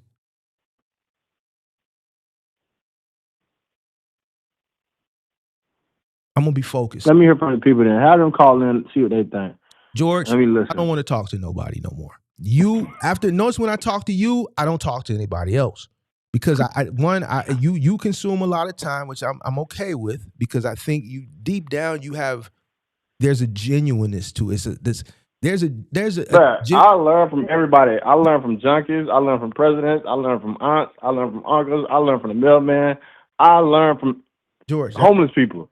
That's cool. So that's great. I'm not going. I might be talking to you, but you might feel like I ain't listening. But no. Oh, no, when go ahead. Martin and they was doing what you said the other day, they were like, okay, we need to tighten up. So George, that's only a fool gonna keep and that's the thinking thing. somebody's gonna do That's the the same thing. They shouldn't do what I say. They should do what you say, George. See, and this is right. But we learning too. I'm learning with them too. What you saying, but you got to understand it. You are a person, and I'm watching you critique. You asking them what they think. It's all about you. They should look up to you. Man, we're a team. We got No. You're not a team. You can operate. I mean, because I might look at something one way. Hold on, George. You can operate as a team when you're on the truck with them. But at the end of the day. So you don't never ask for advice? At the end of the day, George, there's roles. I'm going to make the final decision, but George, sometimes, like, what y'all think? There's roles. No, the way you were asking them, because you just didn't know. And that's concerning. That's alarming. They're subordinates. You're supposed to teach and train them so that your business can be efficient, right? Because if you plan on scaling, you can't be on 2 trucks at the same time. You can't be on 3 trucks. God willing, you can't be on 10 trucks at the same time. So that means I know what I got to do. You just gave me a brilliant idea. I ain't gonna share it to you on here, but see, that just gave me a brilliant idea. In this hour and 40-minute conversation, I just got a brilliant idea. But all right, George. Yep. Yeah. I'll talk to you, man. I do gotta get out of here, but yeah, me too. Cause I'm gonna keep following. I ain't no idiot. So the people, they better. I mean, I can't tell people what to do. I know I ain't perfect. I'm trying my best, but hey George, I'm just trying. I don't like the way you said that, bro. What? This shit is weak, bro. It should, man, be strong. What you saying? I'm not perfect. No, be proud. No, George. You should what? The how you articulate it right there. I wouldn't expect a person who's been doing this to say, I'm trying. Well, evidently, my degree is good. Your degree is good is different. I have to push back on that before we go. This is not trying your best, and not only visually, based on what we see, is not trying your best. Earlier in the very beginning of the conversation, you vocalized and you expressed how you don't want to go above and beyond. Oh man, that shit was down the hill. Oh man, if we wrap it with blankets, it's gonna take longer. Oh man, so you vocalize that doing things the right way and going above and beyond is more time, more effort, more energy that you don't want to take. You exercise that a particular customer is something that you don't want to deal with. And so you vocalize it. We see it visually. So remember who you talking to, George. You're not trying your best. You vocalize. But when you see the new videos come out, you're going to see a difference. You verbalize that you are not trying your best. You verbalize that. We heard it. You can go back. So don't come in and say you're trying your best. You're not. You said I'm not talking about with the moving business. I'm just talking about with overall life. You're not that neither. You ain't trying your best in life too, because you champion yourself on having a 2.5. I said, man, it's exercise. God gave you. You ran to God. I said, well, God gave you this. Well, man, Mark, everybody ain't. I said, well, you got to educate yourself, brother. You got to exercise that muscle with everybody. So that's not trying. Trying is doing. Trying is not complaining. Trying is not making excuses. Trying is doing. The reason why your steel ain't sharp is because you ain't trying. The reason why your steel ain't sharp is because you avoiding, you ducking your shit. This is what we call here in Chicago, you ducking your shit. That means, like I said, I got a lot of potential, because if I'm not trying. That means you avoid challenge. No, I'm saying, if I'm doing what I'm doing and I'm not even trying. No. That means. No. You avoid it. You articulated it on a multitude of different occasions throughout this conversation. You ducking your shit. You ducking your shit, pimp. Right. I don't know what you're trying to say.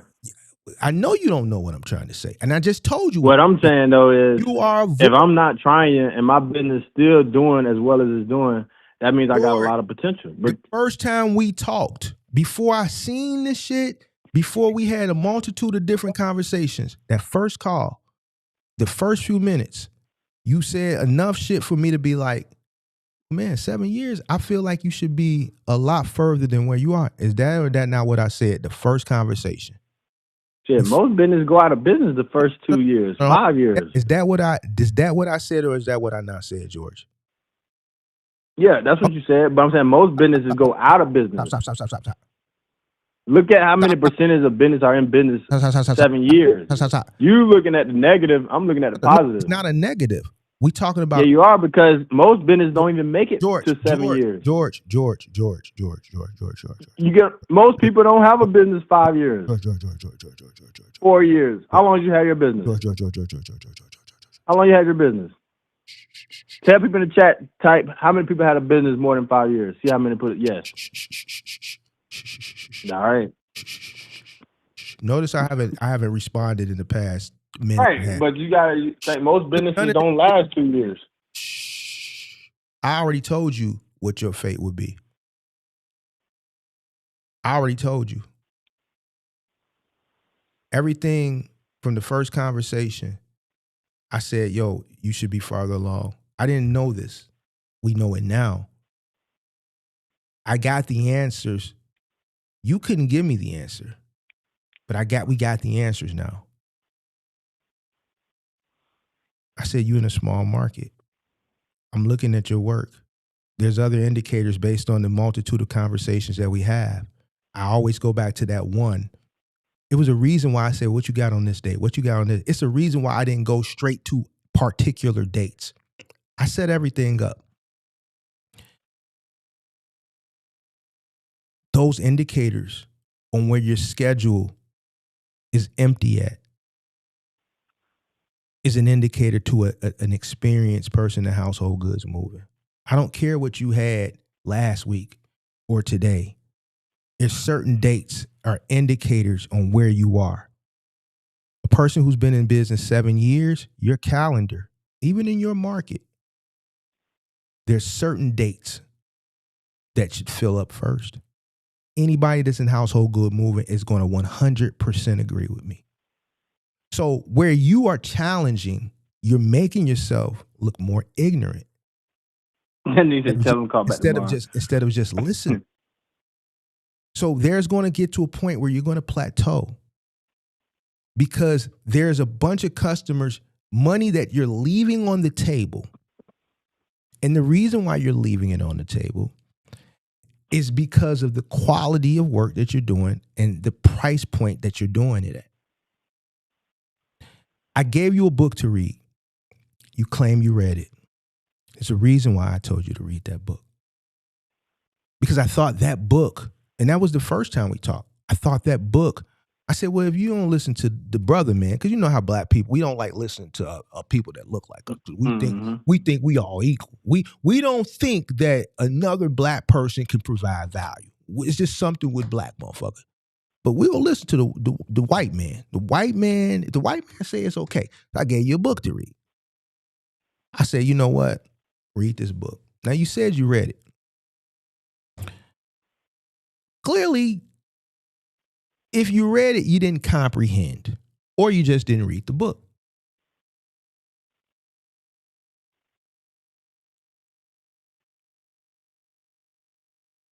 Because if you read the book, a lot of the rebuttal that you still have, you wouldn't have.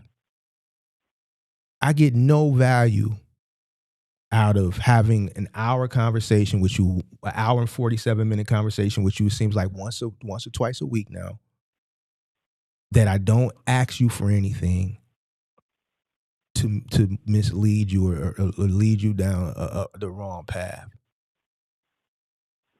I give myself these headaches because I want you to know what I know based on the conversation, based on what I see that could make you better. It's disappointing when a person lacks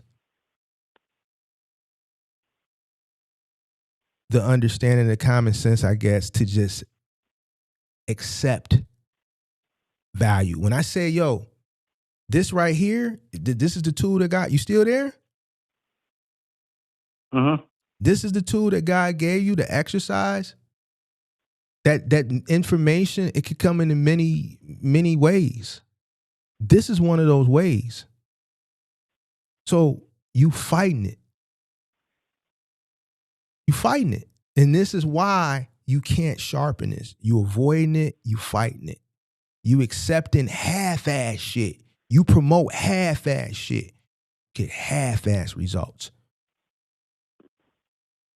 Eventually, the business will plateau because of everything that I said, because of half-ass effort. Nigga, I want everything. If I'm coming in to take everything. Customer can only choose one company. I'd rather it be mine. So now I have to make sure my price point is competitive. I have to make sure my service level is exceptional because everybody's competing for that one. You're okay. I'm not. I'm in the game to win. I'm not in the game to get by. I need everything, bro. The mentality is different. I'm going to educate myself. I'm going to lower my costs. I'm going to do everything that I can to get that one. They can only choose one. It don't take 3 fucking companies to do one job. It takes one company. Every customer just needs one company. I want all of them. That's the difference between me and you. I don't want you as my competitor to have nothing because you don't want me to have nothing. I don't want half-ass results. I want all results. You talk about you got people to feed. Shut up. If the work runs out, then what? You got to make sure the work comes in. So you have to do things. That's why I told you to read the book.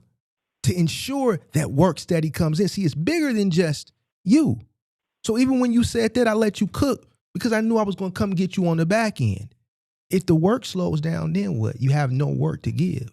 It ain't going to slow down. God fed 5,000 men with 5 fish. Right there is some ignorant shit right there. You don't know what. 2 fish. What was it? 2 fish and 2 pieces of bread? 1 piece. On that note, I don't want to hear no shit, bro.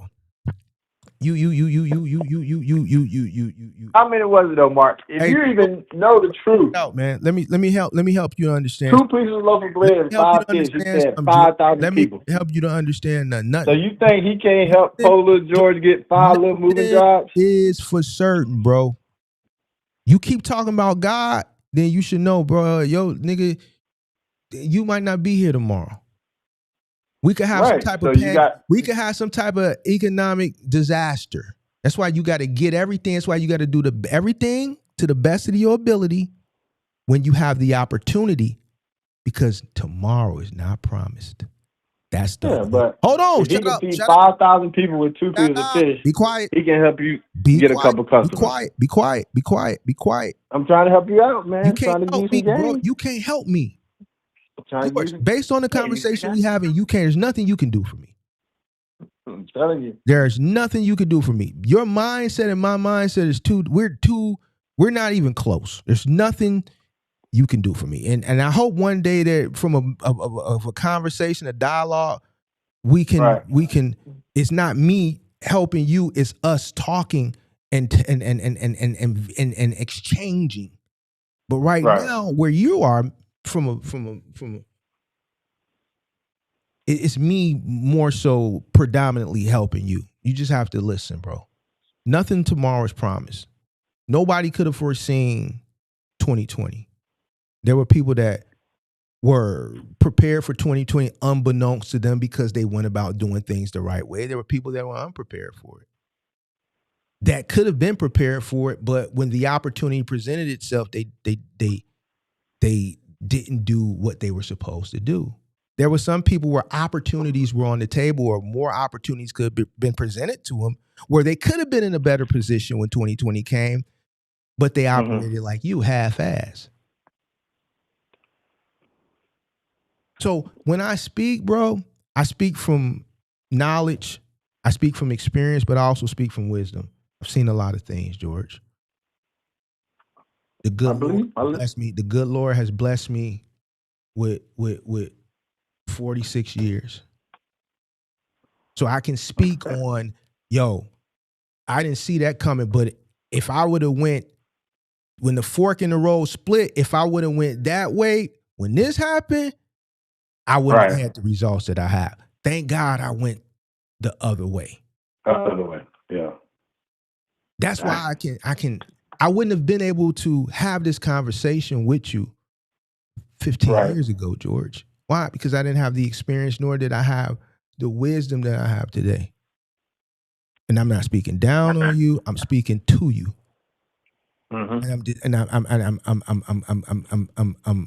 I'm explaining it to you. You dig what I'm saying? Why? It's important that you just in this particular situation where you just listen. This right here is not going to take you to the promised land, right? What's going to take you to the promised land is doing things the correct way, going above and beyond, providing an exceptional experience for the customer, both from the business side and also morally, because you wouldn't want nobody to do. If you saw somebody coming, you hired a moving company, I would hope that your common sense would kick in and be like, what the hell is that plastic going to do for that glass? So from a business side, it makes no sense. But even from the moral side, would you want someone to treat your items like that? You wouldn't. So I moved my items when I moved up here. George, That's what I did. I'm gone, George. I can't do it no more. You're not supposed to say nothing.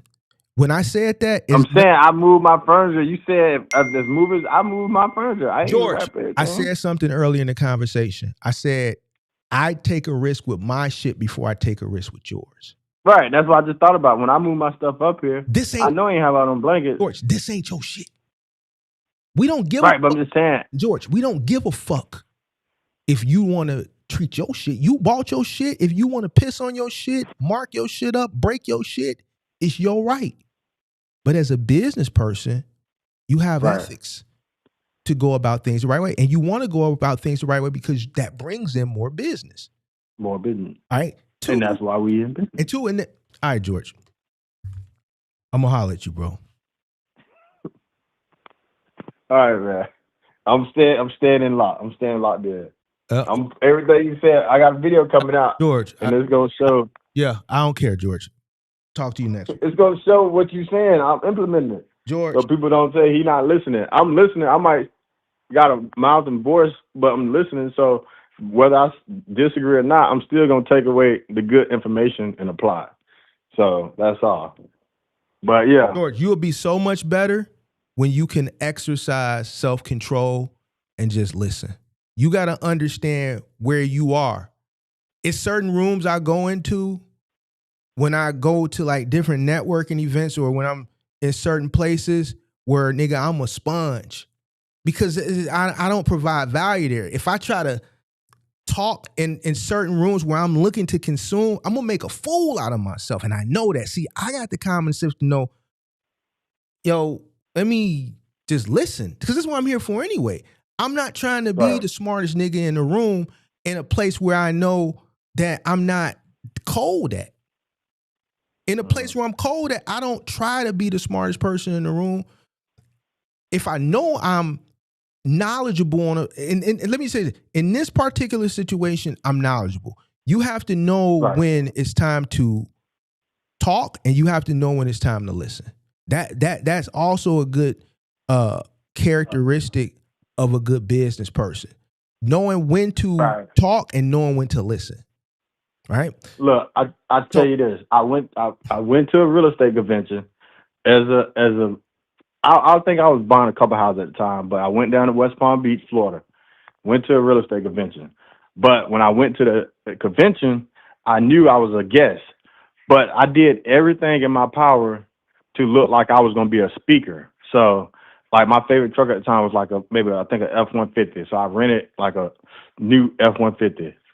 I put on a suit, went to the event like I was going to be speaking there, knowing I'm not on the speaker level. But when I got to the event, what happened? Oh yeah, I met the head person of the event, talked to him for like 30 minutes, and not only when I was talking to him, he thought the person with me worked security for me, and I was just a regular guest there. So the whole thing about it, when you have the information and I'm listening, I listen, this guy, this is $100 million real estate person. I listen. He was a white guy, wasn't he? Yeah, but he's the real deal. So here's the thing, and that goes back to what I said. You shut but up. I still talk too. It's not like I'm not listening. But you didn't rebut him, I bet. Yeah. No, you didn't. He thought I was a speaker. That's what I'm trying to George, tell you. Fuck what he thought. And that's the thing. That's what I'm trying to say. You see what I'm saying? He thought I was on the George. So this goes back to what I said, but you missed the whole point. This is a systemic issue in our community. This has been this is a systemic situation, right? This goes no. I know you're gonna say people not listening to you. You don't respect my experience and my expertise. Yes, I do. No, you don't, because if you did, you would just consume. I'm applying it. You rebut shit that don't even make sense. That it makes you look even more ignorant. So that's what I'm saying. Your rebuttals have no substance. They have no validity. They might not, but to my level, I'm doing decent. Why do it? Just listen, bro. Just listen. Because it's most out of all the people on this chat, I'm pretty sure ain't none of them doing more business than I'm doing. And that ain't no shade or nothing. That right there's the problem. That goes back to what we talked about 20 minutes ago. Except that you were no, it ain't got nothing. I'm just saying. Listen. No, you got to stop that, bro. All right, I probably went overboard with that. Worry about some. But I'm trying to say is no. You worry about some invisible people. No, I'm saying people can learn from my mistakes. No. George, people can learn from what I'm doing. Weak ass shit, bro. You worried about some chat people. You can't see. No, you don't know. They are listening to your show evidently to learn. You don't know what you doing. You don't know what you doing better than nobody. Just because somebody in the chat don't mean they not doing better than you. No. George, did you just say I'm doing better than the people? You don't know these people? No, most people I encounter in life general. You just like the motherfucker who we reacted to said that black people are this, that, and the third. His ignorant ass. It's black people that I'm saying most people in general communities before they became impoverished. No, that's all right, Mark. When you use at the height of your business, George, just be quiet. When you use at the height of your business, George, how many people on a daily ignorant shit? No, and I can't. No, I'm saying, look, when you was at the height of your business, when you was at the height of your, even though I was talking over you, I was listening. See, I can talk over you and still listen. But listen, I'm saying at the height of your business, people that you come across in life, you doing better than, and I have to push back on that. There's people that may not flash and they may not show, and their lifestyle may not reflect what's in their bank account.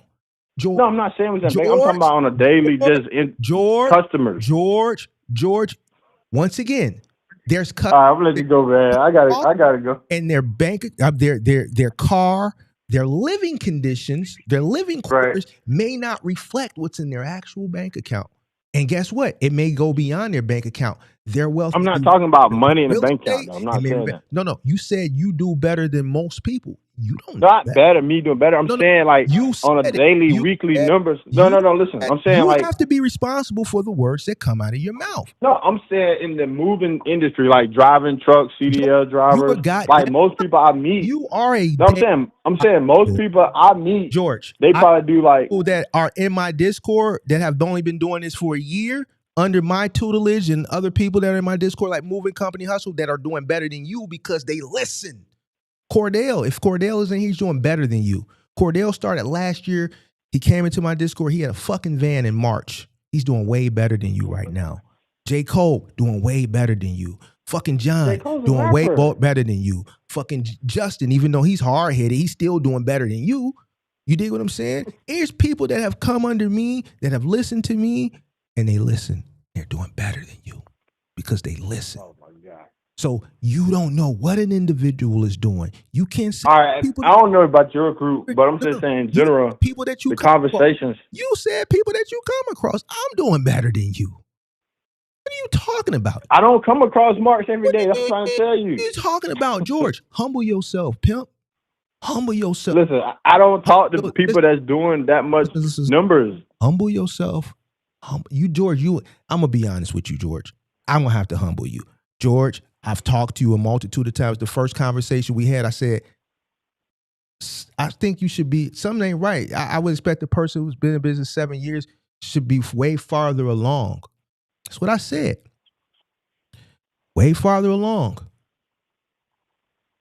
You know, they wanted in the wilderness for 40 years. George, there's people that have been in business 2 years that are providing way more quality than a person who champions himself 7 years that are doing better than you.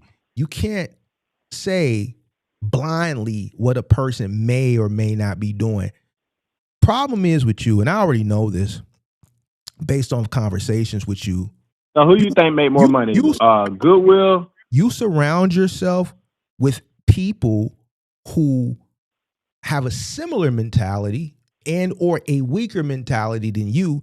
And in most cases, you are perceived to be the smartest person in the room. It's obvious. Because you're having a hard time conceding and consuming in this conversation, no matter how ignorant you continuously make yourself look. And the only thing I'm trying to do is help your black ass.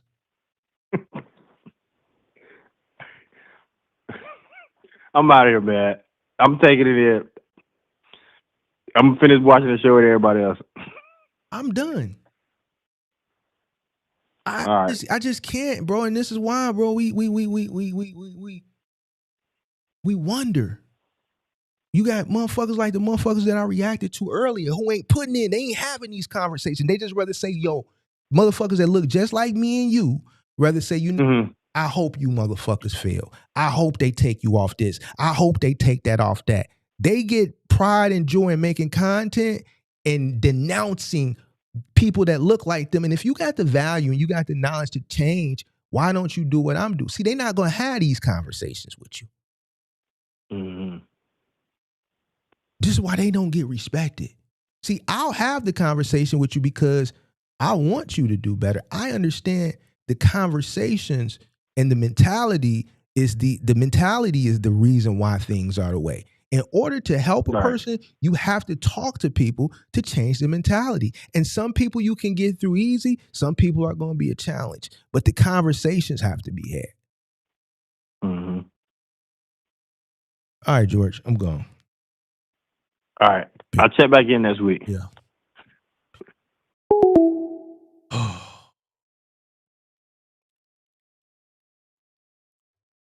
Listen, I'm trying, bro. But I don't know, bro. I don't know how much longer, bro.